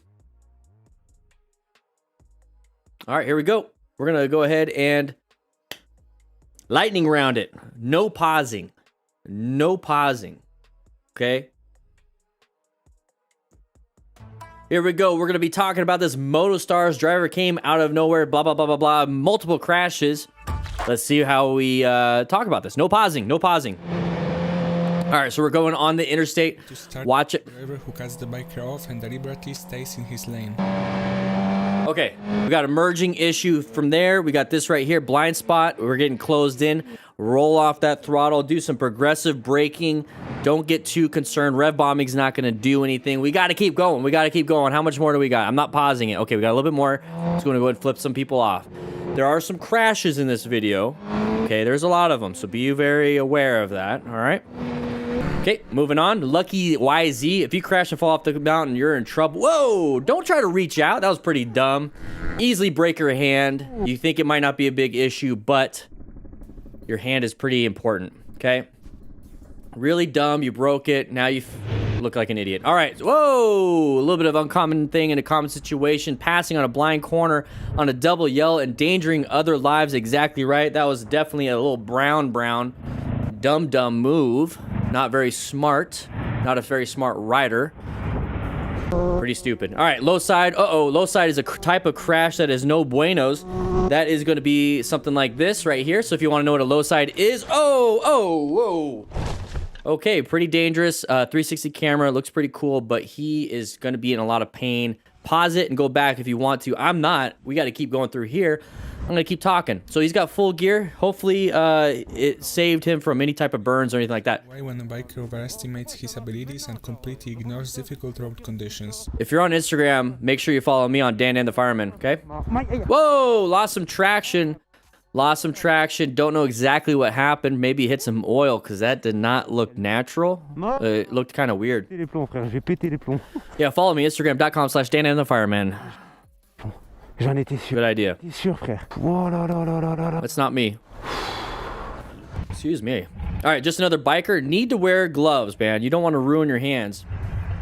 Okay. So he's got a water bottle holder. He got a side of the vehicle, came out in front of him. Good job with the progressive braking, but the main thing here was planning. He's positioned for safety, located it, and now he's going to go ahead and navigate this by hitting that person. Did she do that on purpose? Probably not. A lot of people have problems with inattentional blindness. Okay, you got to watch out for that. Didn't see you in the blind spot. Nice little green flicker for MotoStars rendering problems. And we're going to go ahead and move on with that because it really happens quite a bit because of that pattern here. Our lane is moving. Theirs isn't. People switch into our lanes. All right, so we're having a ton of fun here. Nice job with the blurring. Was that the rider leaned too much on the bike, scratching the engine cover. Okay, so we're going to get our knee down. We're going to have black belt in canyon riding, and we got a low side too. Now, I've seen this in person. People getting split in half on telephone poles, but this is just as strong. Those pieces of wood that connect to the barrier, they're like 50, 60 pounds. They're very heavy, very solid, very strong, and he went right into it. So lots of damage to him. He stopped. Oh, it's metal, so even worse. Easily get cut in half doing that. He's got full gear, but it's not going to save you from massive trauma. Okay. He's okay? Okay. So if your buddy kept going, you could tell him on your Cardo Pack Talk, hey, I crashed, or he can tell other people that you crashed and you can start calling 911. You really want to start rescuing another rider? We do have rescue kits on our website. They're right here. We got these rescue kits, Smart Rider rescue kits. And we're going to move on to this one. Do not pass. Do not pass this guy yet. It's a blind corner. It's obviously double yellow, but we're going to do it anyways because we don't know what we're doing. We're not being very smart. What are we doing? Oh my gosh. Yes, I get it. He's slow. Just enjoy the ride. Look around, and all of a sudden, like magic, this happened. So he hit the pole. See right there? See the turn? Going too fast around the corner. Did not do slow look, press, and roll. We were too focused on trying to be cool, and we screwed up. Don't ride like an idiot. Ride like a smart rider. Okay, adjust your speed. Maintain good throttle control. Slam on the brakes. Right in the edge right here, and it just came off. Good job with your own after action review, though. You full on the brakes? No. You just let off the throttle and try to coast her back in? Once I hit here. Too fast in the first place is going to cause you to go wide, and that's basically what happened here. How's it feel, bro? He's gonna ride home with it. Take it easy. No, don't get back into riding fast. Your bike has been demolished. Oi, oi, oi. Noisy Pipes Moto. How are we gonna handle this one coming up? We got a turn, blind corner. We're just gonna go into the wall because we were too focused on everything else. It was a blind corner. We had terrible line of sight. And we were going too fast. So what happens, we panicked. We panicked and went into Brown stage. He has a broken foot, now what? Not good. Went into Brown stage, completely panicked on that. Need to continue your turns, okay? Continue your turns. Slow look, press and roll, everybody. I love MotoStars and his music. He was not focused enough and hit the brakes much too late. So what is the stage when you're not focused? Ugh! What is the stage when you're not focused?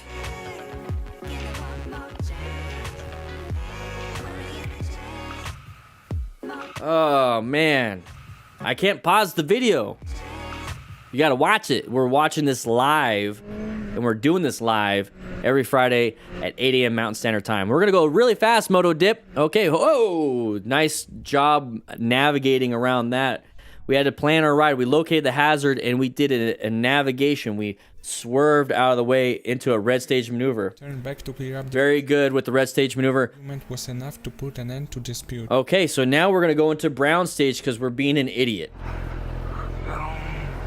It was just a little bit into your lane. It was scary. You got a little poop in your pantalones. I get it. But now we're going to fight. Remember, the adrenaline's up. Fight or flight. Just go on with your day. He wants to fight. Don't do that. What was that? You almost hit me.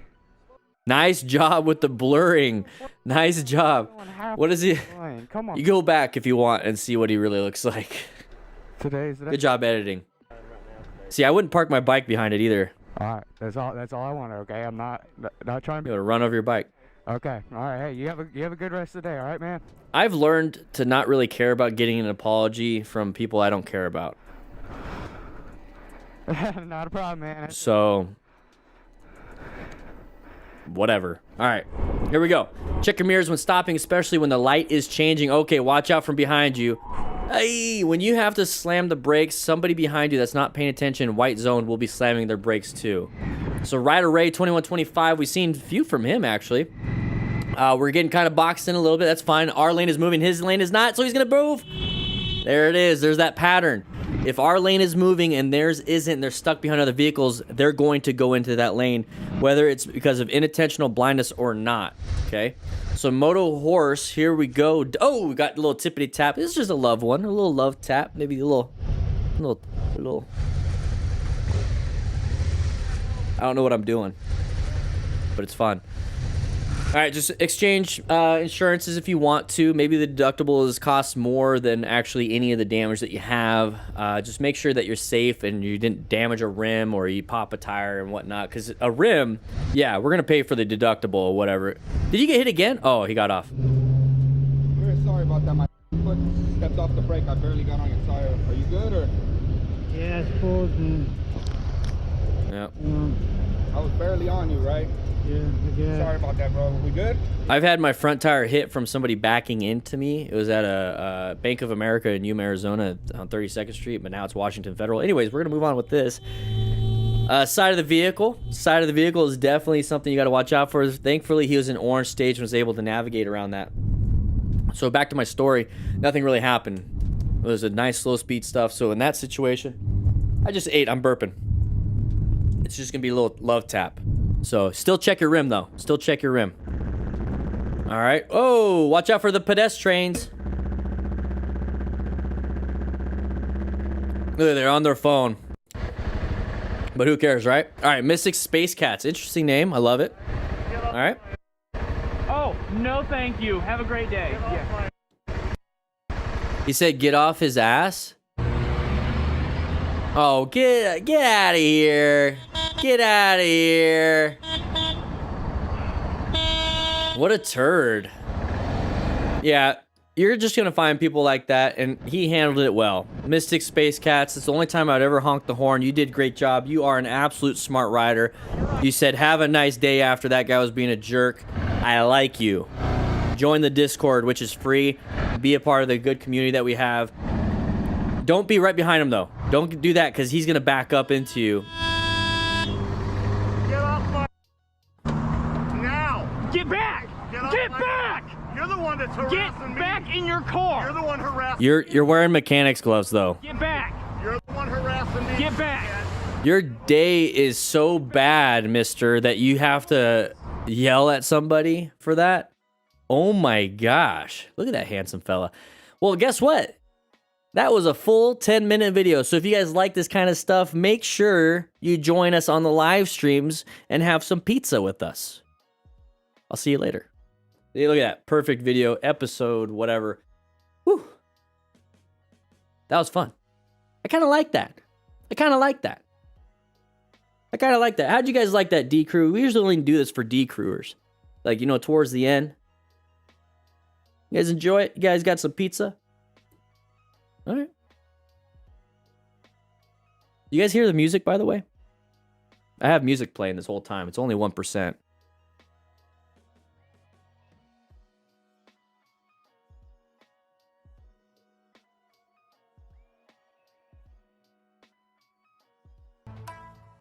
You like it?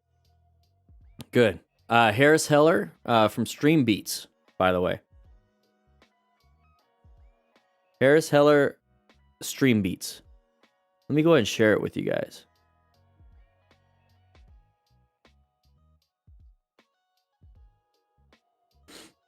It's non-copyrighted music, and it's just chill instrumentals.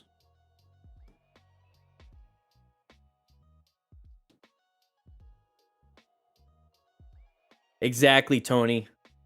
Exactly. And he's upset because he's wearing a mask by himself in his own car. That just kind of tells you what kind of person he is. Seriously, who wears a mask by themselves in a car?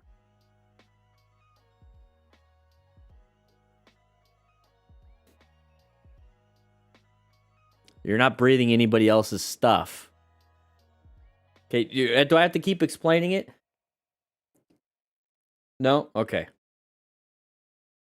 All right. I didn't want to say it,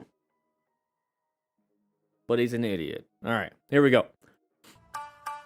We're going to do it again. We're going to go nonstop one more time.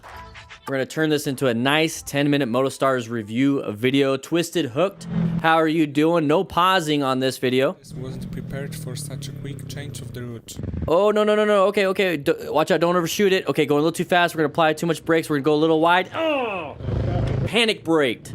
We went into a little bit of a brown stage. Panic broke. Lost traction on that front tire. What you need to be doing is progressive braking. There's the dump. I love all the camera angles, by the way. So he's talking on his Cardo. You okay? He's able to talk to each other. Using the link in the description, you get a nice little discount, I think. Sometimes they change it up, but it supports the channel. Whew. Speed round, Tony Reuter. I am. Thank you. I love it. That truck driver is going to rescue him. Remember to get yourself a rescue kit. We're good. Thank you. Here we go. Off to the next one. Alps rider messing around with his phone mount. Should have had a rock for him, but we're going to go ahead and keep going. Nice blinker. Go ahead and look. You got that red car. We're going to go switch lanes. We're switching multiple lanes. Hey, whose fault is it at that point? It is our fault.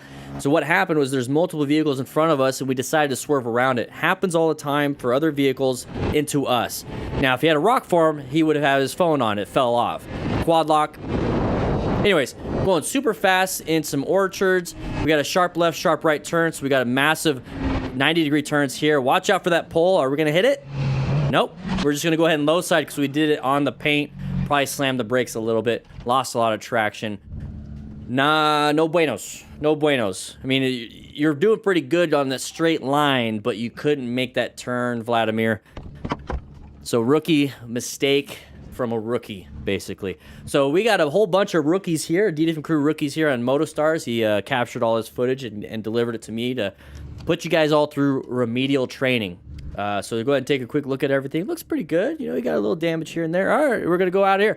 Can't see anything. We hit a bug or something. We see the person, oh, getting their knee down. We're learning how to do that. You know, we got a black belt in idiocy. But then we're going to go ahead and move on through here. There we go. Nice turn. Got our knee down. We feel good. Are we going to low side, though? Oh, no, it was a high side. Decided to high side. Now, high sides are no buenos. That's basically what it is. It's going to be a nice little flip. We start the low side, lose traction, gain traction, flip it up just a little bit. Let's make sure we don't do that. We're full gear. It looks like they are. We're going to move on to this person. 313 Dirty D, baby. The biker reproved the driver in a quite gentle way. The driver responded aggressively. We're going 140. Yeah, we're doing the right thing with no gear. Is he a smart rider? No, he's not. Did he just flip me off? You want to fight?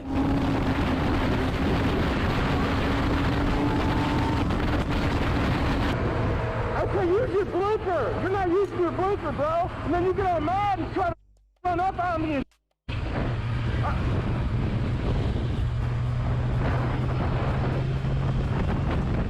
Whatever. Dirty D, you're not a smart rider. All right. DK719. Oh, exactly. Big open lane. That lane is getting backed up. Even a cop decided to do that.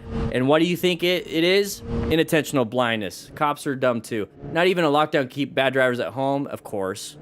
Oh, what are you doing? Side of the vehicle, uncommon thing in a common situation. Did a great job moving through here. Virus Rider. Jelkins. I heard of that before. All right, so we're going to low side a little bit. Low sides are no buenos. We broke a lever. We got our phone hooked up to a wire. Make sure you guys just get yourself a Cardo. That way you don't have to have wires and things hooked up, and I get it. But anyways, 90 miles per hour. Oh my gosh.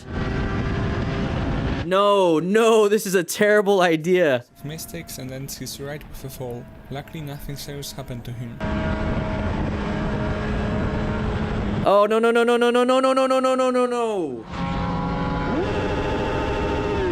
Yeah, rev bombing is going to get everybody's attention. Talk on your Cardos to each other. Hey, Jeff just crashed again. Let's go back. Let's go pick him back up again.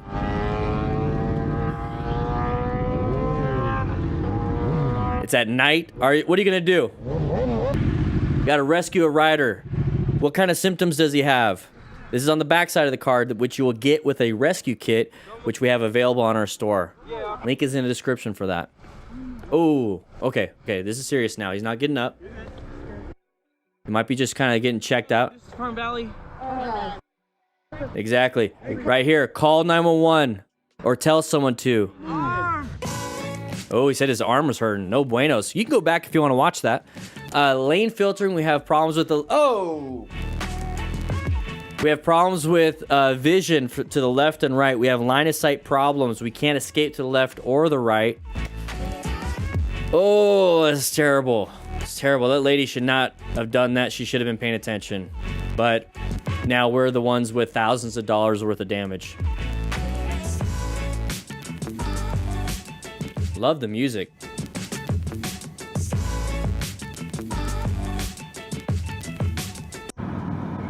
All right, Leader Plus, here we go. Riding around with our buddies on cruisers. They're going to be scraping hard parts, just even trying to turn out of their driveway. So let's see if one of them crashes on this. Okay, a little bit wide, Very close.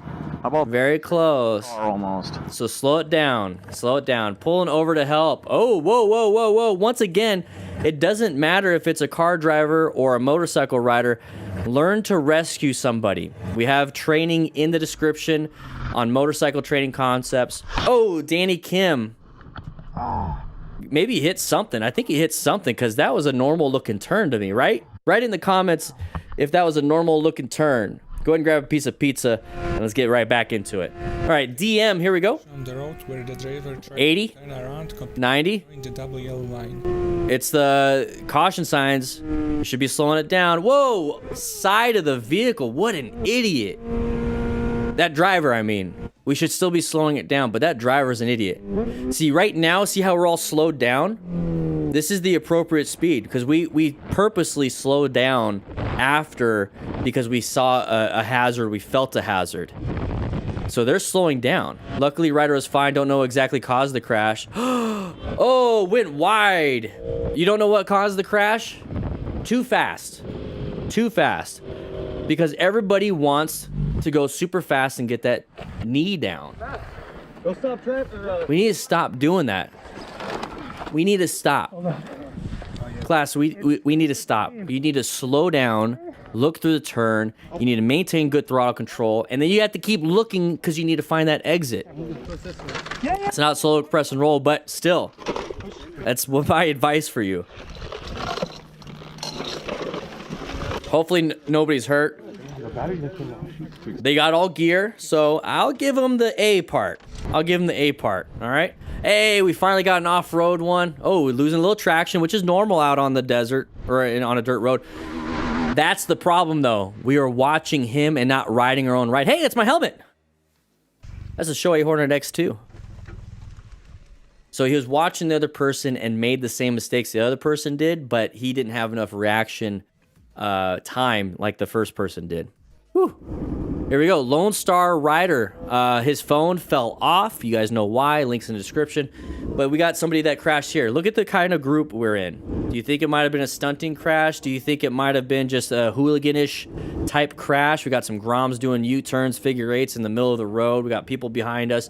You know, the kid has to go take a dump, but we're being blocked. So the kid just poops in the back seat. And now as parents, we're really pissed off at motorcycle riders. And we start to make laws to ban motorcycles because our kid can't hold his fecal matter inside his butt. You're welcome, MotoStars. Video, right? Okay. You know what? You ride safe too, MotoStars. And thank you so much, everybody that's being a part of this live stream. If you want to be a part of this live stream, make sure you show up on Fridays at 8 a.m. Mountain Standard Time. Woo! You guys like that? That was a fun little thing. You're going to see those two videos. You're going to see those videos. That was a lot of fun. That was a lot of fun. We got so much footage. We got so much footage. Now for questions. Yes. Yes. Yes, yes, yes, yes, yes, yes. We are going to go to my office. Let's go ahead. Woo! Beat ya.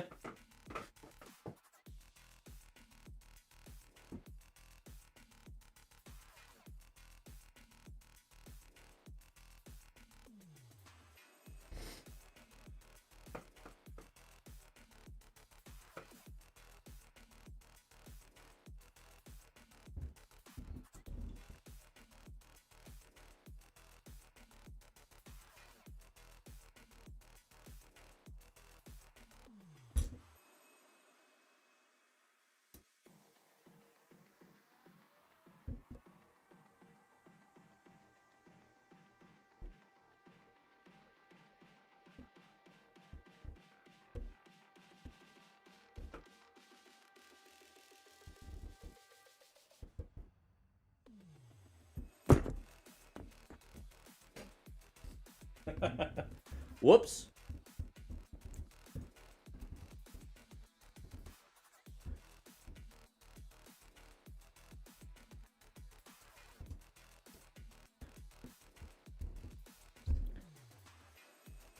Where do I live? I live in Arizona's.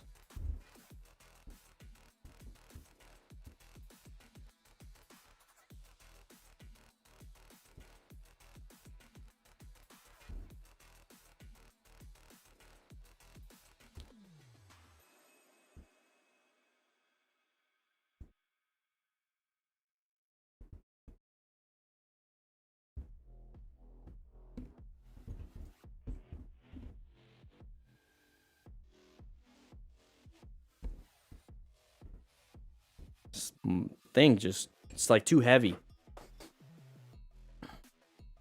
All right. All right. So I just hit the stop record button.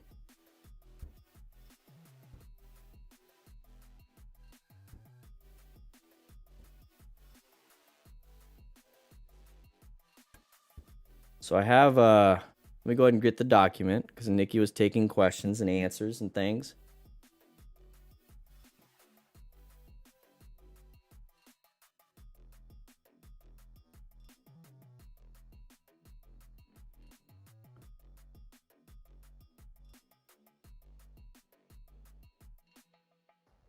There we go.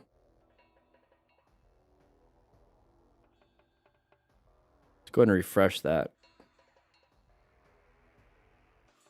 Boom.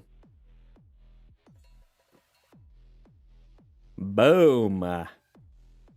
Boom.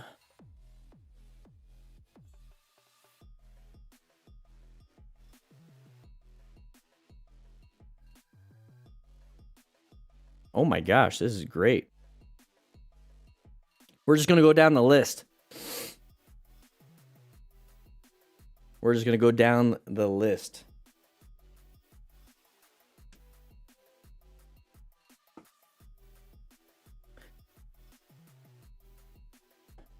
All right. MT-07s are okay. I just like to talk crap.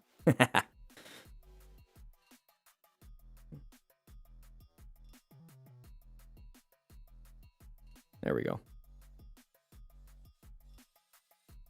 So here's the thing. You guys are going to see it live.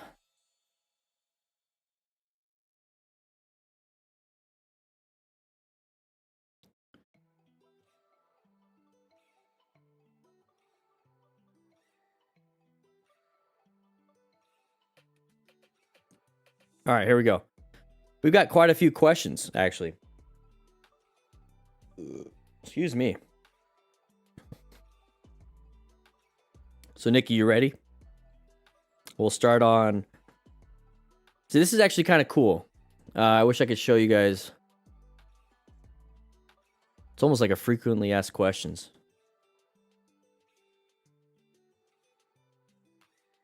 All right. All right, so we got Maniac HD Rider. We already answered this because this was earlier in the, well, let's go ahead and start recording. All right, Maniac HD Rider asks, helmet lifespan, how long should you keep a helmet even if it's not been an accident? I said earlier in the live stream that 5 years from the born on date.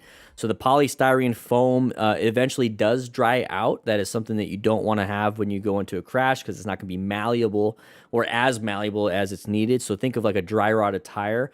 With your sweat and all that grime and all that stuff, you're not really cleaning the foam, you're cleaning the pads and everything. So it still gets through to the foam and your sweat will start to deteriorate some of that stuff. Same thing with makeup. I don't know if it's acid base, whatever, all that stuff.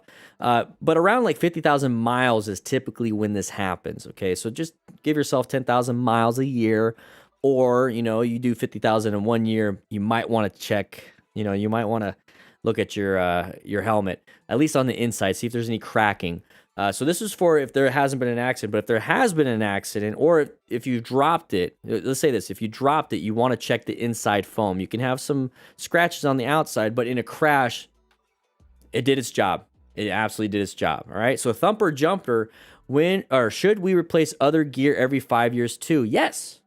I have my jacket. It's ready to be replaced. My pants I already replaced 2 years ago, so they're still good. The boots need to be replaced because they're falling apart at the seams.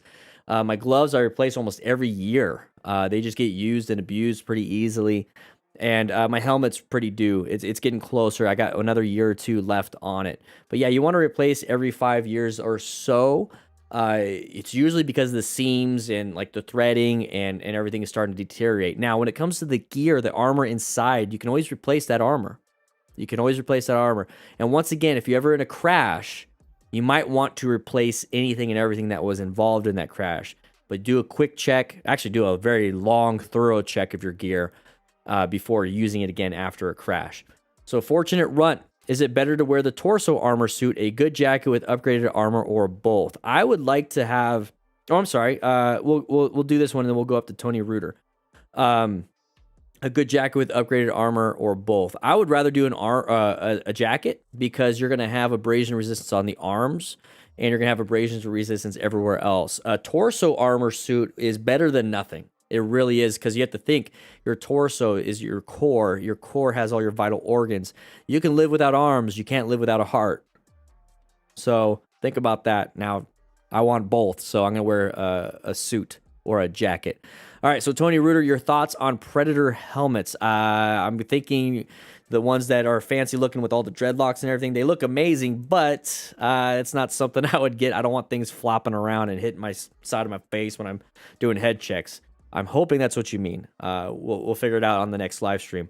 Benno and Tony Reuter, so both of you guys asked this question. Should the Grom rider that flipped backwards off of the hill get a new helmet even with a minor crash? What about back armor? Would he have sustained a spinal injury? So if you're watching the live stream from today, everybody, somebody basically just flipped backwards off the hill and they got all messed up. So if they hit their head, you want to check the helmet. More than likely, you're going to want to replace it.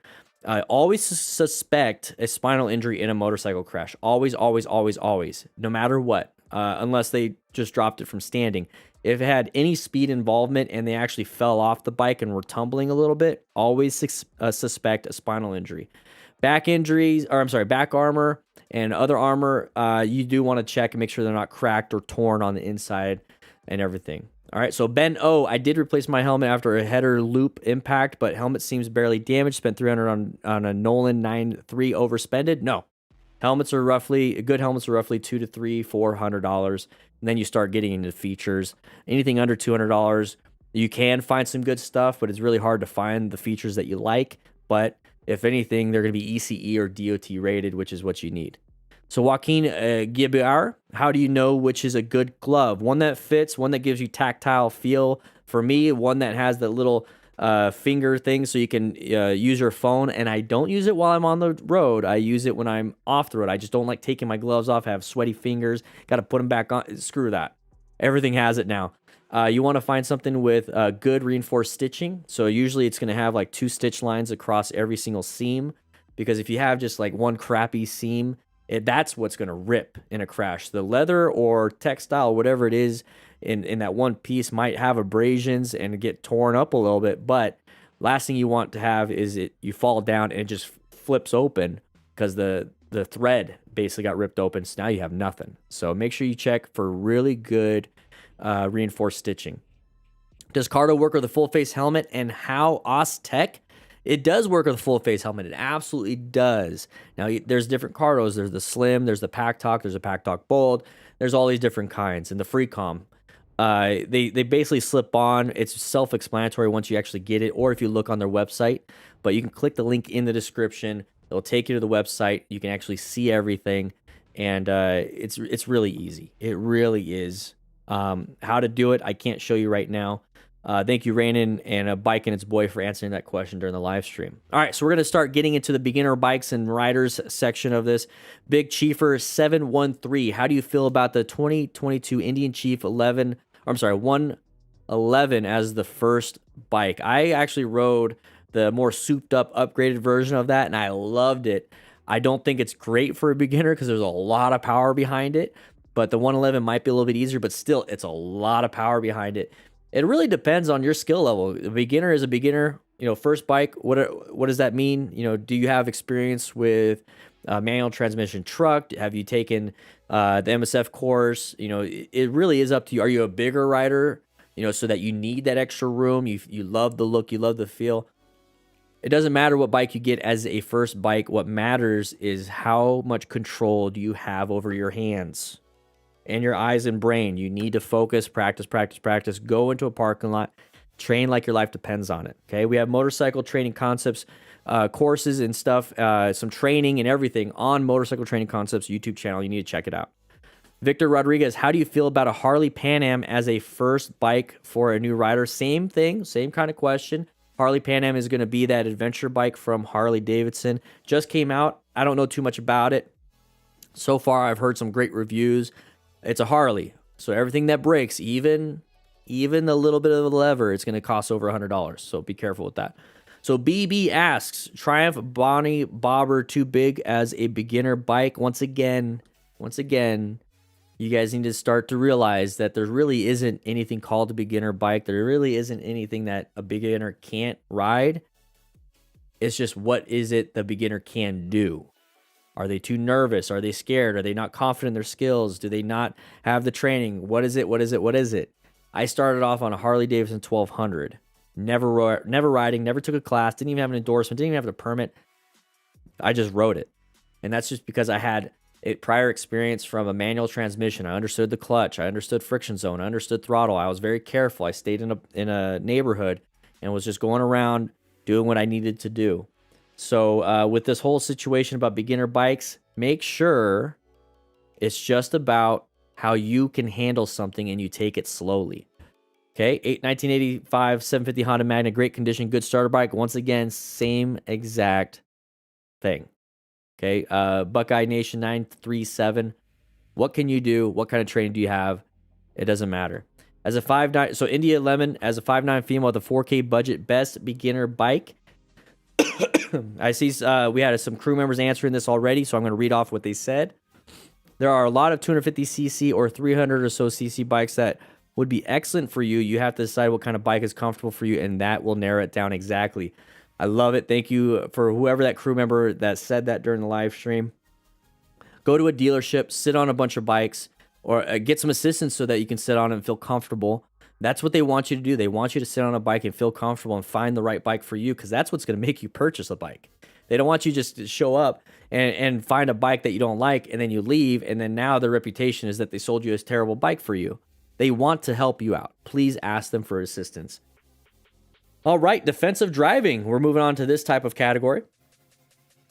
My nose is itchy right now. What's that? Whew. Sorry, I'm not reading the chitty chat. Tony, I see a lot of comments, though. A lot of questions here. All right, so Tony Reuter. I'm sorry, NA says, am I supposed... So we can't figure out the name. Says somebody... Am I supposed to look where I go, ratchet, or use my peripheral? So when we talk about ratcheting, we're talking about like going through the turn or looking straight. We look straight, we look in front of us. We look straight, we look in front of us. Look straight, look in front of us. It's like a ratchet strap, right? So what you want to do is, like in the middle of a turn, or I'm sorry, when you're turning, you want to look at your exit, kind of scan back to where you're at so you can see if there's any road surface hazards, and you're constantly doing this along the road.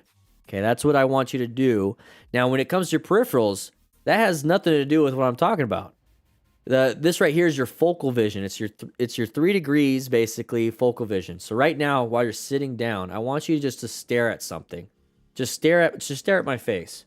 Just stare at my face. Did you see my hand? Yeah, so that's how you use your peripheral. You're staring at where you're supposed to be going, and you can use your peripheral to find this. And if you need to, do a quick look. That's what you're doing with your focal vision. You're not focused completely on an object. You can use your peripheral to catch your attention to look. So you use your peripheral to see any road surface hazards, do a quick look. Oh crap, that is something. You go around it, okay?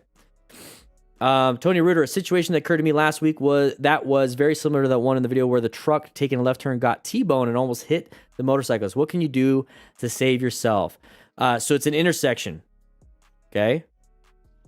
It's an intersection. So left turn. What is it that we do in intersections? When we see one coming up, we go into orange stage. So we need to set ourselves up for success and plan our ride. So we're positioned for safety. We located a hazardous situation, orange stage. So we're covering the brakes. We're maybe rolling off the throttle like 1 or 2, 3 miles an hour. And we're looking for escape paths. So that when we do get to an intersection, we do get to a point where we see somebody turning left, we are already, here's the thing, remember, perception, reaction, braking, or whatever, swerving, whatever, we already have that perception done.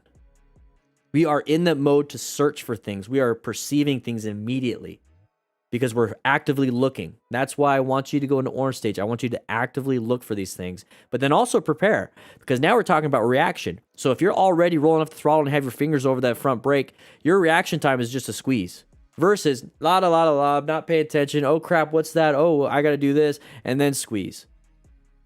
I want you to be in orange stage. Robo547, if you decide to brake rather than swerve, do you check mirrors to make sure you don't get rear-ended? If so, when? Okay, so if you decide to brake rather than swerve, do you check mirrors? At that point, it's an emergency maneuver. It's too late to check your mirrors to see if there's anybody there.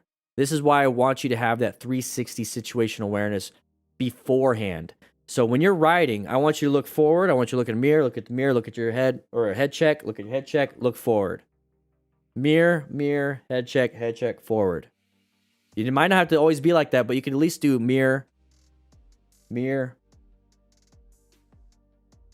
And you keep riding so that you know that you have nobody be around you. And if you do have somebody around you, you move into a position to where if something happens in front of you, you have to dodge it, you can move into whatever it is you need to do. That's why I don't like being boxed in. That's why I like to sit back and watch things happen so I'm away from everybody else, okay? Exactly. An enigmatic engineer says, Robo, you should also be being protected. Sorry. Whew. Robo, you should, but also be proactive with your head on a swivel should allow you to already know your surroundings. Okay. Dread Knight. Sorry, I'm like talking really fast. Do you have to downshift to either second or third or first gear when you're about to make a turn from fifth gear? Sometimes when I choose to be in third gear or second, since I feel like my bike getting stalled at first gear making the turn. Second gear. Okay, it depends on really the turn. If you're making a turn that requires 40, 50, 60 miles an hour, you should not be downshifting. So I'm assuming this is more so in town with a 90-degree turn, like at a T intersection or a cross intersection where it literally is a 90-degree turn. So yes, downshift to second or third, make that turn, okay? But try to do that without looking at your hands and feet. You need to be looking up, okay? All right, motorcycle equipment section. This is interesting. So Trey Tucker, what mount did you have prior to Rockform? I had a Ram mount. Ram mounts, I make fun of them all the time, but they're actually really cool. I like them a lot. They're just very rudimentary. I love the magnet on my Rockform. I love the accessories and how it can lock in. I mean, this accessory is really cool. I walk around sometimes doing this while I'm talking on my phone because I'm able to look at. There's just so many cool things nowadays with phone mounts and phone cases. I love my Rockform, but yeah, it was a RAM mount, RAM mount. So Robo 547, thoughts on one mirror versus two? I've had one mirror before it was. Oh, this is what I said. I did have a mirror that before it was useless. It was just looking really cool. I like having the little rabbit ears up here because now the mirror is above my shoulder. Does that make sense? If you have the bar end mirrors, you're having to look down and you're kind of like having to do this a little bit. What I like to do is have it up here, so I just do this real quick. So enjoy the rabbit ears. That's my recommendation. I learned from my own mistakes in the past. Tony Reuter, bar end mirrors versus OEM mirrors. I think I just answered that question. I love to have these mirrors up here. Bar end mirrors look sick. They really do, but they're usually like this big. They're useless. They really are. All right, so now we're in the education/help section of the questions that we had during the live stream. So if you're just now seeing this, we had all these questions during our freaking 4-hour live stream. Massive amount of questions, massive amount of education going on. A, B, C, and D crew did an amazing job. If you guys like what we're doing here and you like the knowledge that I'm sharing, it really does support the channel by clicking that join button. If you can't afford $2 a month, which is perfectly fine, at least click that subscribe button. And if you're already subscribed, how about you share? Share a video. All right? Or like. Those are fun. So SitSuck777, who did you get your endorsement from? I am located in Vail. So there's a DM. I got it. My endorsement in Yuma, Arizona. I went to the DMV and just did it. Okay. But here locally in Tucson, because you're saying Vail, so Vail, Tucson area. Vail is closest to Ride Arizona MTC. They have a training course at Pima Fairgrounds around that area. I'm sorry, Tucson Drag Strip. They have it around Tucson Drag Strip. And so that would probably be closest for you in Vail. Now, if you're just in Tucson, the general area, there's Team Arizona. Phoenix, there's Team Arizona. There's plenty of other places too. So just go ahead and get the training. It's all MSF BRC. So if you want your endorsement, it's the MSF BRC 1. BRC 2 is when you go on your own bike if you want. and you can have some fun in class. Okay. McSwiggles, what should I practice on my bike before I go do my MSF? Now, if you have, you said bike, I'm assuming motorcycle, but you can also practice a lot of this on the bike, like a bicycle. Everything that you do in the MSF really just involves a few things that a bicycle cannot do. So the few things a bicycle cannot do is the friction zone, the throttle control, and how heavy it is. Honestly, and shifting and how heavy it is. On a bicycle, you do have the brakes still, front and rear brake and everything, but it's on the hands. There's no throttle, so you don't have to worry about the throttle. There's no friction zone, so you don't have to worry about friction zone. So what you do on the bicycle is you practice your counter steering, your slow speed turns, your tight turns from a stop, your U-turns, your figure eights, your swerves, and even your braking, to be quite honest. You can practice everything before going into the MSF without a motorcycle. So I wouldn't worry too much, but if you do have a motorcycle, do the same exact thing I just said, but now add in slow straight line and maybe learn how to do progressive brake pressure. That's really it. You could do everything on a bicycle. And they actually recommend, and I think require, I believe it's a requirement, that you have to know how to ride a bicycle. Which is weird, right? I've known a few people that haven't done it, or don't know how to ride a bicycle, but can ride a motorcycle pretty well. Okay, so Zane S. I got hit in 2016. Sorry to hear that.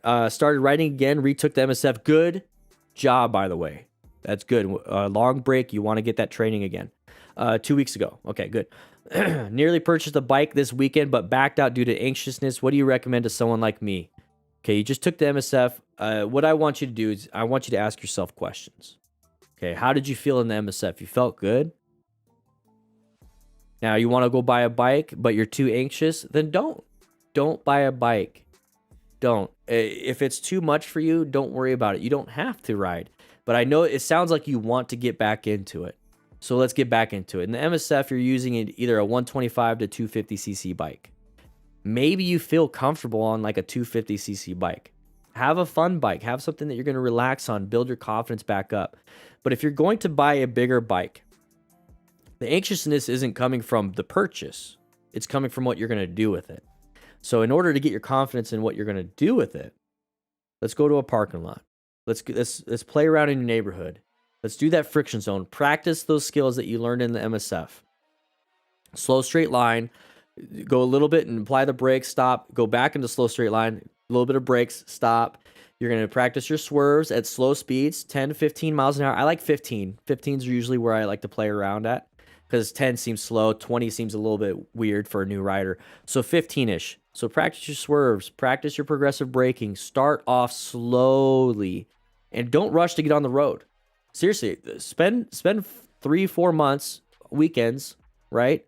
Just playing around in the neighborhood, playing around in a parking lot. Enjoy the bike, get used to the bike, bond with the bike, and you're going to get confidence up until the point you're going to like, you know what? Screw it. Let's go for a ride. I want to. Okay, that's my best advice. Or join the Discord and go ahead and express this feeling because there's other people in the Discord that have had that same exact feeling. So Fat Russian. All right. As a non-rider with limited medical training, should I get a kit in case I come across a situation? I'm a fan of not getting involved, but I drive many quiet country roads with many bikers. I'm a fan of not getting involved too. The only time I'll ever get involved if somebody is in a dangerous situation. Like I'll stand and wait for example, we had I was at a Park Place Mall. I was near the bathrooms. I was just waiting outside, and I saw two elderly people. The male, the husband, went inside to go to the bathroom, but the woman, I'm assuming mother, so two older gentlemen or two older people, the mother, so very old, had to stay outside, and she used her husband or son. Honestly, I can't tell the ages now. To hold on to like a cane almost, but when he went to the bathroom, she had to hold on to the wall. She was by herself. So for me in this situation, is like, do not get involved. No, I'm going to stand there and make sure that she's okay. Last thing I want her is the fall. Last thing I want is somebody to try to steal her purse. I'm going to wait until he comes back, and then it's his problem. And that's what I do. So when it comes to a not getting involved situation, I'm sorry. I'm going to get involved. I don't have a duty to act anymore. I'm going to act. So when it comes to this situation, a non-rider with limited medical training, you're already above most people. The Good Samaritan law will help you out when it comes to that. But here's the thing. I want you to get more medical training. So accident scene management is probably the best thing that you could do for motorcycle stuff. They have online courses and whatnot. We also have motorcycle medical training, rescue training on motorcycle training concepts.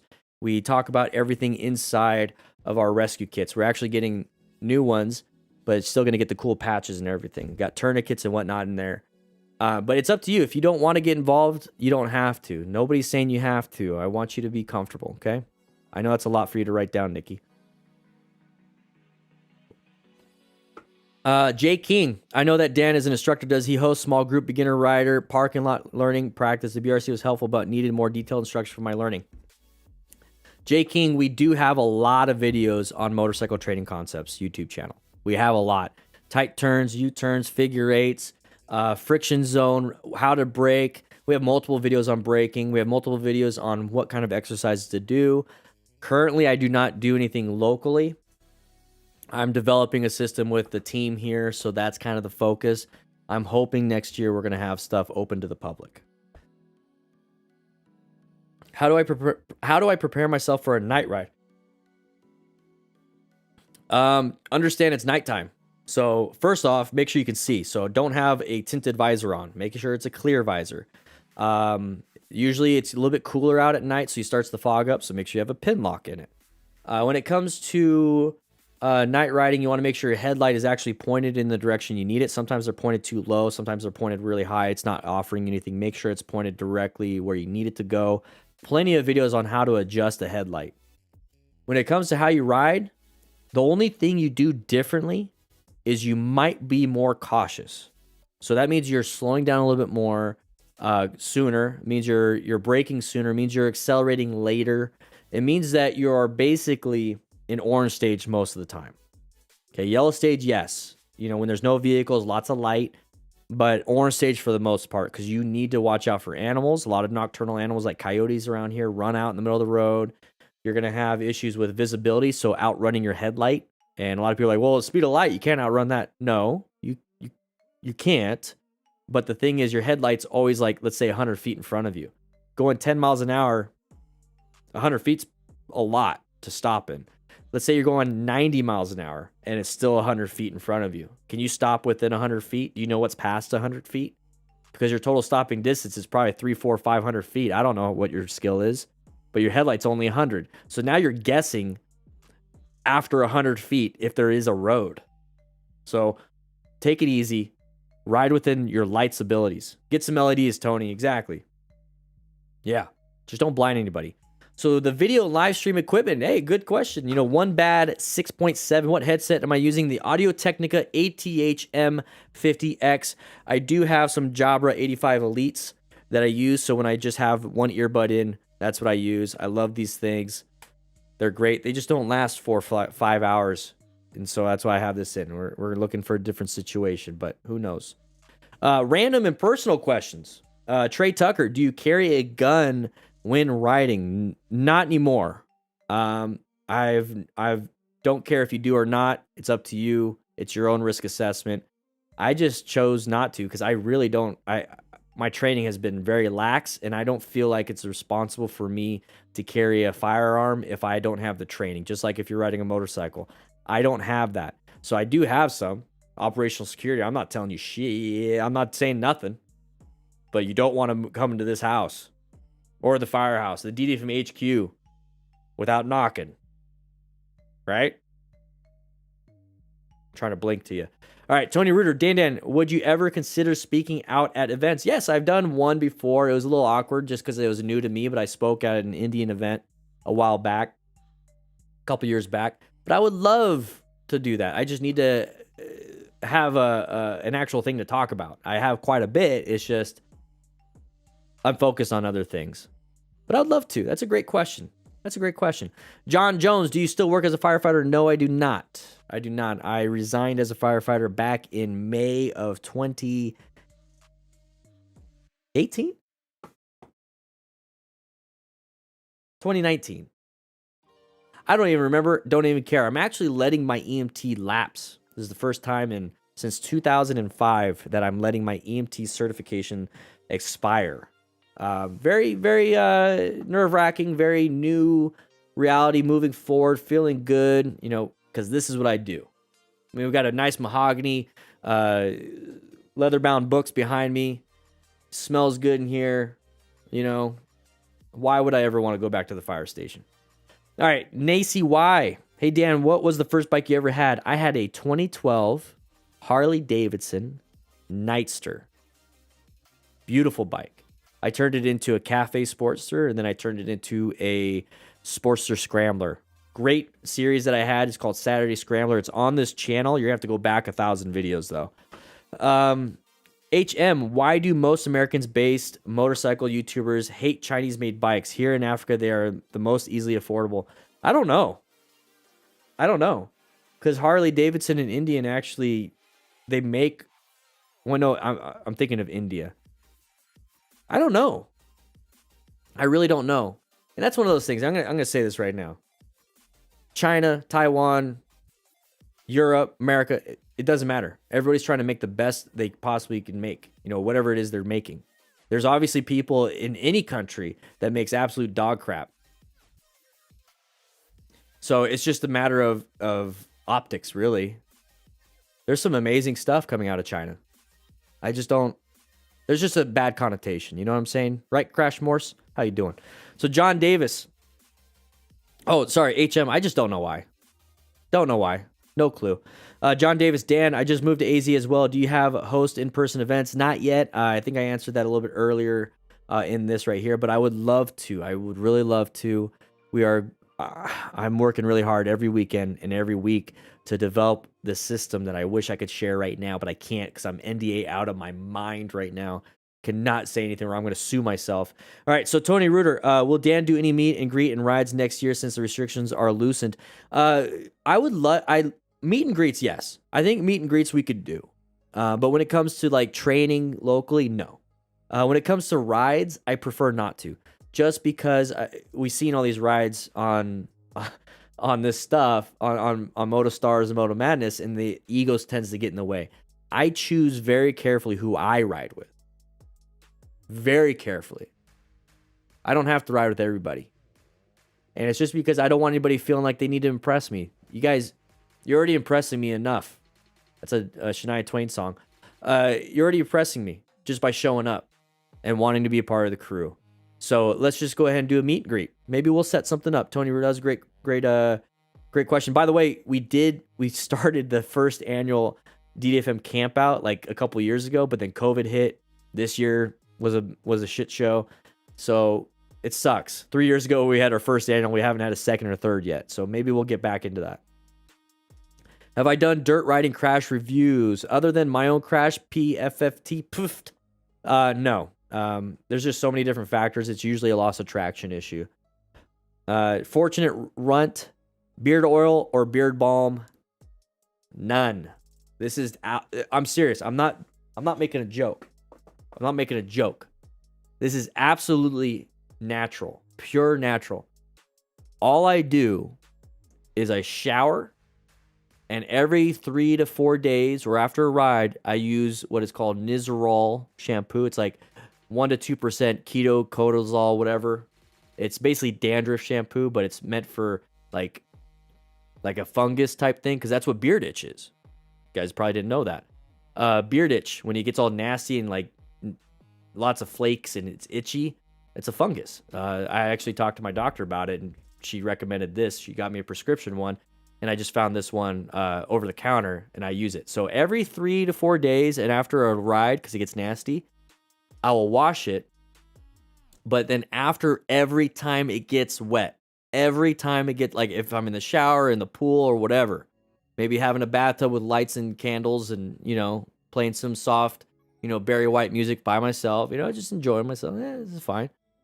I blow dry it. I blow dry it every single time. I comb it out. I'm all blow drying. It's like shh, and I'm combing. It's like shh. I do it on cold. Do it on cold. Don't do it on hot. All right. I think that's it. We just hit every single question. I will be posting this on the Discord first, and then I'll be posting this. No, I'll just be posting it on the Discord. Screw it. I don't think YouTube members want to hear about all this. So if you want to become a YouTube member, please click that join button. But for the most part, welcome to Discord. All right, so I'll be posting that on Discord. That will be an unlisted video on the Motorcycle Training Concepts channel. I think so. Yeah. Yeah. Whew. Michelle, Bud, do I know anything about winterizing my vehicle? No. It's not something we have to do down here.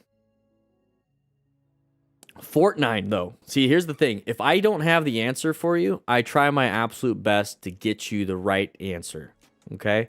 So here's the thing. Just for you, I'll find you the video.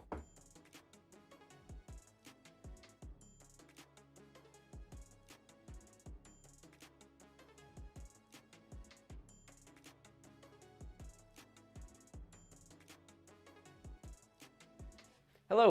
Oh, wait, there's a shop manual one? Here. Getting ready to put your motorcycle... I like airy heading a lot. So sorry, Fortnite. We are now changing it to airy heading. Crash Morse. Yeah. Oh my gosh, there we go.